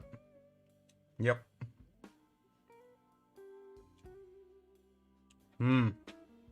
That was a good little pour too. Fermented seaweed. Yep. Yep. Bit of algae.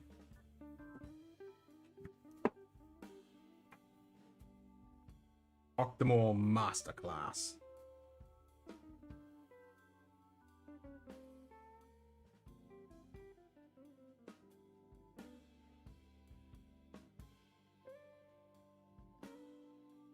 Aged 8 years in oak. 59.3% ABV.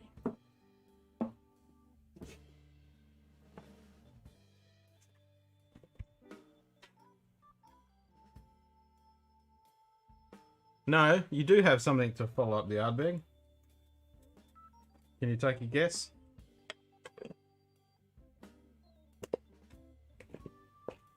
There's only one thing to follow up an Ardbeg Uigeadail.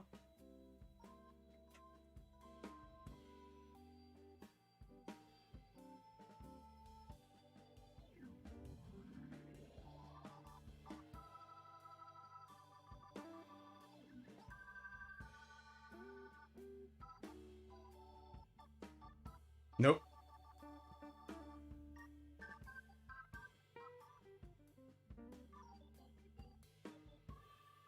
The only thing to follow up an Ardbeg Uigeadail is Ardbeg Uigeadail. Cheers.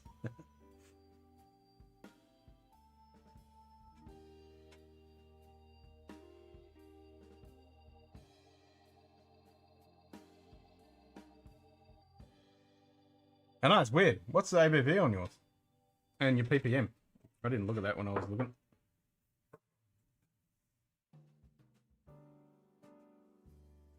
So yeah, this is 8 years, 167 ppm. Yours is going to be a lot higher than that. And this is 59.3 ABV.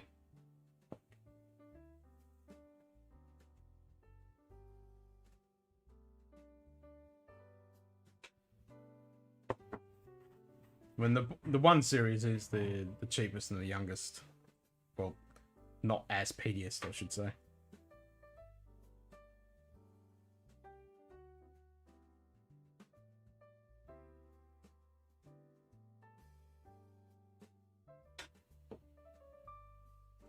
Oh. I thought it'd be higher than that. Been a 5 year. Thought that ppm would hang around a bit more. I mean, saying that, the ppm on a whiskey, it's all bullshit. The simple reason that ppm is what they get the barley at. So after they turn it into grist, boil the shit out of it, mash the shit out of it, distill the shit out of it, and then distill the after they distill the shit out of it, then they macerate the shit out of it. How much of that ppm is actually going to come through in reality? Because the only whiskey that I know that actually says the ppm of what it is in the bottle is Ulster Bay. That's the only one. Every single one, other than that, I think there's one other, I can't remember the top of my head. It is the malted barley that they order, and these guys are getting it, like everyone on Isla, they all get it from Port Ellen Maltings, and they order it at whatever order they have. Port Ellen does that ordering, so they'll say, okay, 167 ppm for this one, 250 for that, 300 for that one, 40, 50 if it's the younger stuff, like Lagavulins and stuff. But by the time it's gone through the whole thing and ends up in your glass, it ain't that. Oh yeah, the phenols and the smoke, that's completely two different beasts. The smoke, yeah, it's kind of a weird thing, because when people say peat, that's the phenolic compound, but then the smoke is another element to it as well. So yeah, if you're talking, so when people say a peated whiskey, are they talking about the actual iodine, that earthy peat characteristic, or are they talking about the smoke characteristic? Because, you know, you get something like a Lagavulin that has a lot of smoky characteristic, whereas this has a more earthy, rich peat kind of characteristic. And like Lafroig's got a huge amount of iodine from that peat bog, and depending on what peat they use, which layer of peat,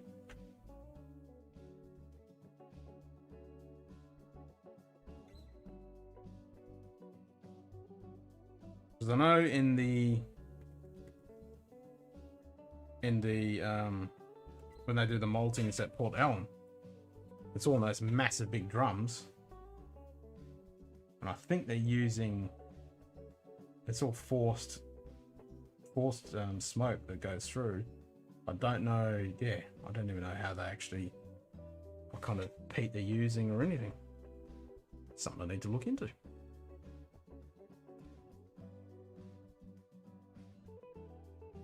Yeah, you'll definitely get more smoke from a lager. Yeah, this doesn't have smoke at all. I mean, it's there, but it's like wafting on the top kind of deal.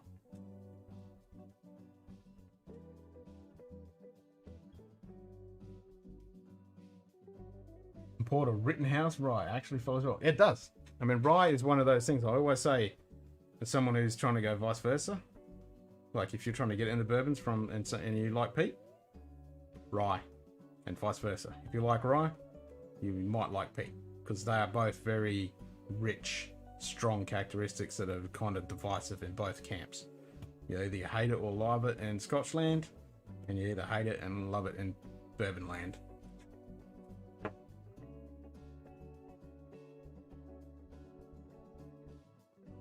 Yeah, and I think it comes down to a lot of the phenolic compounds actually attached to the barley. So when that smoke comes off, because traditionally when they did the maltings, they weren't trying to introduce that phenolic compound. They were using the peat to dry the barley. So if you get peat and you burn it really hot, you're going to get fuck all smoke, but you're going to generate a lot of heat, which is what's going to cause the barley to to dry out and stop maturing. But if you want to add that smoke and that flavor, then you need to drop that heat down and put a lot of young, grassy, more vegetable material peat in there, and actually spray water on it as well, and then you get a shitload of smoke. Like if you look online and you look at Lefroy, because they do, I think it's more of a touristy thing, but they still do a little bit of their own malting, and you can see, you can actually go in there if they're doing it when you go on a tour. You can actually shove some peat into the kiln, and then you see the massive amount of smoke that's spewing up.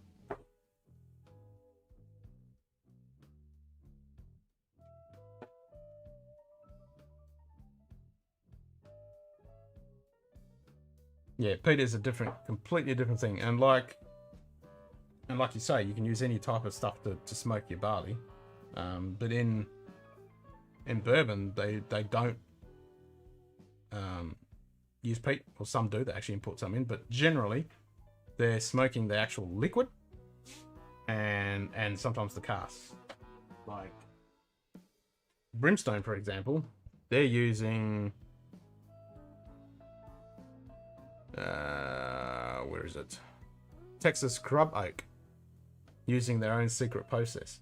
So however they're doing, but they're heavily charring the casks as well. And down at Lime Burners, they're actually getting peat from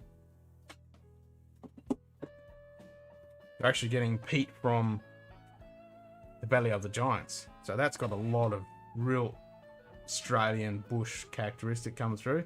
It's amazing. If you try the Darkest Winter or the peat or the heavy peat, oh man, it's so good, because it just reminds me every time I sniff it and drink it of being in the Aussie bush with a bushfire. I mean campfire, not bushfire. It is so good. It just takes you back every time. And I can imagine someone who's an expat drinking the same thing with peat. They, if they grew up smelling peat, this would take them back. It's the same thing with that Lime Burners, but they use that peat from the Valley of the Giants.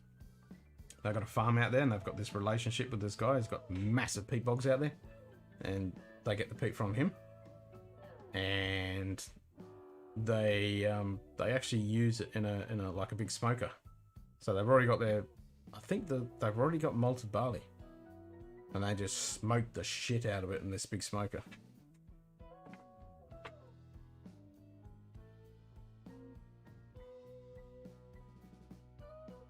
Yeah. Yep, Bullet 95. I've had the Sazerac rye. I actually don't mind that. When you look at Islay, they don't have many trees on the island, just small shrubs, I guess. Peat was the only major heat source. Exactly, that's what it was. And not only that, it was used in your home. Like if you didn't have bugger all trees around you, there was peat everywhere, and that's what you used to cook with, to heat your home.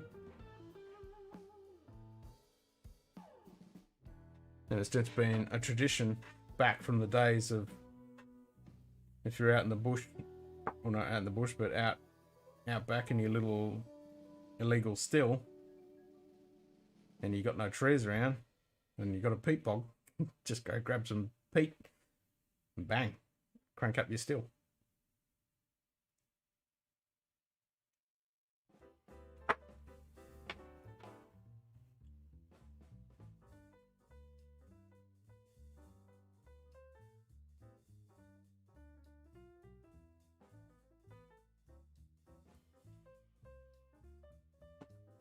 Yeah, I can't wait to get over there and actually get a big chunk of peat.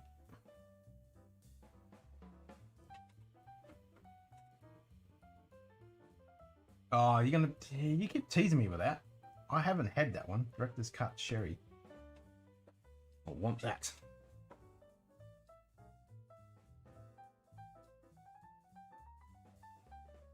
I mean, there are some trees around, but yeah, there is not much bloody way of a lot of wood in Scotland, that's for sure. And it's similar to the country out here. There's no fucking trees, man. It's all desert. You get little shrubs and that's about it.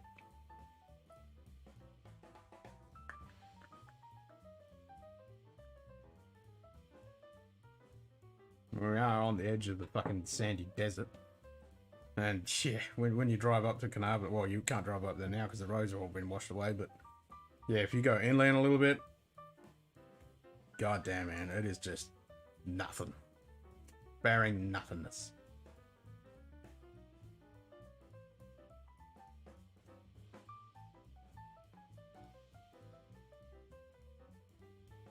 I know, and that's where I'm from, and I miss it. Every time I go, when I drive from here, and I get to Perth, and I get to Armadale Hills, and I get to all those trees through there, oh, I feel so much better. And then I get home, down to Albany, Denmark area, and there's just trees everywhere, and that smell of the bush, eucalyptus, go to the Stirling Ranges, the Prongerups. I mean, that's God's country, mate. Fucking love it down there.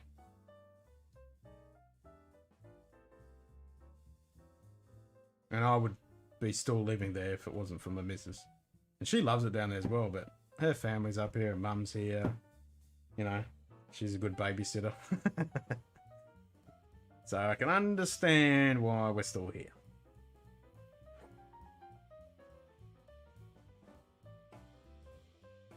And lime burners had to form as soon as I left.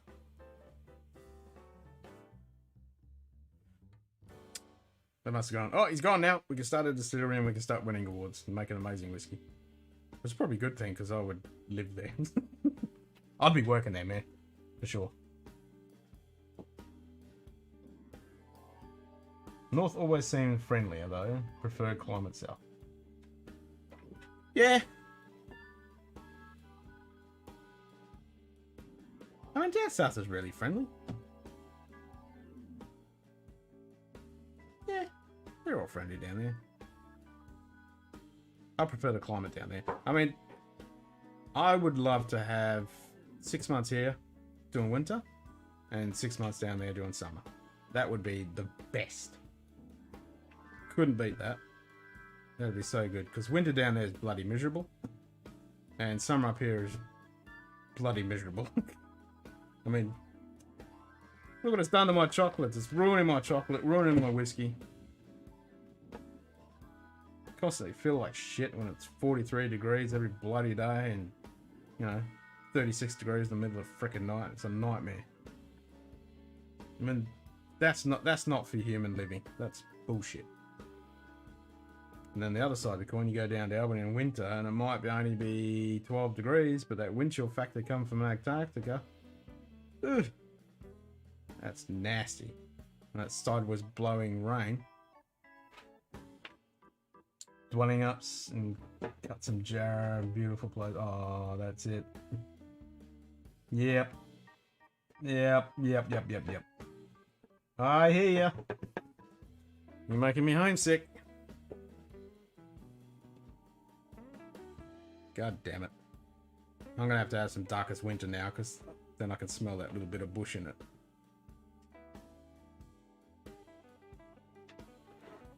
I'm pining for home now. Oh, now would be the perfect time to be. It's in summer. As soon as it gets hot again, I want to go down there. Go to Stirling Ranges. All the Prongerups. Anywhere down there. Anywhere. So good. Well, we're actually... The three of us need to go down, because we want to go to Whippersnapper. And we want to go to that new distillery. I think it was you who told me about it, Simon or Edward? One of us. That new distillery. Down Perth way. Gotta go catch up with Triple H down in Belmont. Because that other one's in Belmont too, isn't it? Catch up with him. He does that wax lyrical gin. Want to see his workshop and make all these stills he makes. That's freaking awesome. No, you said Margaret River. That's right. There's one down to Margaret River. So we need to go to Margaret River, go see University, and then go to Albany, and then we go up to the Prongerups, and then come back up.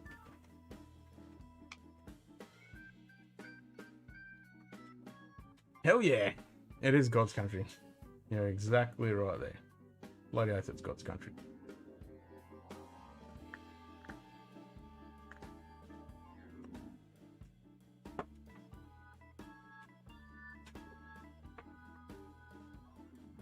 And that's why that Lime Burners distillery does so well, because that climate is very similar to Scotland. Right on Princess Royal Harbour there. You guys watched the episode? The Lime Burners one I did? Just watch that intro bit I did with all that B-roll and the drone and everything.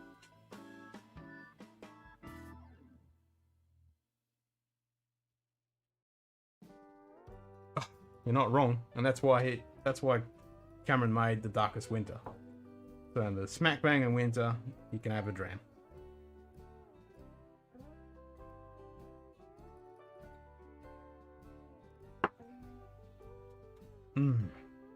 Yep. So Albany's my hometown.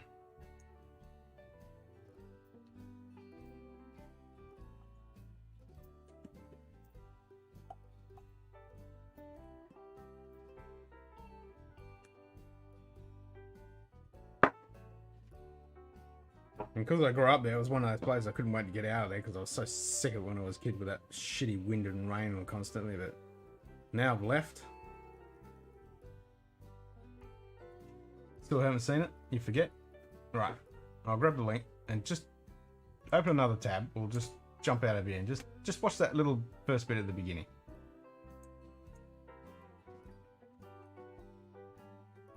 Because I'm quite proud of that little bit at the beginning. Got my drone up, it was blowing its tits off. A couple of the days I had to wait till it wasn't blowing its tits off so I could go there and get the drone up.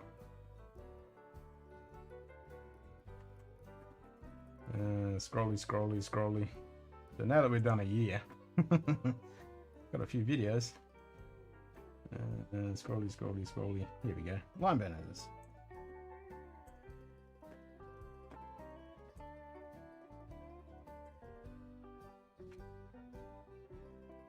There you go. And then if you scroll to the end, I got a little bit of footage of the drone over the prong grubs. So good.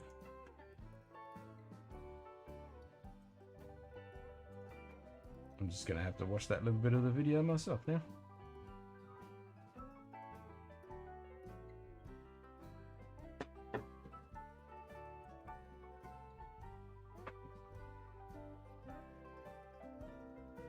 So this is almost a year ago because this was March. I took this. So lovely blue skies in Albany. And they've replaced that still. I've got a bigger still in there now. When I was down there, I was actually going to be able to video the installation, but something happened with the guy, with his mum or something like that, and I couldn't do it, so I missed out.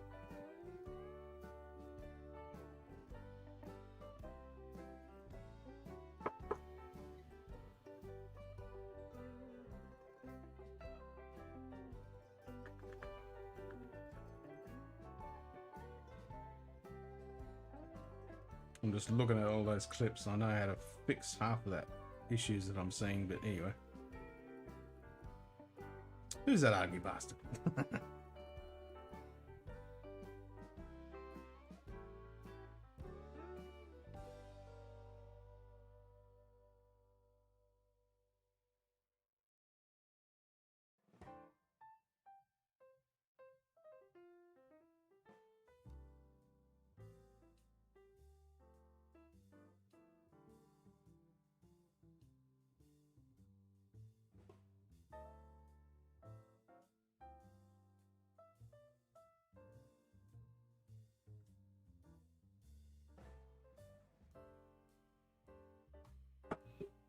And it's such a great spot to sit there and have a dram. Because you got the whole Princess Royal Harbour to look over.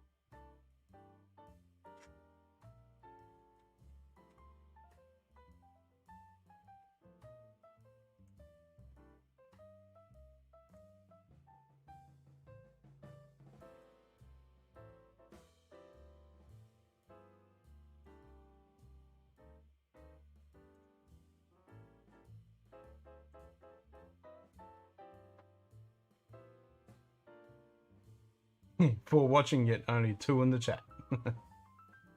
Yeah, that's normal.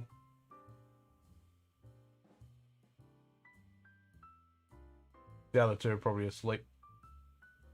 Oh, look at those trees. I'm just looking at the end of the video with the prong drops. And if you look at the end there, you can see all the peat drying out. You like it? Thanks, mate.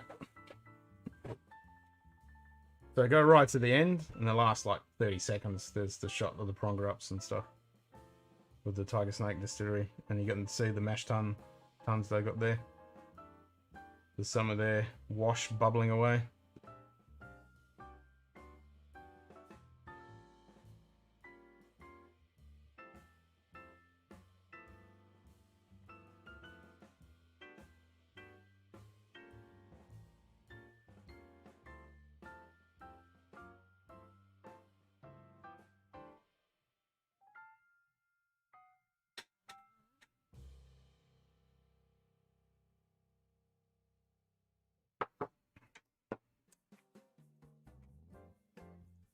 Yep, awesome place.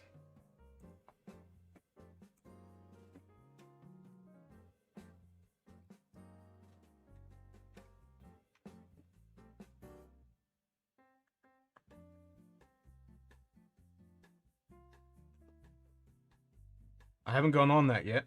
It's on my to-do list.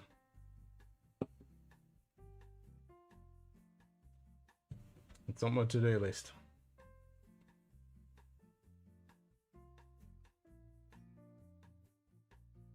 I need to go up Mount Torban up and Bluff Knoll again too.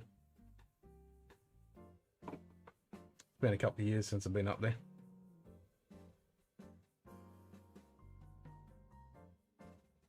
Shit, I think it'd be like 4 years since I've been up Bluff Knoll.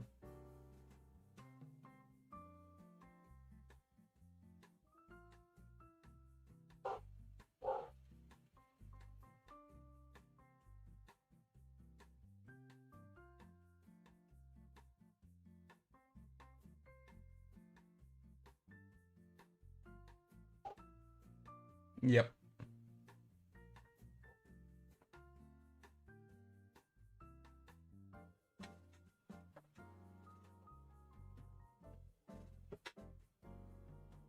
It is certainly God's country.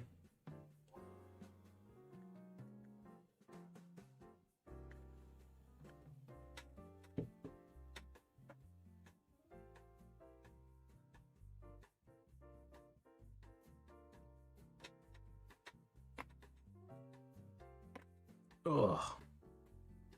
Saved myself $50 in chiropractic fees.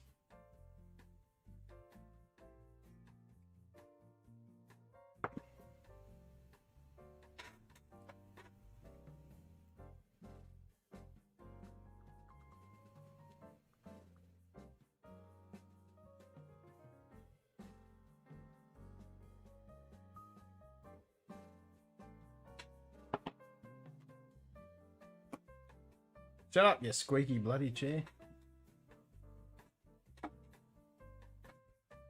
Need to put some oil on it.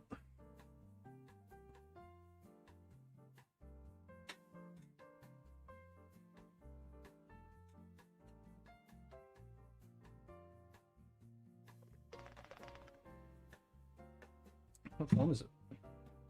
Almost 1 o'clock. I'm going for 4.5 hours.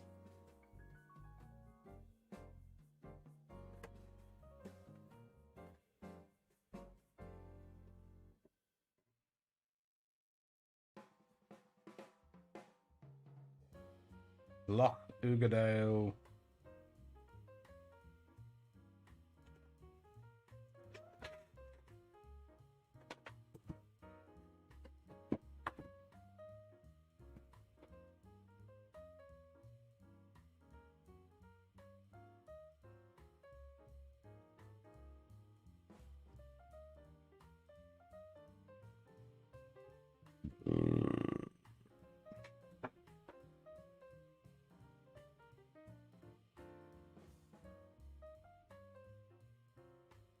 Oh, I saw that. It was completely packed. I saw pictures and videos and stuff. It was insane. Absolutely insane.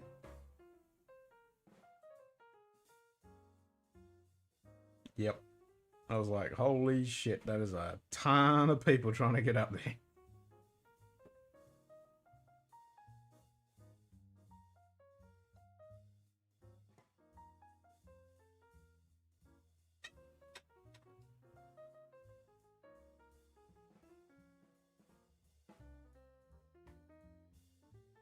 Ugadale.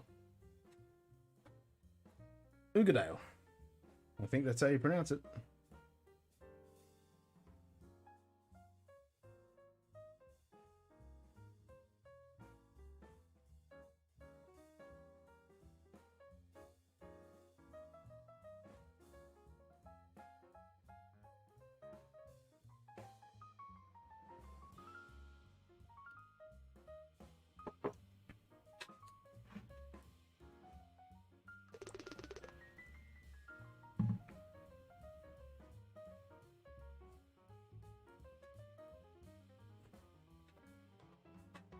I think the most annoying pronunciation one that drives me up the wall is Glen Murray. Because most people say Glen Moray. It's like, no such thing. Glen Murray.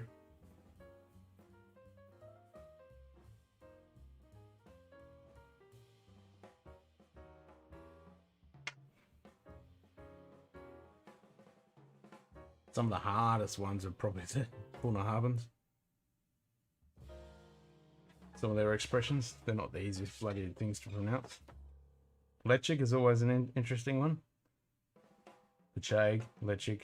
I was watching something the other day and somebody said, nah. Like, even if you go to the distillery, you ask one person, they say Lechig, and other people say Lechig.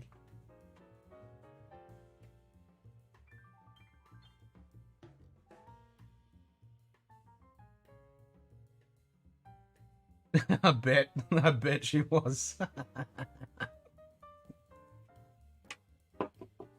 It's interesting though, because you know, you ask 3 or 4 Scottish people and they all say a different thing. Like my mate Fraser, he's been on the show. He did the Ardbeg 10, and he did and he's Scottish. His dad's Scottish. He did the Scarpa. He bought us the Scarpa, and he's done a couple others. And his dad always says Islay, not Isla. So he always pronounces it Islay. And the microphone refused. It's interesting. Just poured the lime burners. Peated sherry, really good stuff. Hope to get to try their peated port cask. Yeah, that peated port cask goes very quickly. That's one that I'm itching to get my hands on, but it's like his private thing. Cameron makes that one, and it goes so bloody quick. Yeah, it's Isla, exactly. It was funny because I was watching the Barrel Mob over east in Sydney, and they had some Sheila on from Scotland. Oh, the Sheila from Elixir, and she was talking about the new distiller and everything, and they were talking about pronunciations of stuff. And it's funny because you pronounce Isla as Isla, but Kel-Ila, you would think, because it's almost the same kind of spelling, you would pronounce it Kel-Ila, but it's not. I'm sorry, not Kel-Ila, but it's Kel-Ila. And even she found that, and she's Scottish, and she found it really interesting.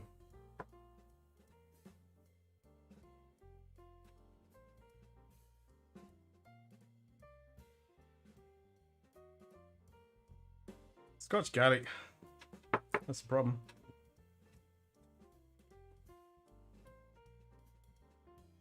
Lolila. Lolila. That's it. But you would think, because it's almost the same kind of spelling, it'd be Isla. Kel-Ila.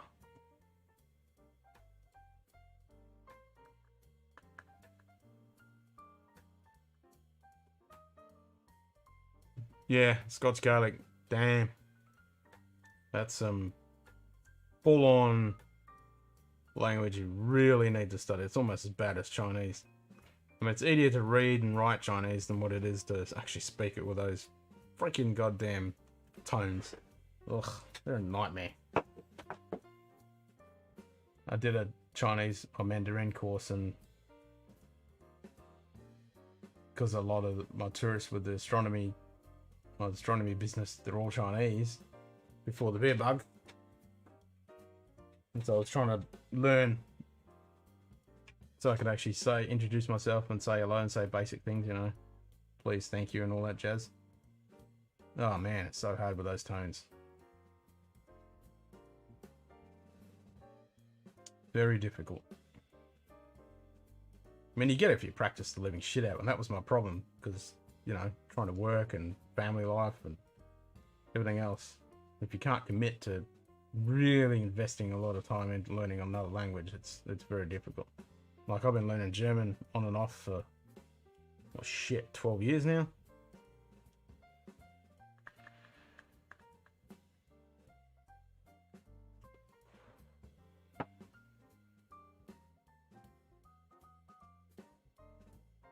Just laugh and nod. Yep. I'm pretty good with accents. But if you get a real thick, like, yeah, real strong Highland Scottish accent, like way up in the north and like real thick, it can be very challenging. Are you talking about Craig Alecky or talking about Glenn Alecky?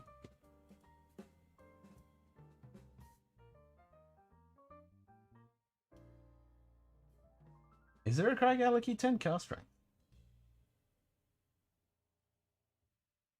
Couldn't find a single review.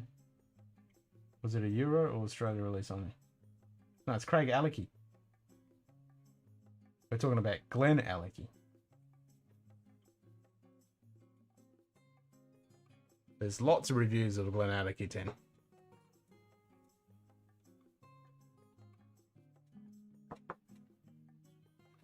Craig Alecky. I didn't even know there was a Craig Alecky. Cast strength.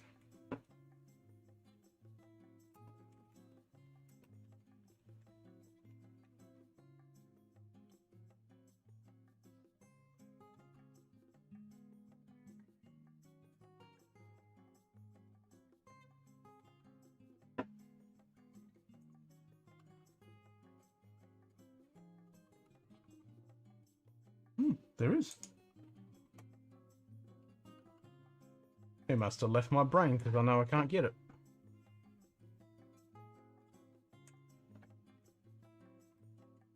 Craig Alecky, 10-year-old.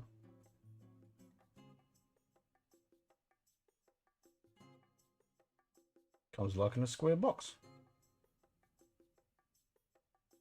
Square bottle, I should say, not box.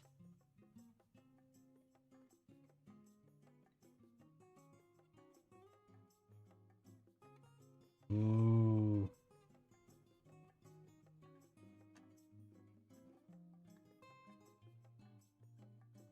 Single cast. Is that an indie bottling? Must be an indie bottling. That's not a... It's not an official release. That looks like a single cast. That's an indie, isn't it? Ah. Well, I just googled. There is a Craig Alecky cast strength. Because this is 57.8, but it's an indie bottling.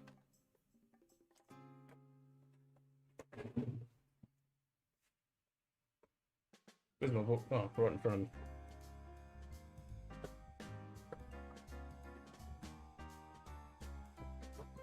Yeah, it threw me for a 6 then. I was like, I don't remember a Craig Alecky cast strength.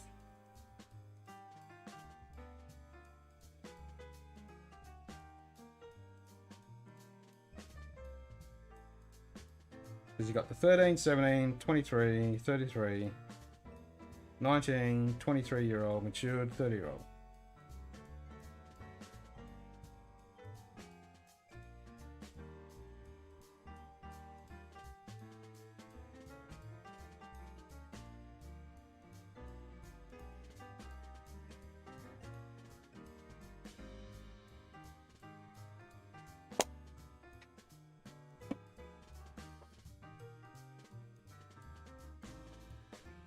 Yeah, I never use spell check. Especially when you're typing in whiskey.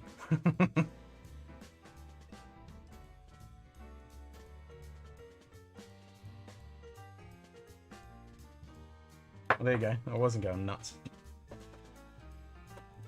But yes, there is a cask strength 10-year-old Crowder Galaxy, but it's by the single cask indie volley.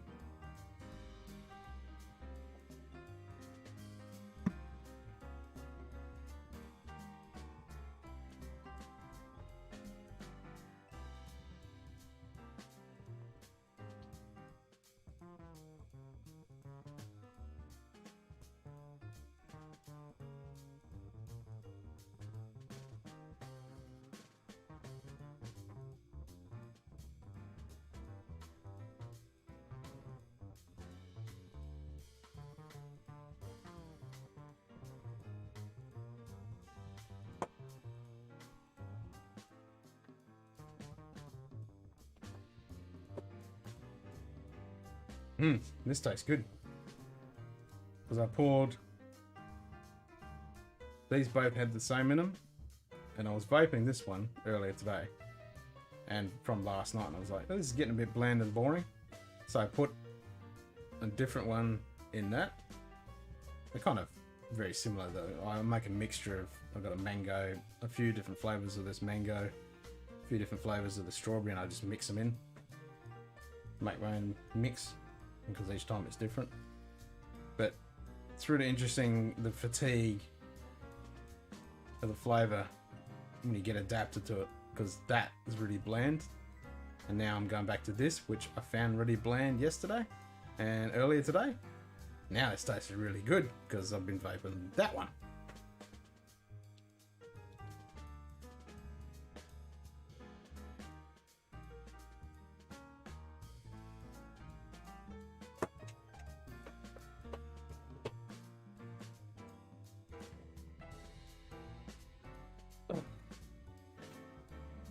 Excuse my lily white legs.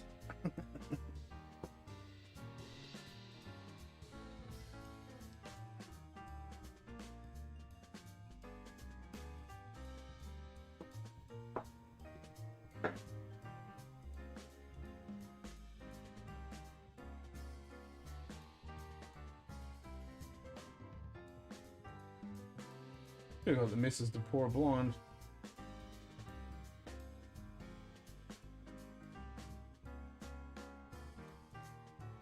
I should put this back.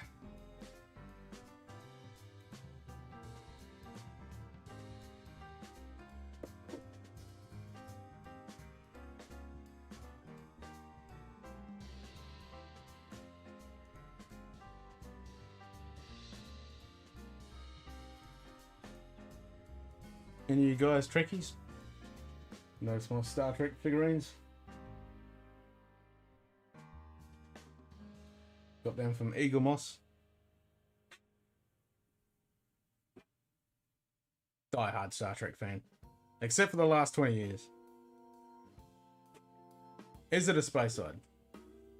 I was just going to say, do you want to play Is It a Space Side?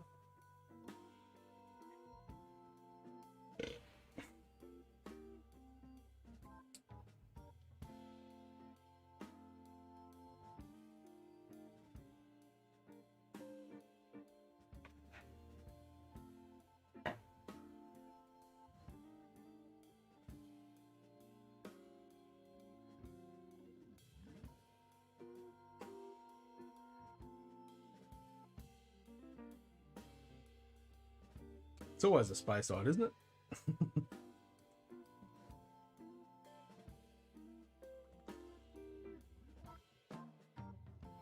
Yep, why not? Let's do it.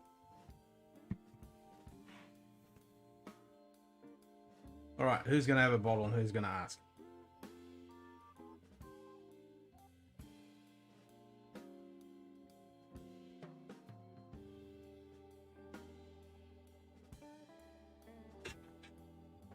Oh. I will think of a bottle. So I've got one in mind.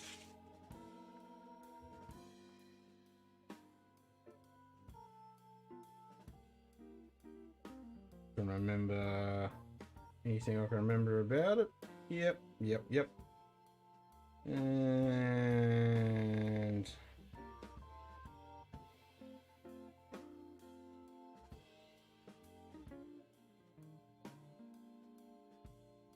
can't even see that fine print. Is that what I think it is?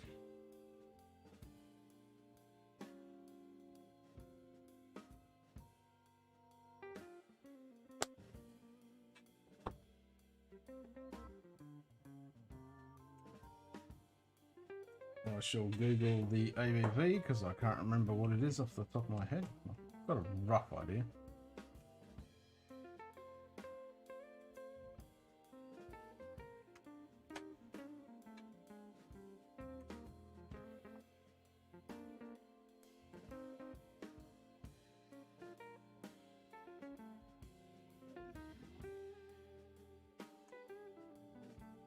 Is that what I think it is?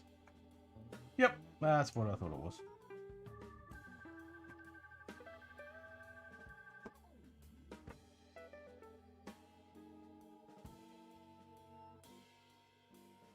So I got a bottle in mind.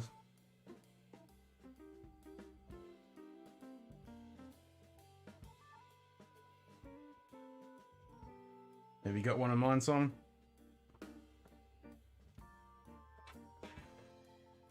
Is it a Speyside? Copyright Roy?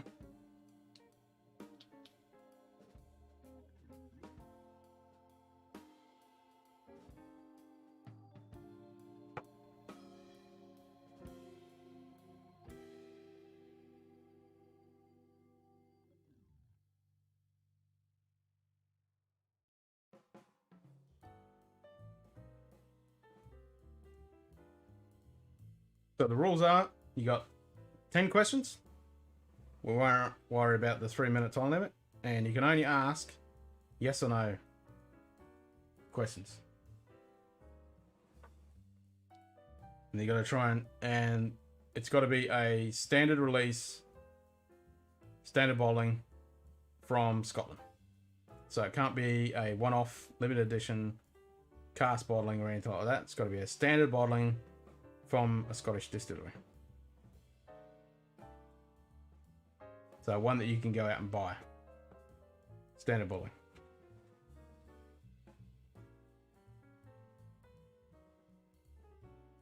Yes, I'm way old enough to need glasses. I definitely need glasses. I've noticed year after year my sight is definitely getting worse and worse. Used to be really good and now it's shit. I mean the chat window over there, I can just make it out. Glance over there and it's a little bit better. And it doesn't help, you know, drinking a shitload of alcohol and being 1 o'clock in the morning.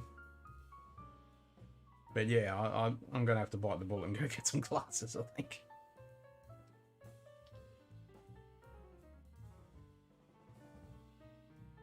Which I'm not really looking forward to because, not the fact that I've got to wear glasses or any of that, but I can move my ears. Don't know whether you can see that.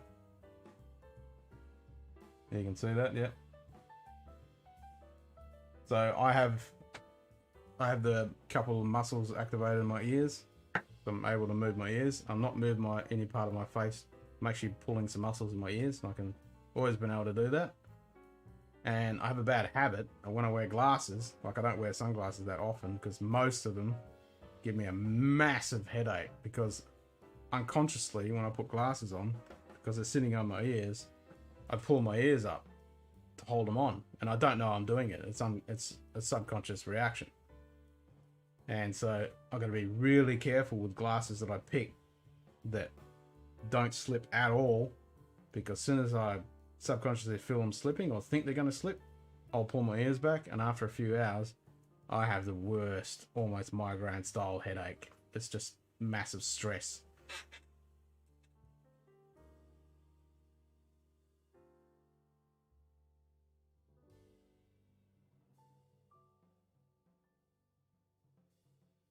Edward, are you going to join the game? Is it just one participant? So you can take turns. So if I've got the bottle and you guys are guessing, so you can take turns and ask them the questions.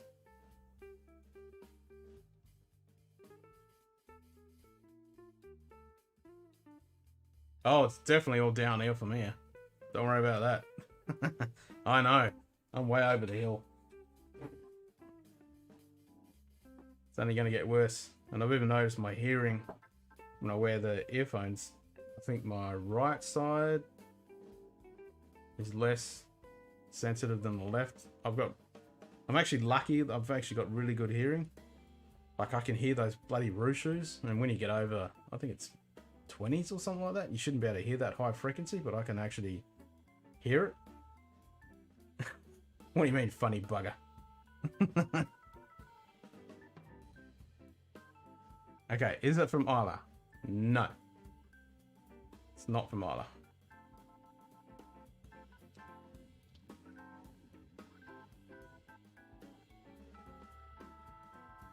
So you guys can either take turns, or you can do, Simon can do one full game, and then Edward can have a game. It's up to you guys. So if you want to take turns, as in asking the questions, or take turns as in asking the bottle. Or guessing the bottle.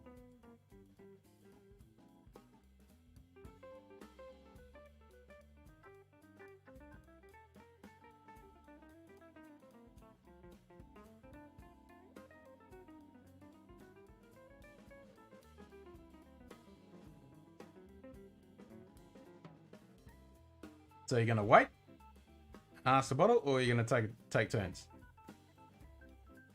We could stretch it out and you can ask the next one. As in the bottle. Alright, so I'll make an executive decision. So this is Simon's turn. So you can play along in your own mind and try and guess it. So you can put up, don't ask the question, but you can put up guesses of the bottles if you want. And see if you get it. And I won't say yes or no until Simon has finished the game, and then I'll say, you know, if you manage to get it. And then once Simon's had his go, then we'll swap, and I'll ask Edward. So I'll ask you what your bottle is, and then we'll swap again, and Edward can ask me. And then I'll ask Simon for his bottle. There we go. So then everyone gets a go. Is it from the Highlands? No.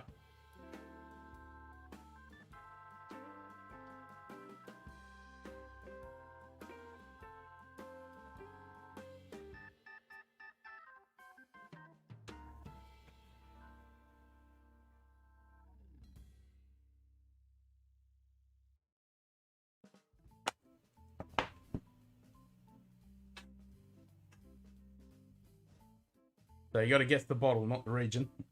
So you're going to snipe. So you're just going to guess the bottle. And if you get it at the end, I'll let you know if you got it or not.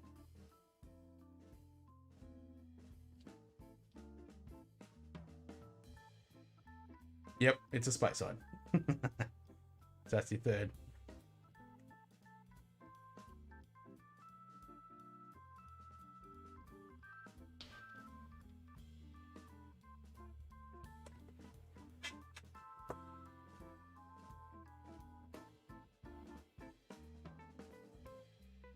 It is a Speyside.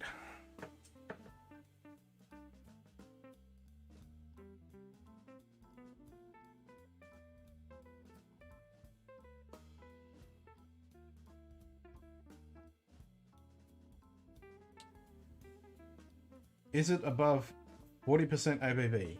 Yes, it is above 40% ABV.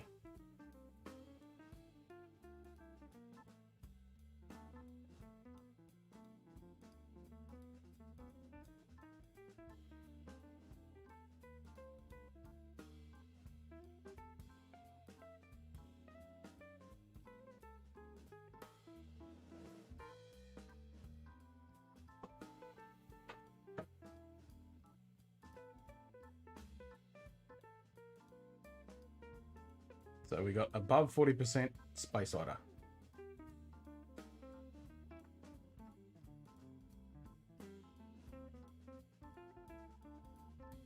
So you've got your scope, you've moved it around, it's now sitting over the top of Speyside. It's now looking at all the ABVs and eliminating all the 40%ers.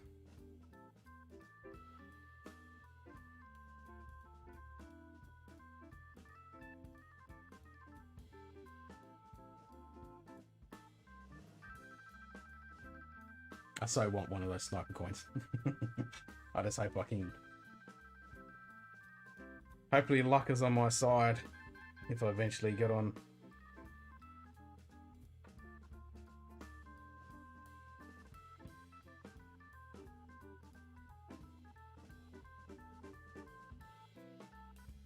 Like the Sniper King, he's got like 16 of the bloody things. It's insane how he manages to do it. He must have one of those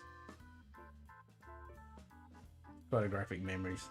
My memory is up there shit. I can't remember nothing.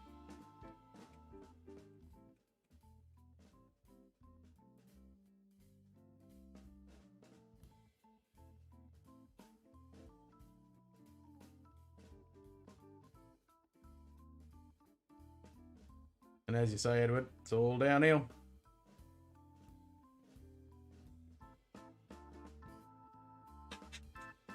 Is it a Glenfarclas? Nope.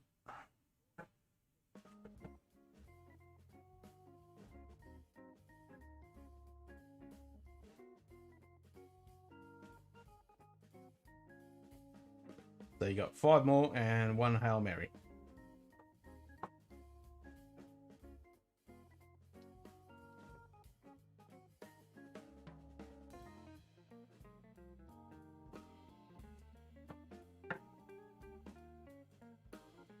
I'm not sure if Roy actually does an extra one. Because he has 10 and he goes up to 10 and then you're done. But I think you got 1 more. I think so, yeah.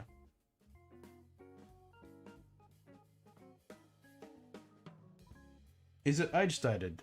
Yes.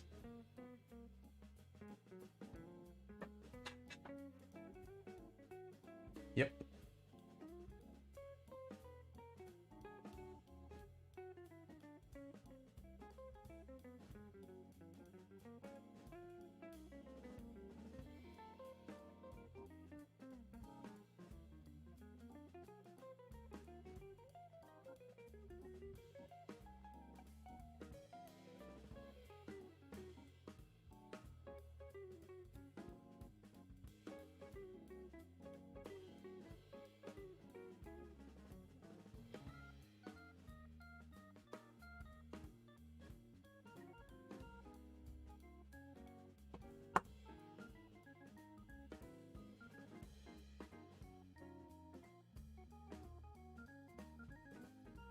Is it a core 12-year-old? Yes. Or did you say, is it over 12? Okay. Yeah, I need glasses. Yes, it is a 12-year-old. I'll give you that one. So it's not over 12, it's a 12-year-old. So it's above 40%, space side, 12-year-old. So I'll give you an extra bonus.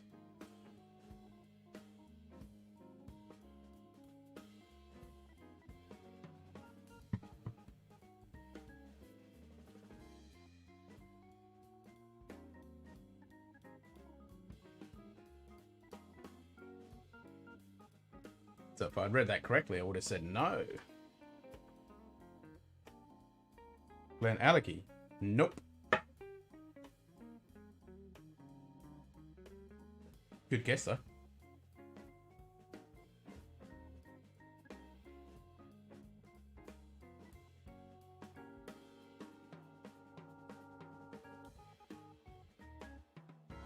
Since we've been talking about Glenallachies. And I'm hoping that that code goes through so I can get myself a bottle of the car strength. Because I'm going to be jealous if you're drinking that on Saturday. You lucky bugger.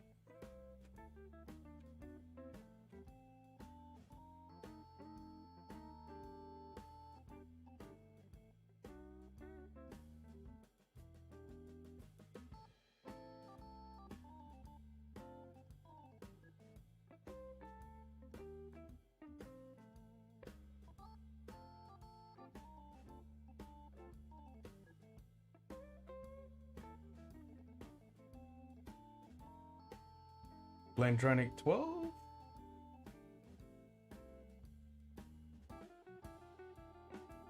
That's Edward's guess. I can neither nor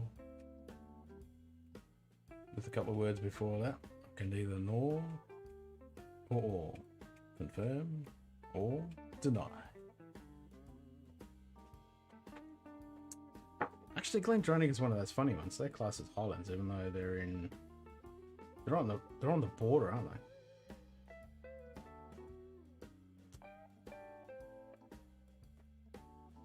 They're right on the border.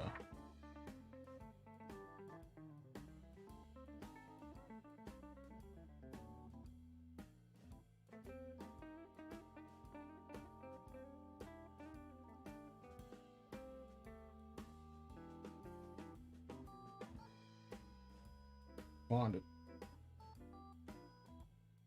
Glendronach. Yeah, so they're classed as Highlands, but they're so close to the lowlands.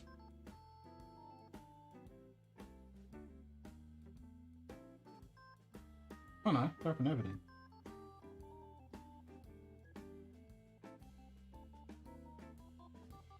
Yeah, so Glendronach's one of those ones that class themselves as a Highland, but they're actually Speyside. But you have to go to what they call themselves. Because they say... Because Aberdeen is in Speyside. Remember the correct...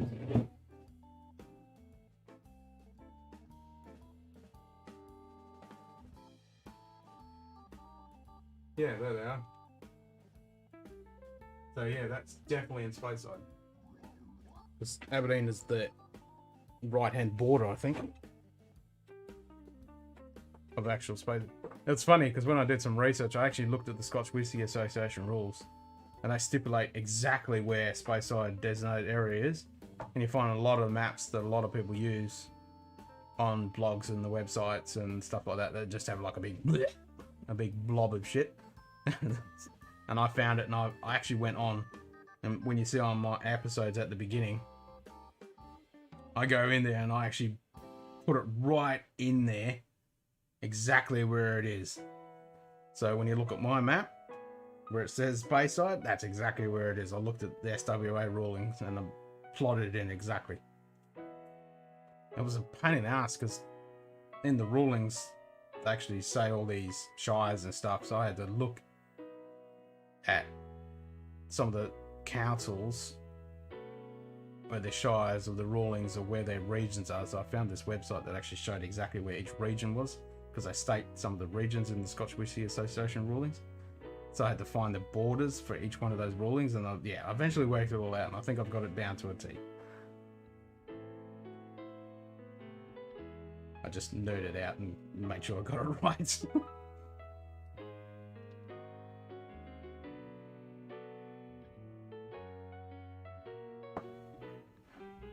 So how you going there, Simon? Are you Googling away? Glen Murray 12. I can neither confirm nor deny.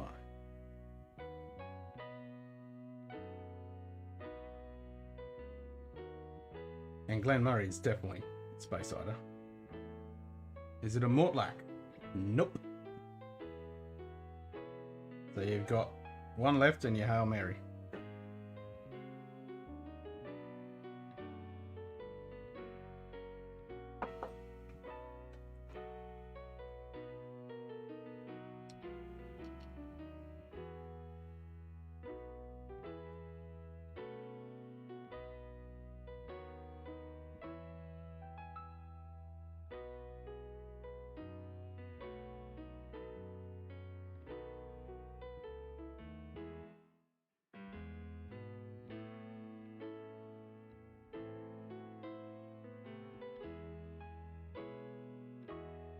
So I'll give you a clue. I'm feeling generous. I'll give you a clue. It is one of the big four. Perthshire.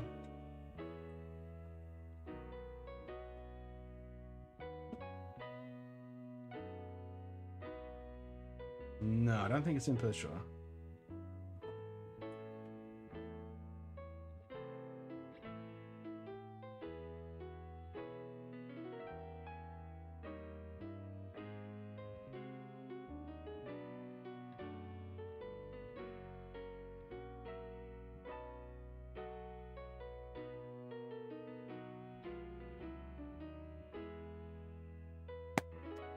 It's not in Perthshire. Perthshire's actually down a bit. That's not in Speyside, I don't think. Perthshire's in the Highlands quite a bit further down, I think. I think it is.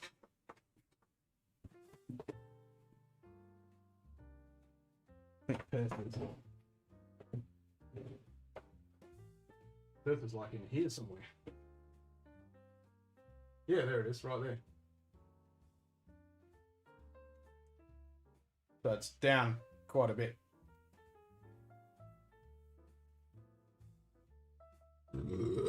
Oh, excuse me.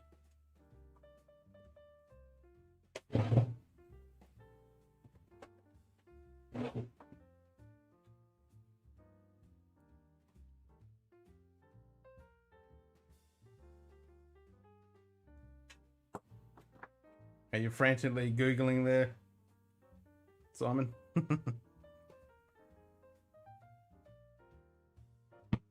So you got one left, and I've given you the clue. It's part of the big four.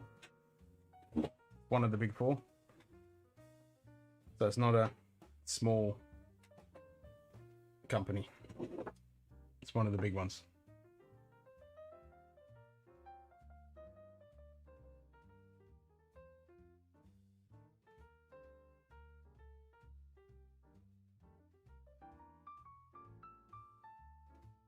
Just hit 5 hours. Nice. That should be 1:30 in the morning. Yep.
Still with us, Simon?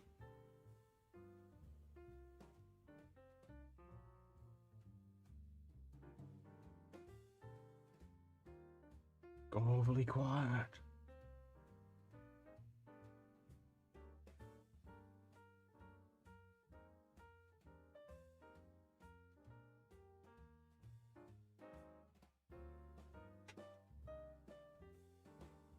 So there's 5 people in here.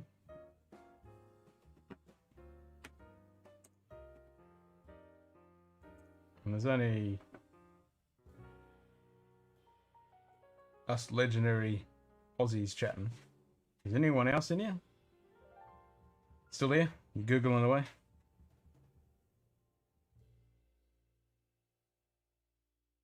So if anyone else is lurking in the background then, say hi.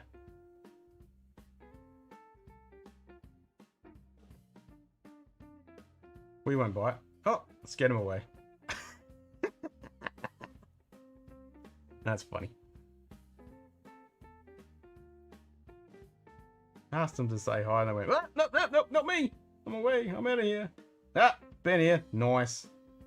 You lurking? We're trying to do some work? Nah, good work, mate. Not a problem at all.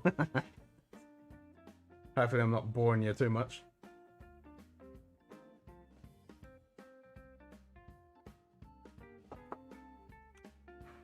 I don't call it Drams and Dribbles for nothing. Haven't been dribbling too much.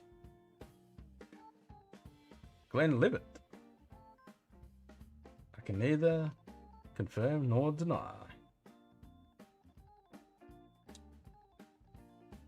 Actually, Glenlivet isn't bit part of the Big Four because that's William Grant's son, isn't it? Shivers. So you wouldn't really class Shivers as one of the Big Four. Well, one of the big guys. Oh, you're getting your second vaccine later. Wow. So given the embodying of vaccination from the booze for a few... Yeah. Yep. I hear ya. Second jabby jab.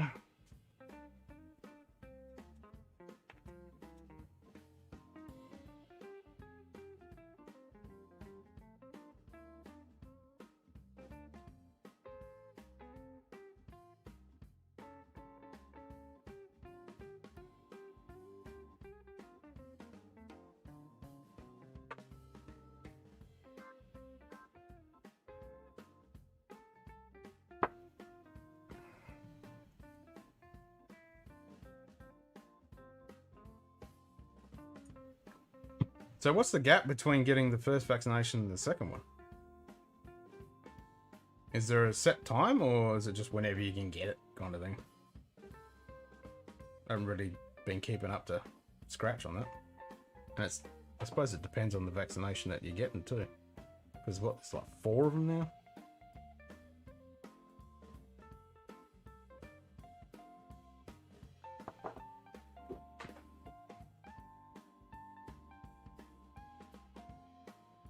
"28 days to 34 days is what's recommended for Medina." Ah, yeah, okay. Yeah, join in. Don't know the full of Speyside. Well, it's not actually the big 4 of Speyside, but it's like Pernod Ricard, Diageo, William Grant and Sons, and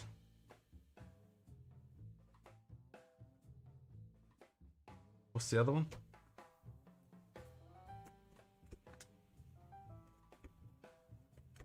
What's the other one? Was it 191, wasn't it? Something to come back in my memory. Active distilleries. So the big ones are, yeah, Diageo, Pernod Ricard, William Grant, and then you would probably say... Well, I don't know why Roy actually says the big 4, because...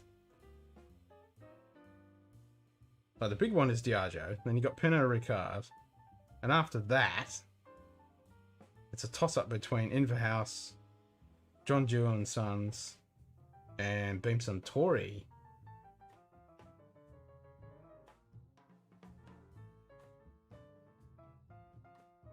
I should print this page out.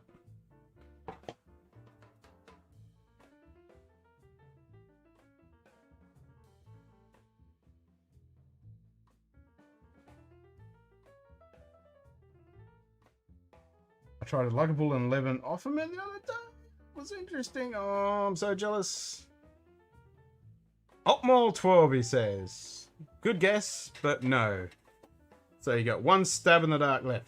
You Hail Mary. So you got to go in for the sniper. I'm so jealous that you got to try the 11. I'm really bummed that I couldn't score the 11. And I'm going to get the next one. As soon as that gets released, I'll definitely get that. Finishing Guinness cast. I just really wanted the other one so I could finish my set. I'd have a full sweep. 8, 9, 10, 11, 12. Would have been freaking awesome.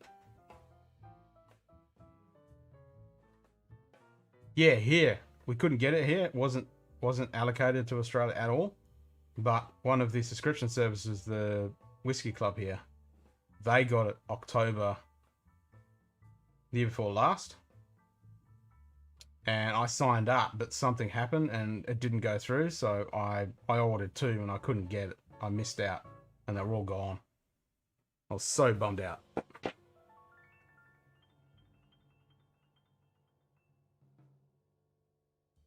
Very unique flavor. I mean, yeah, I'm itching to get one. I mean, if you can source one, I will pay for it and the shipping for you to send it over, most definitely. Out of sync again. That's no good.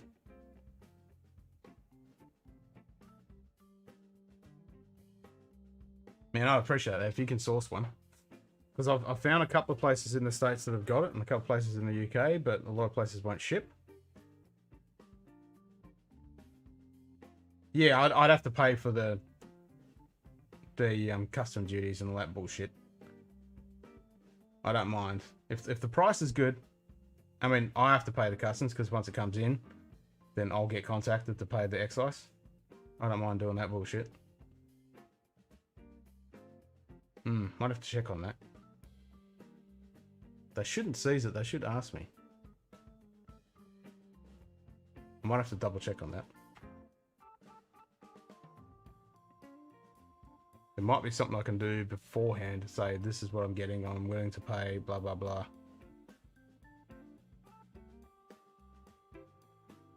Because I know if it's coming from... Yeah, because it's not... You're not a... I don't know. I have to look at that.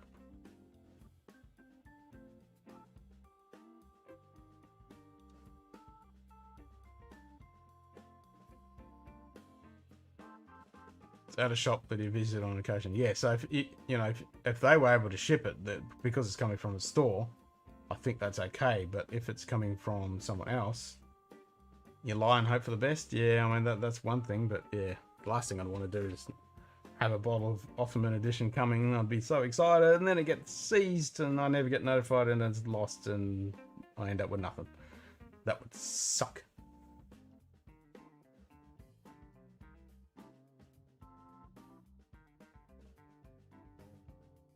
So I might have to look into that. There might be a way around that. I'll have to Google it, because I know if it's coming from a store and they ship, like if you get it from Master and Malt, for example, then customs just contact me and says, you know, you've got such and such, you got to pay the duties and excise and all that bullshit, and then you get it. But if it's coming from not a store, what's the deal with that?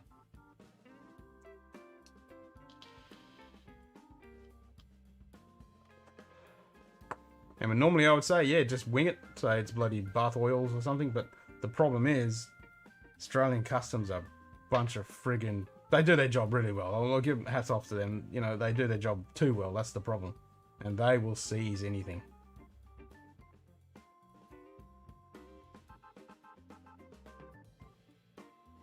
Yeah, well, just jump on the Discord. I mean, if you find it, let me know. I mean, you can find all my links and crap. They're popping up everywhere anyway, down in the description, blah, blah, blah. So if you manage to source a bottle for a good price, let me know, and then because I'll probably forget, and I will look into it and see, there's got to be a way around it that I can preemptively tell them, you know, this is coming in, I'm willing to pay for it. You suck at Discord? Oh, I'll just message me on Facebook. On, yeah, scotchdownunder Facebook page. Or Instagram.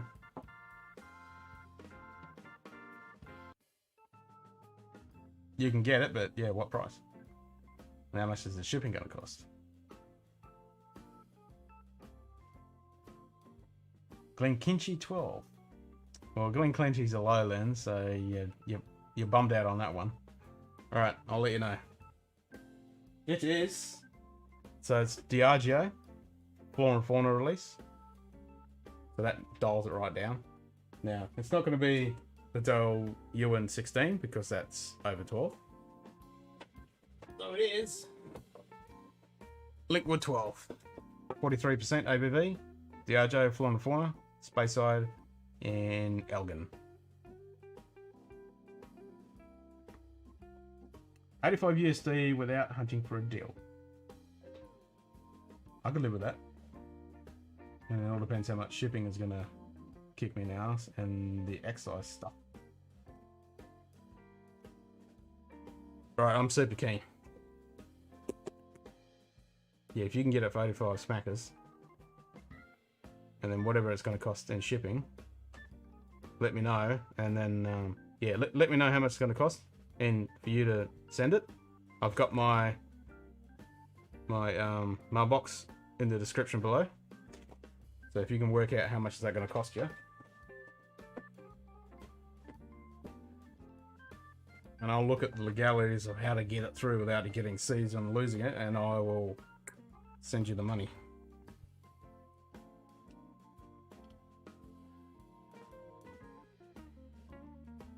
But shizzle.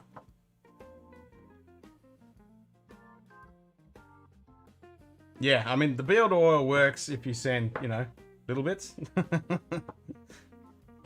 Beard oils or aromatherapy oils or, you know, any of that kind of crap, that works. But a big bottle, it gives away when it goes through the scanner.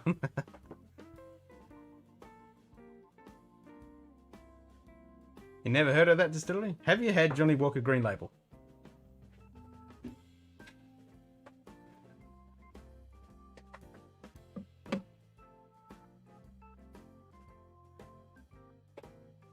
You never would have guessed it.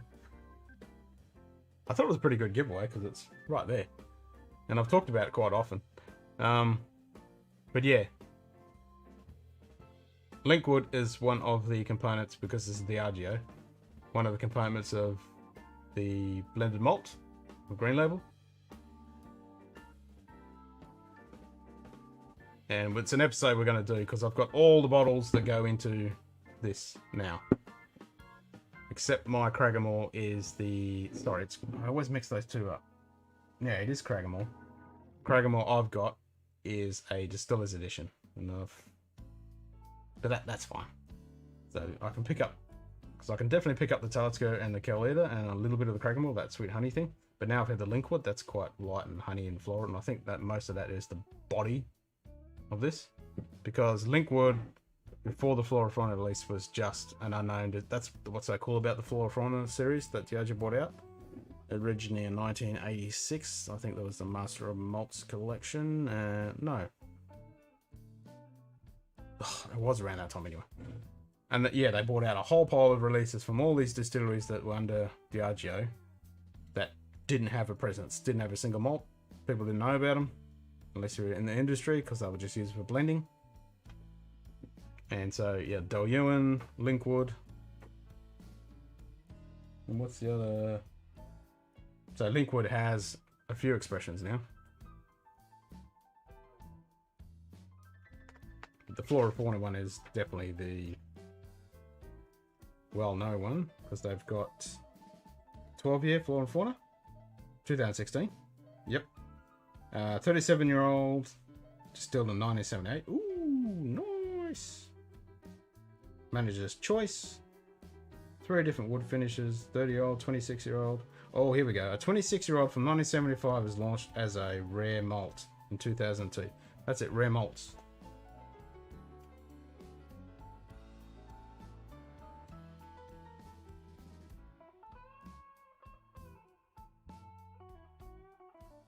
And then the Flora and Fauna came out. Yeah, because they brought out a few that were in the Flora and Fauna or Master of Malt series back in 86, I think it was. You wouldn't have got it either. You have a Cragganmore 2019 peated 12-year. Oh, damn, that sounds sexy.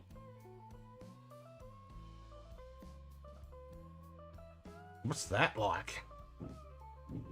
I want some. Yeah, I've got the Distiller's Edition, which I'm a big fan of. I really like that. That's tasty. All right, Edward, so it's your turn. So you have to think of have a bottle in your collection that is a standard release. So standard bottling from a Scottish distillery. And the things you need to know are where it is. So is it a Speyside, Highlands, Lowlands, the ABV, and if you can, who owns it? So is it a Diageo, William Grant's, Edgerton, you know, any one of those groups? If you know that. And obviously the age, ABV. You got an easy one. Yeah, you might say easy, but you know, 130 odd distilleries, and then how many expressions at each one of those distilleries, that's a big fucking number. You gonna pour some? You haven't had for a year? Yeah, well, I must admit, I haven't had any Cragganmore for a while, so I'm gonna join you on that. But first, I'm gonna have a bio break. I've been going for 5 hours non-stop without a bio break, so that's not too bad. Last stream when I did the 10 hours, it was 8 hours before I had a bio break, so I'm not doing too well. I've only got up to 5 hours before a bio break, so give me a sec and I'll be back.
one of the good things about doing this on a mobile break, whatever.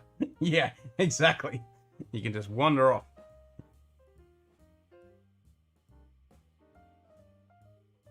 Alrighty, rinse my glass, have some Craggamore, even though I just finished Octomore.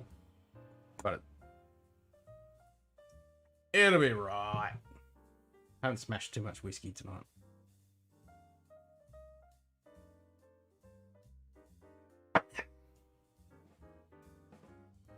Alright, Edward. You got your bottle sorted. You know where it is. ABV, who owns it.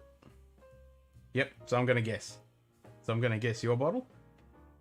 And then we'll swap. So then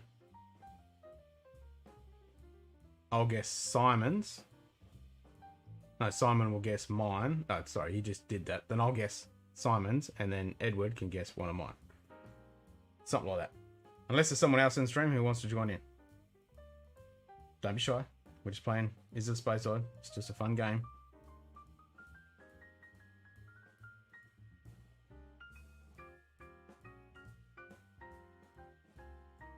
Right, so you ready, Edward?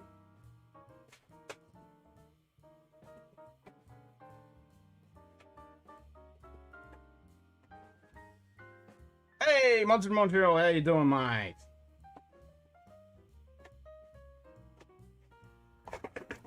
What time is it for you? So this is definitely going to be a bottle of evaporation level. Just think of all that awesome alcohol that's sitting in there. That's just going to be gone as soon as I open this. It's not oxidization. 1 PM. Nice. You're happy? Well, that's good. So here's the sad moment. We're going to release all those awesome vapors. Not that they can actually be put back in there, because, yeah, they're evaporated. Bye-bye. I've definitely got to do that episode. I've started doing some notes today. I want to educate people to stop calling once you do a neck pour. It is not oxidization that is occurring. Were you guys in here earlier when I was ranting about that? I think Simon was. I was talking to Vin about it. Well, ranting to him. It's just been bugging the shit out of me the last few days. And it started when Roy put up a post asking, is a neck pour a thing or isn't? And a lot of people were saying, yes, it is. It's oxidization. It's science, blah, blah, blah. You know, I think it does happen. It could happen to do with oxidization, blah, blah, blah. Other people saying, oh, it could be just your change of mood and what you've eaten and your experiences, blah, blah, blah. I was like, well, those people really need to learn a bit of stuff because, yes, it is changing. But I did a bit of research and, well, not a bit of research, but everything I've seen, everyone talks about the bottle changing effect, but everyone says it's oxidization, but it's not. So am I repeating myself, or you guys didn't hear my rant? Because I'll stop if you heard it.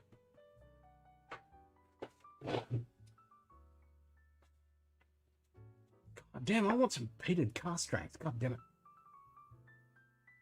Because this has got no peat. This is just lovely and honey and delicious. It's like I had some apple crumble with ice cream and I put honey on it last night. Yeah, I know you just got air molded. So I can rant again. So anyway. Because this is really pissing me off. So everybody on the internet, on videos, streams, blogs, posts, everyone talks about freaking oxidization in the whiskey in the bottle. Everyone keeps talking about it. And it's become one of those things that everyone says the same thing. And I even say it. I go, oh, it's changing, it's oxidizing. And it's like, oh, I need to stop doing it because it is not oxidization. Yeah, you heard it the first. Thanks. Because it's really bugging me.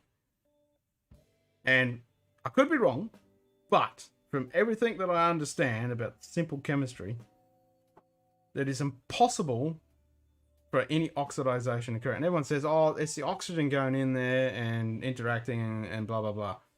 But it can't, because when it's in the cask, it's already had the shit butchered out of it, aerated in the mashing, in the distillation, and then it goes in the cask and the air pulling it in and out, and it's spending 10, 12, 14, whatever years in the cask. So any oxidization is going to happen, especially during the maturation. So oxidization is actually the exchange of electrons. So you're losing electrons to the oxygen. I think that's it.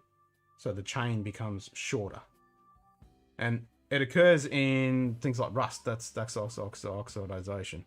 And there's another common one. I'm trying to think what it is. But anyway, so that's what it actually is.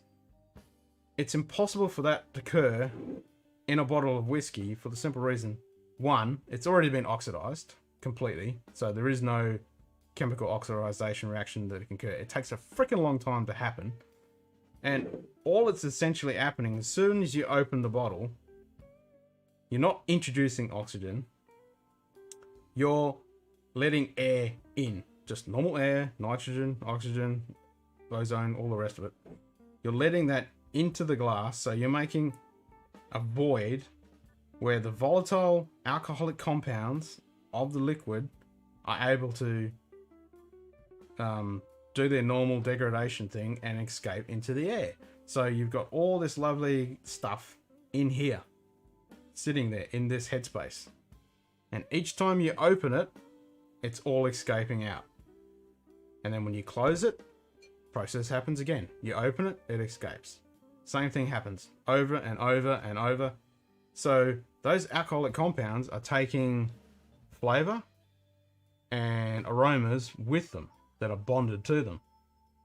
And the surface area of the liquid, as it gets below the shoulder, gets wider. So then you've got more surface area to actually interact with that air to actually evaporate into. So it's actually dissipation, not oxidization that's occurring. It's evaporating the alcohol. Because alcohol is a volatile compound. It's influenced by heat, air, and temperature. Or light, sorry. So it's just evaporating in there. So the ABV of the alcohol in the liquid is being reduced. That's why it changes, because compounds are getting lost. Others are coming to the forefront because others are getting reduced. So it tastes different because it is different. And it's exactly the same process as when you pour whiskey into a glass and you let it sit. Got surface area, it's evaporating, alcohol's dropping, it's changing. You add water, slight different process, but same kind of things happen. And another thing which I found really interesting that I did see when I was trying to double check making sure I wasn't being an idiot on myself, when you actually open it, if the humidity in the air, the water vapor content is strong, it's actually going into the bottle and it will eventually go into the liquid and actually reduce the ABV because you're increasing the water content, which I found pretty amazing. If I lived in Australia, I'd be wary of kangaroos. You never know when they're carrying in their...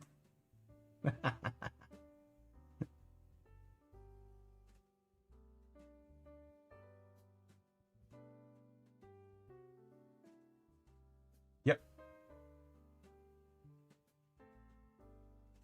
Yeah, hell yeah. Gotta have everyone in the whiskey world come to Auslan.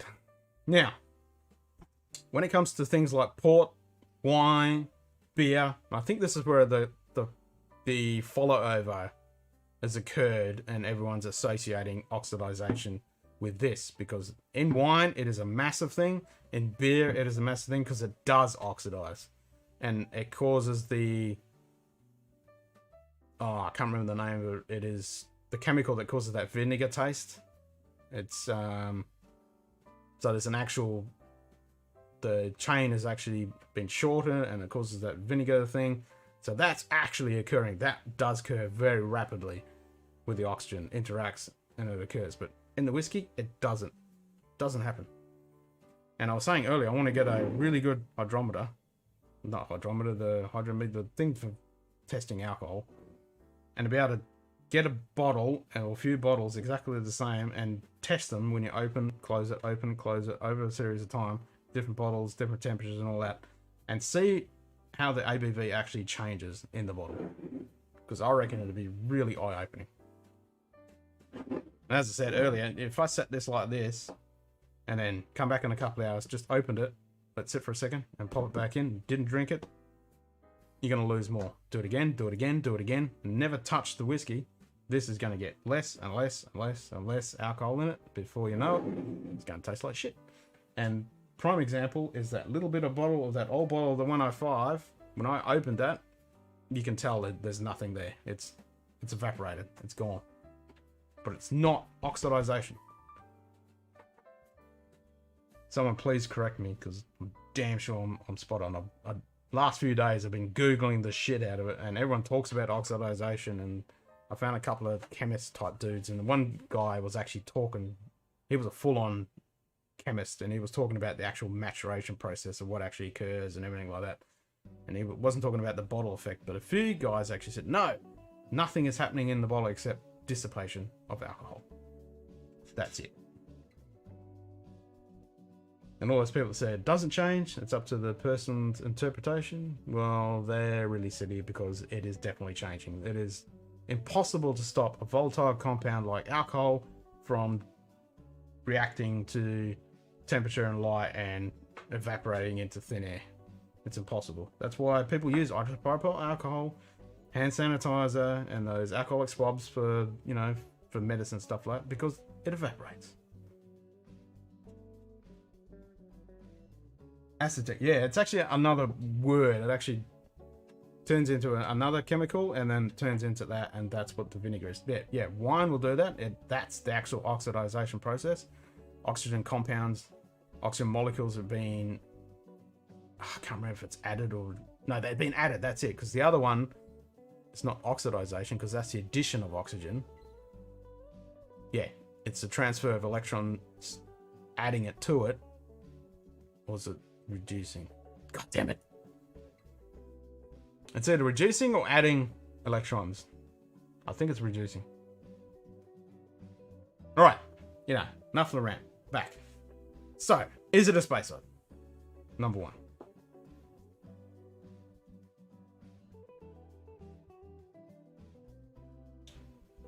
Ooh, I don't drink coffee, but that had like a little coffee.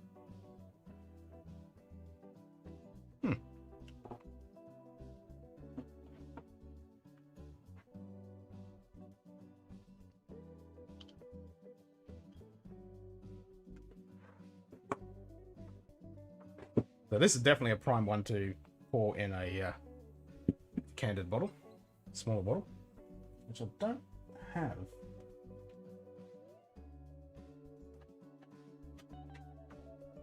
And those little 100ml wine bottle bottles would be perfect, but yeah, I don't have one. Okay, so it's not a space side. Is it? Oh. Do I say, is it a Highland? Alright, I'll ask that. Is it a Highlander? There can be only one.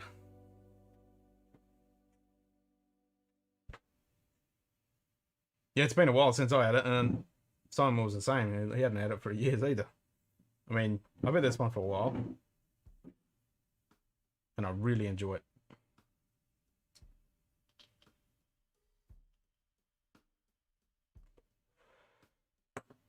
It is a lovely dram. I don't think I've actually had... Oh, I might have had... No, I don't recall actually having just the normal Kragan. No, I must have. Yeah, I didn't. Normal one. I don't really remember it, but this distillers I do enjoy. But that peated cask strength, what is that like, son? It's a Highlander. Oh, shit. That's difficult. I'm no bloody good. This is good practice, because I suck with doing Highlanders. Alright, it's a Highlander.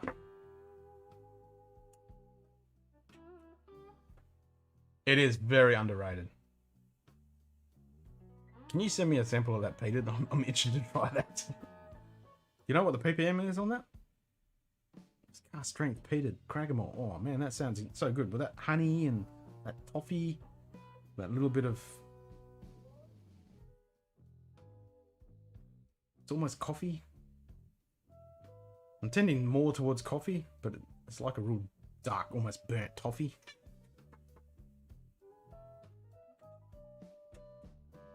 Cheers, Molded. Thanks for stopping by, mate. You have a good day, eh? Cheers.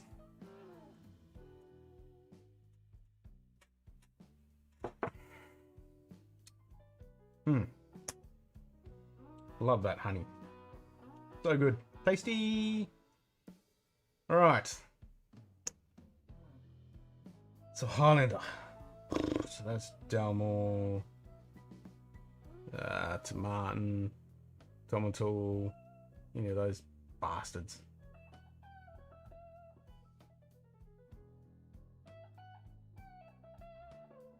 Yeah, that's what I mean. That's why I'm so excited to try that peated, because it's a honey and peat. I'm like, oh, that combination sounds mint. I'm gonna grab my mud map. And it's freaking difficult to see any of these bloody distilleries on here.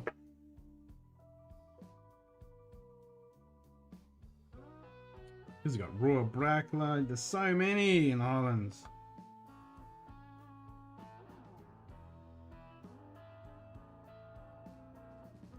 All right.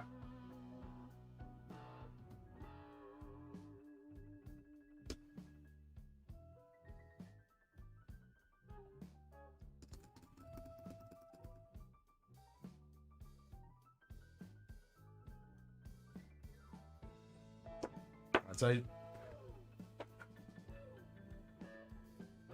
if we're looking at the Highlands, where you got Loch Ness, which goes down through here,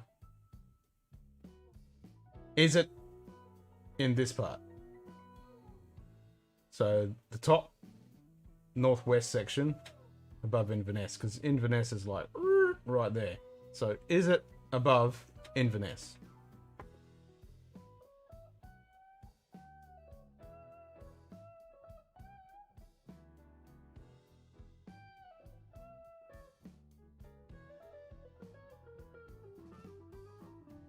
I think that's where Inverness is. Inverness is here. Damn sure that's where Inverness.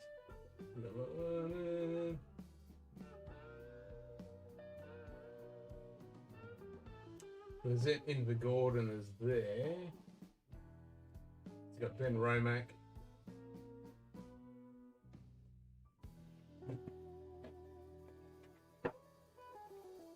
Nope. So it's below. So it's down here. Okay. So that cuts out all those. So that's 3. All right.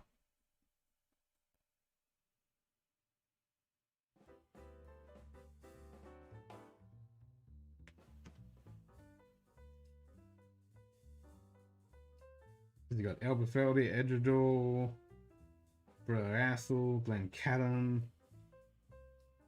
Yeesh. Chilabadine. So many. Deanston. Glengoyne. Loch Lomond.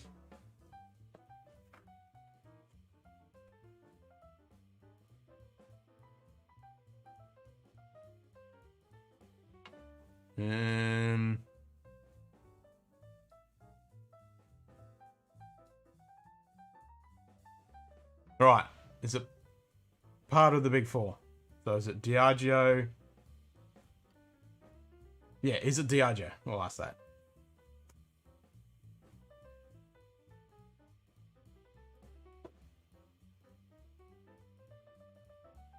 Got a bit of malt coming through now.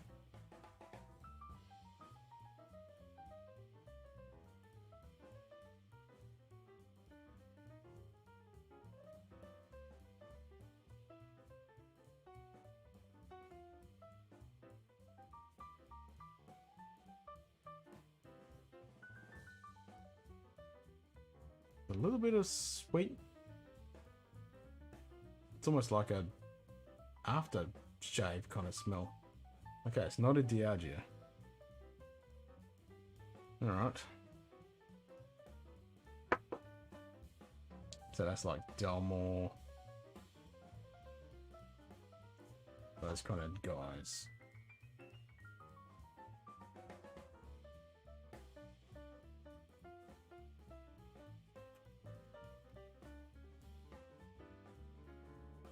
Is it a Glen?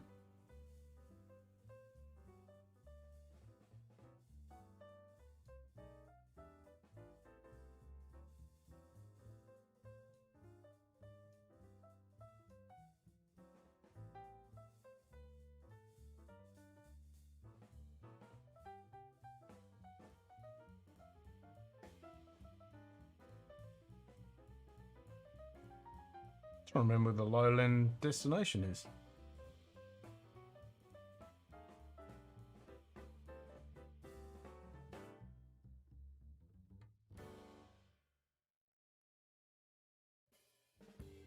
Yeah, it's pretty much where the bottom of Loch Lomond, isn't it? Just above Glasgow. Cuts off from Dunburton and then goes across over Stirling Way. Yeah, it's over that way. Yeah, there's a shitload of distilleries in that Highland area without the other top bit above Loch Ness. Massive amount. Yes, it is a Glen. Having the Glen Murray 12, not bad, even after those previous. I totally agree. So that's the standard 12-year-old? Yep. We just did our review of that. It's bloody good, eh? For a space cider. The bang for the buck on that. It's bloody not bad. Alrighty. So it is a Glen. And it's not Diageo. It's not gonna think.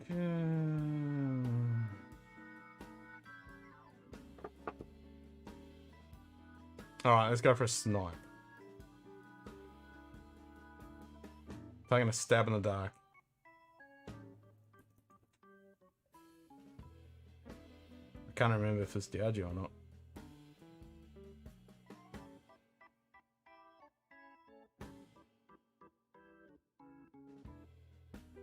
Yeah, well, I was thinking Glendronach. That's what I was going to say. Is it a Glendronach? Glendronach 12. That's my 6. Is it a Glendronach 12? Glenmorangie, that's Highlands. That's William Grant. No, that's because Glenmorangie and Ardbeg are the same company. What's the name of the company?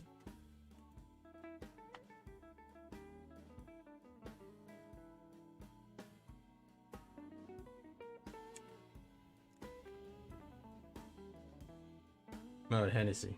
It's a Glenmorangie company, but it's Moët Hennessy. Yeah. Yeah, so is it a Glendronach 12? No, it is not a Glendronach 12.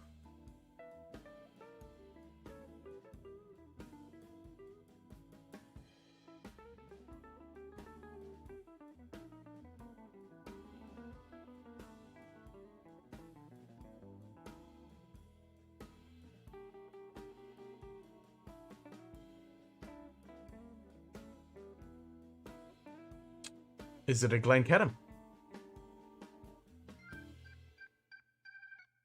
I'm just going to be racking off all the bloody...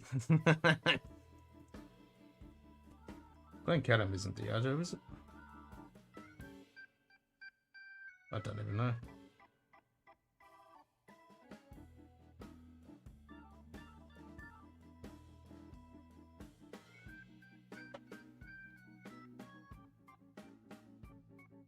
Angua Dundee Distillers. Never heard of it.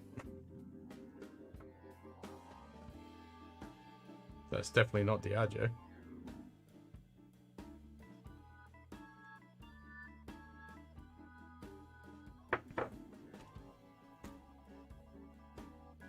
Who owns Glendronach?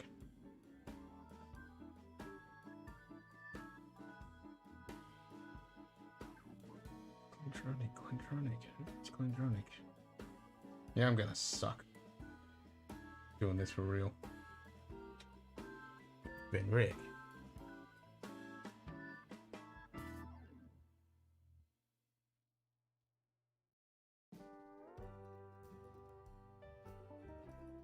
So was that a no that it's not a Glencadam?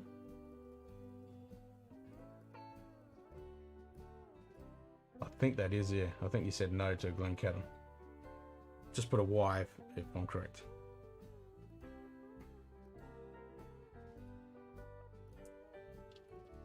Correct as in you said no to Glencairn.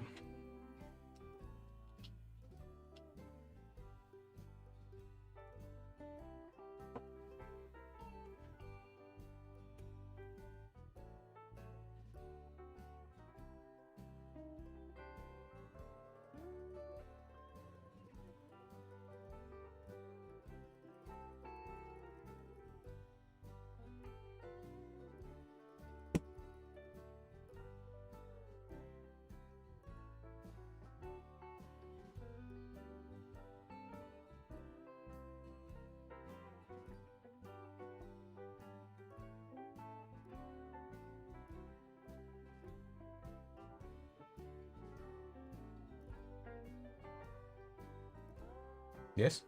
No?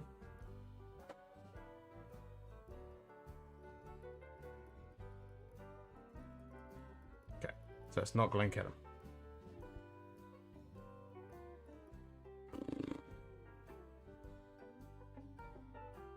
And you said this was easy. I told you. Told you it's not easy.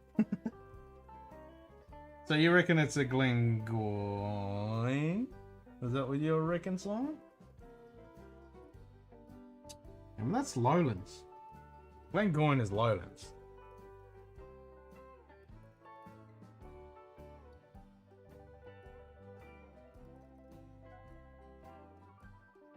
Glengoyne's Lowlands, isn't it? Southern Highlands. Oh, you're right. I was going to say, is it a Glengoyne? So that's...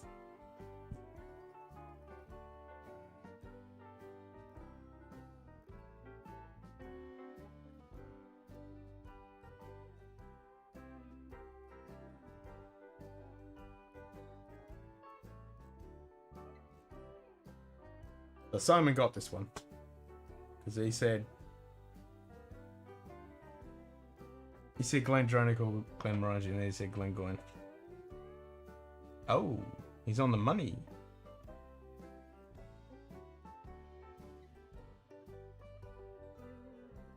What? So you're saying it's a Glenmorangie? Really? It's a... Is it a Glenmorangie 10?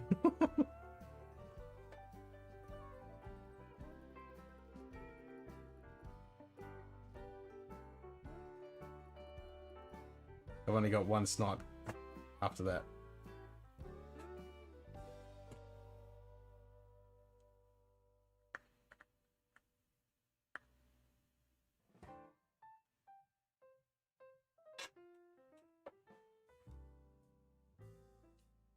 No, you're good. The lowest of the Highlands.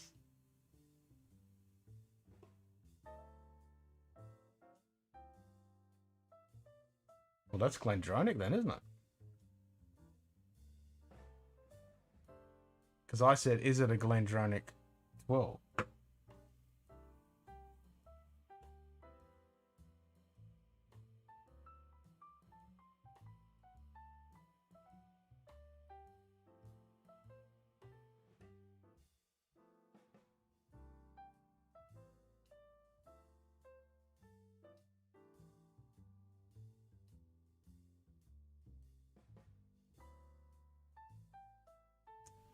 Because there's Glengoyne. Glendronach is right on the border, I think.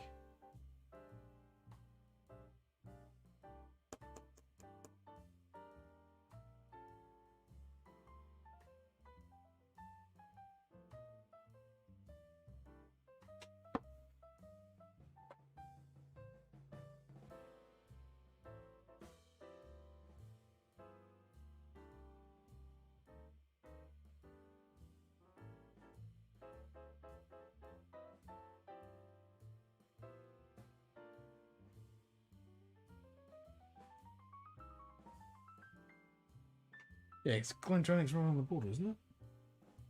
Or am I way off? You think you know, but you're not. You can put the answer in there, because.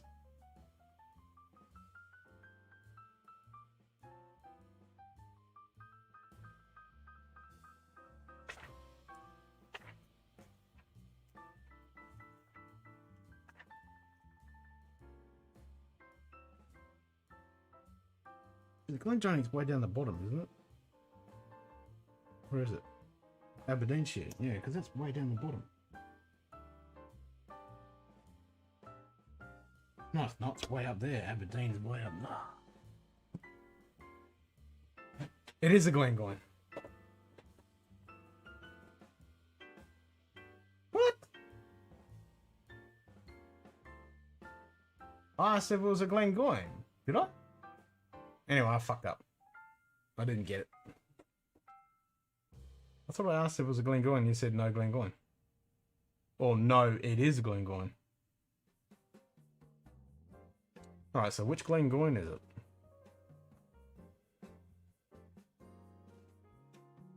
Is it just Glengoyne 12?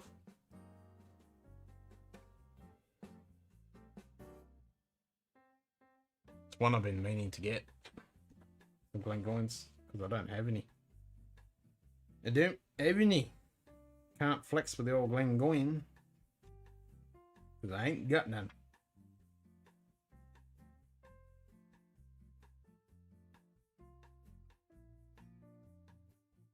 Well, there you go. You kicked my ass on that one. So, Simon, you got that one pretty much. Well, you dialed it in a lot more than what I bloody did.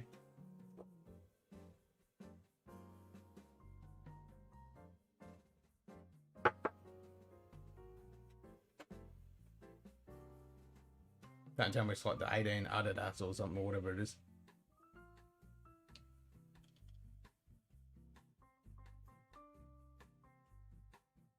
Alright, put us out of Midgie.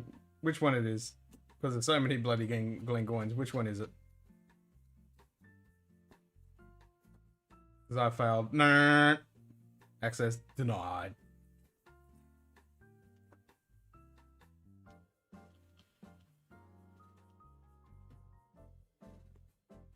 And it'd be alright if I had a decent memory. I could just flip through that book and get it all, but nope. Goes in one ear and out the other.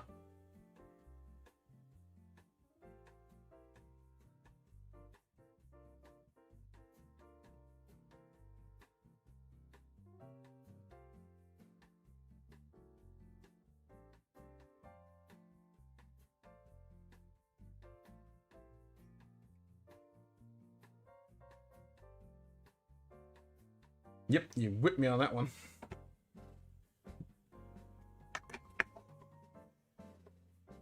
You said it was easy.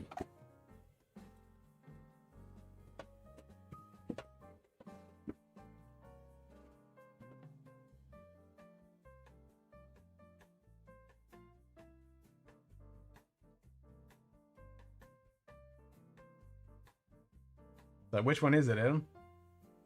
Come on, Edward. Which one is it? Is it the 10 or the 15 or the 18 or the 21? It is the 10. Haha, fuck yeah.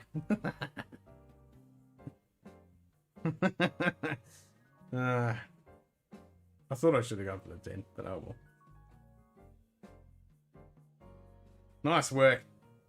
Kick my ass on that one. Alright, who wants to go next? Who wants to do what? 40% minimal filtration. So when you say minimal filtration, do you mean it's not non-chill filtered? It's just filtered, not chill filtered.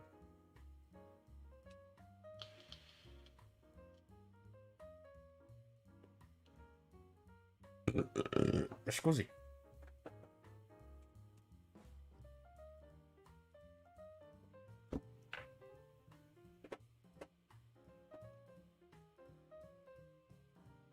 Yeah, it's not one I've had yet, but I have had a sample of the Glengoyne 21-year-old, which was pretty nice. Got that from SM Whiskey. Yeah, they have really good. You can buy some really nice samples from SM Whiskey.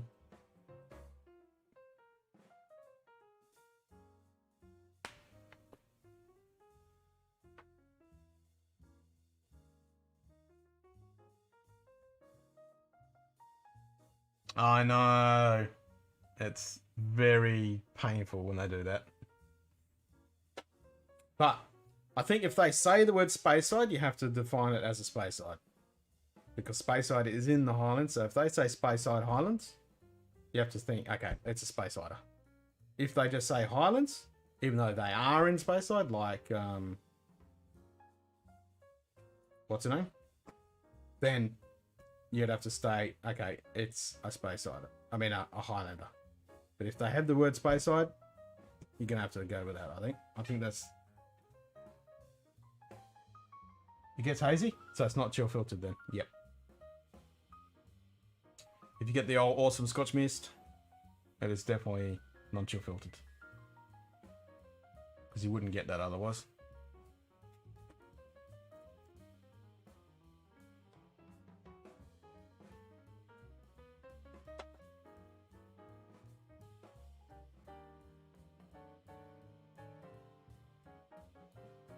So you got the car strength, had the 18 and various others. Yeah, the 18 is definitely on my list of acquisitions to acquire. I mean, it was the 21 that I had, wasn't it? Yep. So that was from SM Whisky. smwhiskey.com.au, Glengoyne, 21-year-old. Got this yonks ago.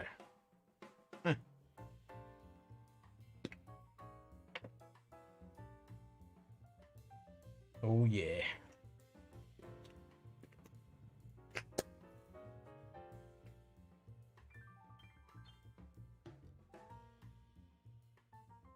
Bendigo.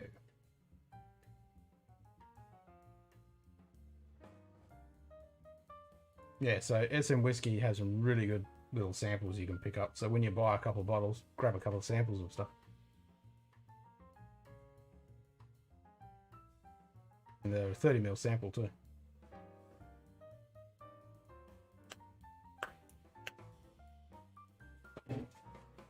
Car strength, it's got to be good.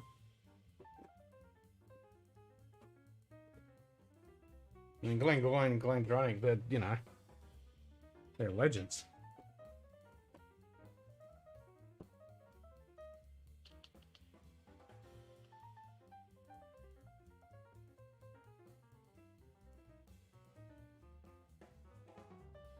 Yep, the good old Abelor Abana. The Alba is an interesting beast, I must admit.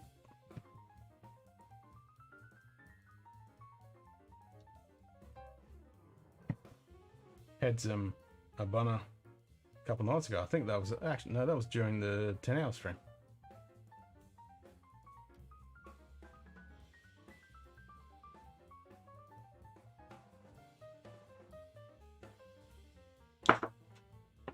It was during the 10-hour stream I had some of the Abana. Been a while since I had some.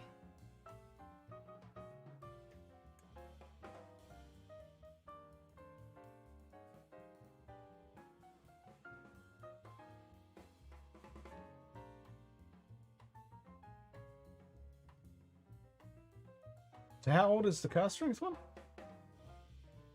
Or was that an NIS?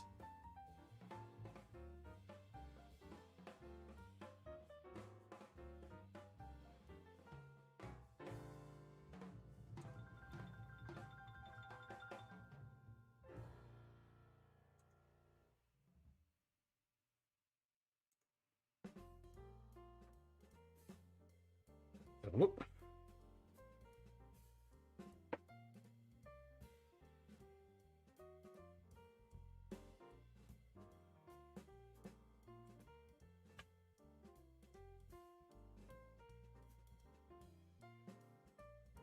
Yeah, teapot dram. That's the one I want.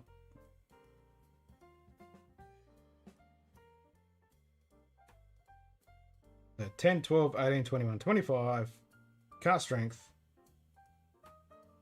Then you got the Glengoyne Legacy Chapter 2 Treat Teapot Dram 30-year-old 17-year-old Duncans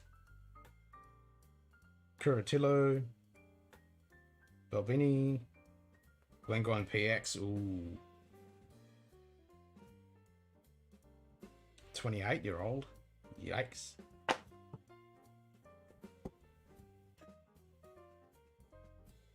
Eight years, you reckon? Yeah, it's a bit young, isn't it? And without knowing the maturation in the wine casks, I mean the sherry casks, yeah, I could see that being a bit young. I mean, sherry needs to be maturing for a decent amount of time, like 10 minimum.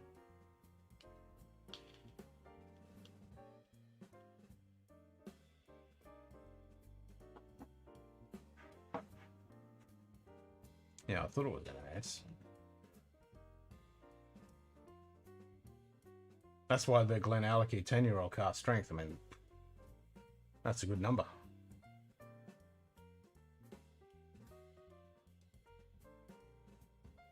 Yeah, 8's getting a bit young. Especially for a sherry. Because you want that nice rounded characteristic of a sherry cask. Got a fly buzzing around on my light. Running around on it. Thinking it's awesome because it's nice and warm. You annoying little shit.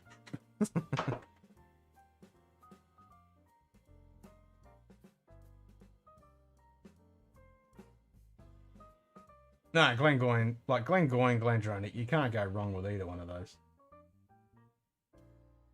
I mean, Teapot Dram is definitely way up on the list of ones I really would love to acquire.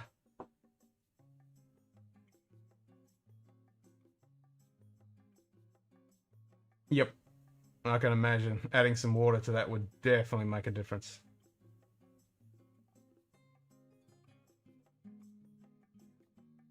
And I found that when I first opened the Havana. It's the only whiskey I can recall that really gave me a good whack of alcohol when I sniffed it and drank it. I was like, whoa, this is very spirit forward. But after that, it's been perfectly fine. And as I went back and, you know, go back on my rant, that's that dissipation effect. Fruitcake, yep. So what Glenallarkeys have you guys had?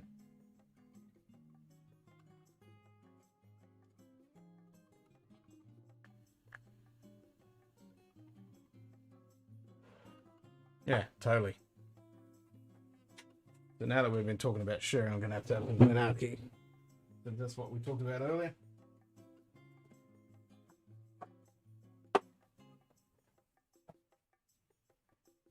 And I'm glad I got 2 bottles of the 12, 2 bottles of the 15, because I smashed my first bottle of the 12 big time.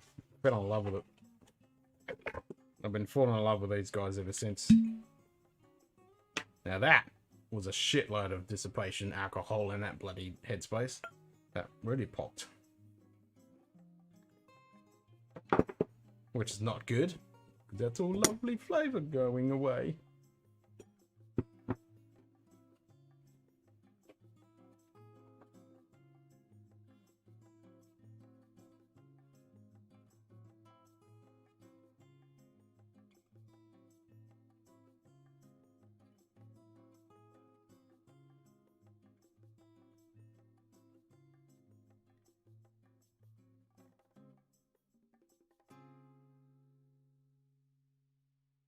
Mmm.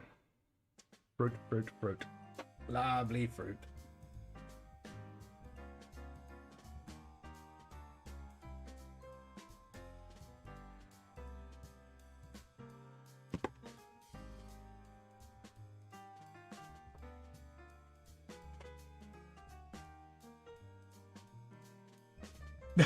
These two are 30. Yeah, shit. Yeah, you're not wrong. Bloody hell. Okay. Yeah, I think we'd better call it quits, eh? Alright. I'll finish this dram. And then we'll get some shut-eye. I mean, it's almost tempting to stay up and watch bloody Roy, but yeah, I need to get some sleep. Got a big day tomorrow.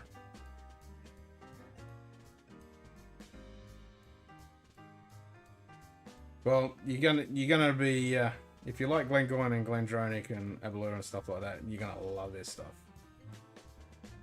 And I've heard nothing but wax lyrical about the 10 cask strength on all the batches.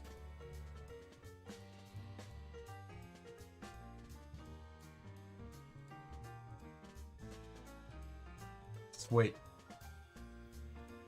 So you're both going in, and that's awesome. You're both going in with one of the best ones. The one I haven't had, which I'm dying to try, but everyone says it's really, really good. So I'm super keen to get a bottle of that. So yeah, in the morning I'll be seeing if I can get that code to bloody work so I can get myself a bottle as well. For shizzle. But if it's anything like the 12 and the 15, yep. I mean, what Billy Walker's done for these guys, turned them around, making some amazing stuff.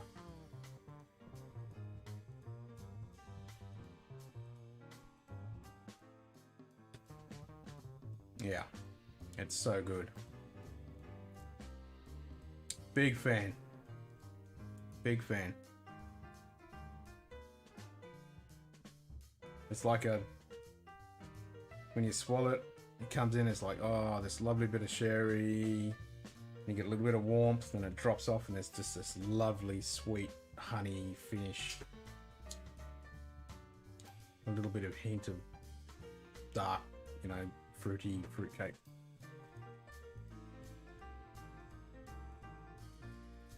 You're out, Edward? Alright, cheers, mate. Bloody awesome night as usual. And I might see you tomorrow night, and Saturday, and Sunday. And I'll sort out the guest thing and get you guys in here, and we can interact and have a good old time.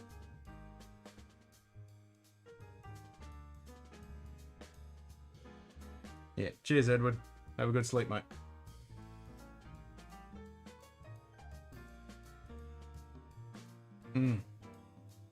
Yep, you guys are going to enjoy that 10. I'm jealous. I've got to get one. I'm jealous that you're going to have to get one, Simon.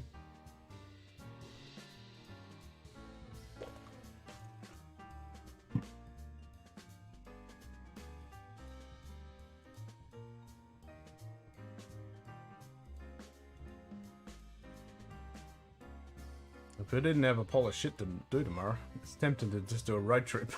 The problem is I'd spend way too much money because I'd go to a whole bunch of bottle shops and buy a pile of shit. I'm trying to save up for a house, so gotta be restrained. Gotta restrain. Actually, speaking of money, what's Bitcoin doing? Now that Elon Musk has dumped a bunch in there. Let's change that to Australian. I mean American. American dollary dues. 47.8. Yes, that's what I want to see. Don't go dropping on me. Nice. 420, 30 Ks. It's just over 400 clicks. It's 400 Ks. Actually, no. Now they've done the bypass, it's 400 Ks. Wait a minute, no, the missus said it was actually shorter. It's like 380 or something, she said. Yeah, so 400 Ks, give or take 20, 30 Ks. Either way. Lovely bit of cedar wood then. Oh, lovely. That was like beautiful. Just lovely cedar.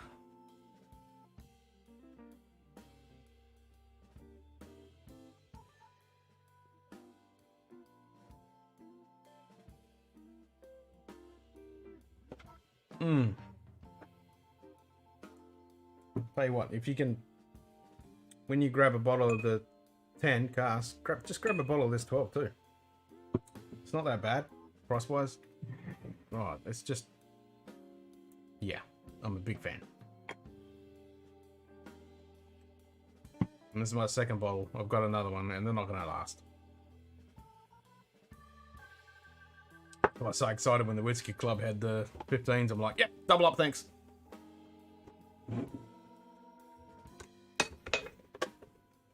But sizzle.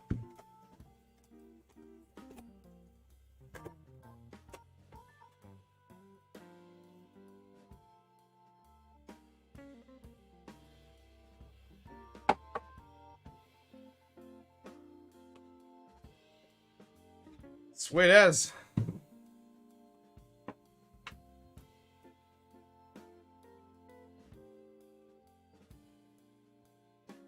I know.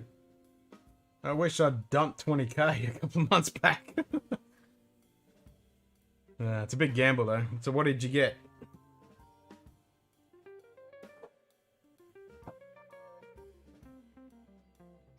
So I bought like quarter of a Bitcoin about, shit, it'd be about 6 years ago now. No. Take that back. The just on the 2073 for about 3.5 years. Yeah, so got a quarter of Bitcoin and 1 ETH, and it was like a grand's worth. And now my wallet's up to, what is it at the current price now? It's about 17 grand Australian. I'm just, it's one of those things. Do I pull it out, or do I leave it in there? And how much capital gains am I actually going to pay? All that bullshit. So you got some ETH, and you got some Bitcoin, and some Holodalt, some coin. I haven't heard of that one.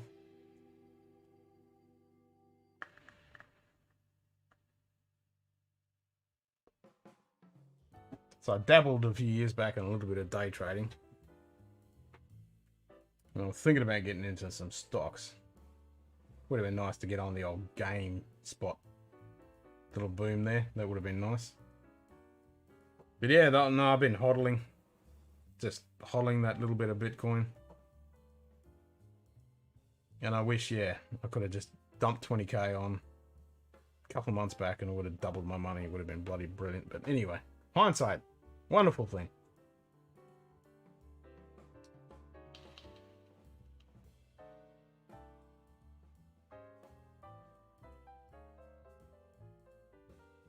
And it's still tempting.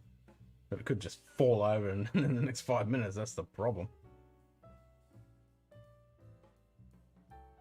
You know, the couple of grand I put in, yeah, that's fine. I can afford to lose that. But 20? Yeah, nah, maybe not. That took me way too long to get that.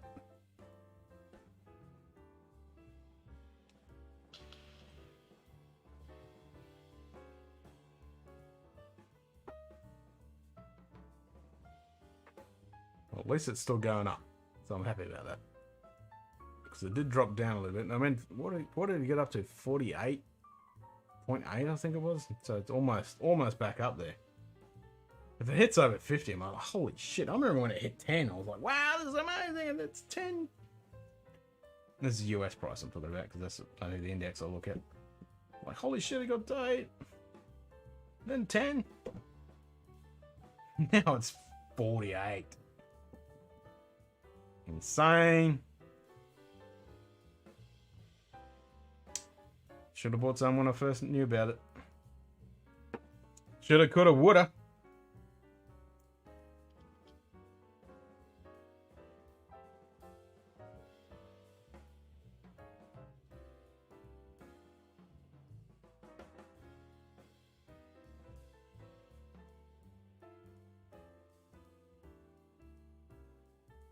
But yeah, that's the thing. Hindsight, eh? Still, you made a shitload of money, so it's all good, eh? That's the way you got to look at it. You just got to, when it comes to this shit, stocks and crypto and stuff, you just got to, okay, I put this much in, I got this much. Don't look at it before and after because, you know, you got to ignore it. It's just like blinkers, just ignore it. La, la, la. Yeah, I hear. If you had 12 Bitcoin right now, fuck.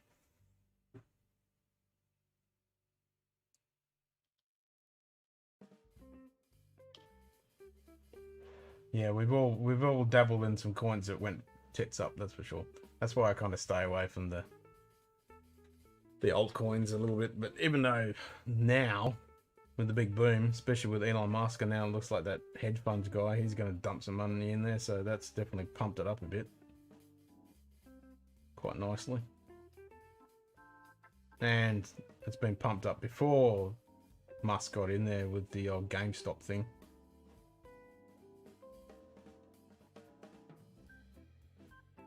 Yeah, interesting anyway. Very interesting. I'm tempted to play around with a couple of grand. I opened an account, online trading account, just play, and they got a like a test account where you can play around with it. It's live data, but live data as in the figures, but you got virtual money, so you got 20k virtual to play with. So I should sit there and it's so time consuming though. Just buy a bunch of shit and sit on it and see what it does, and then take the plunge and put real money in. Fuck, 12 Bitcoin. Still, as long as you made some money, that's all that matters. As long as you made more than what you had, it's a win.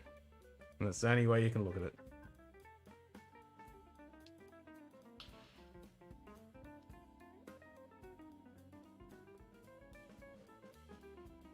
Alrighty, suppose I better kick this in the guts. Get some shut-eye. And I will see you later tonight, hopefully. Since it's 3 o'clock in the morning. Alright, have a bloody great drive and enjoy getting that bottle of car strength. You lucky bugger. And I'll catch you very soon. I think I've got a tiny little bit of... Actually, I'll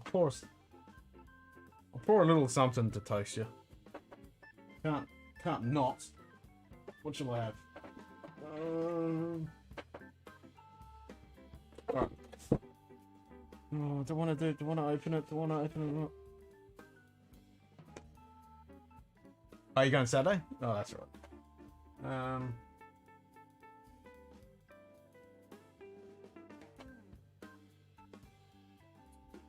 What am I gonna have?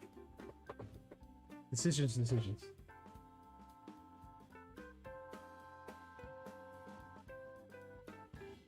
There we go, something I haven't had for a while. What we were talking about earlier with ppm, this is the only mob that states the actual ppm that goes in the bottle. Lefroy Law. Oh. If you'd said that before I picked this bottle up, I would have definitely gone, but I'd have to sit there and enjoy that for the next 20 minutes. That's the only problem. Whereas this, I can just nip this and then think, yeah, that's great. Next time, Lefroy Law, we'll do it. Good pop.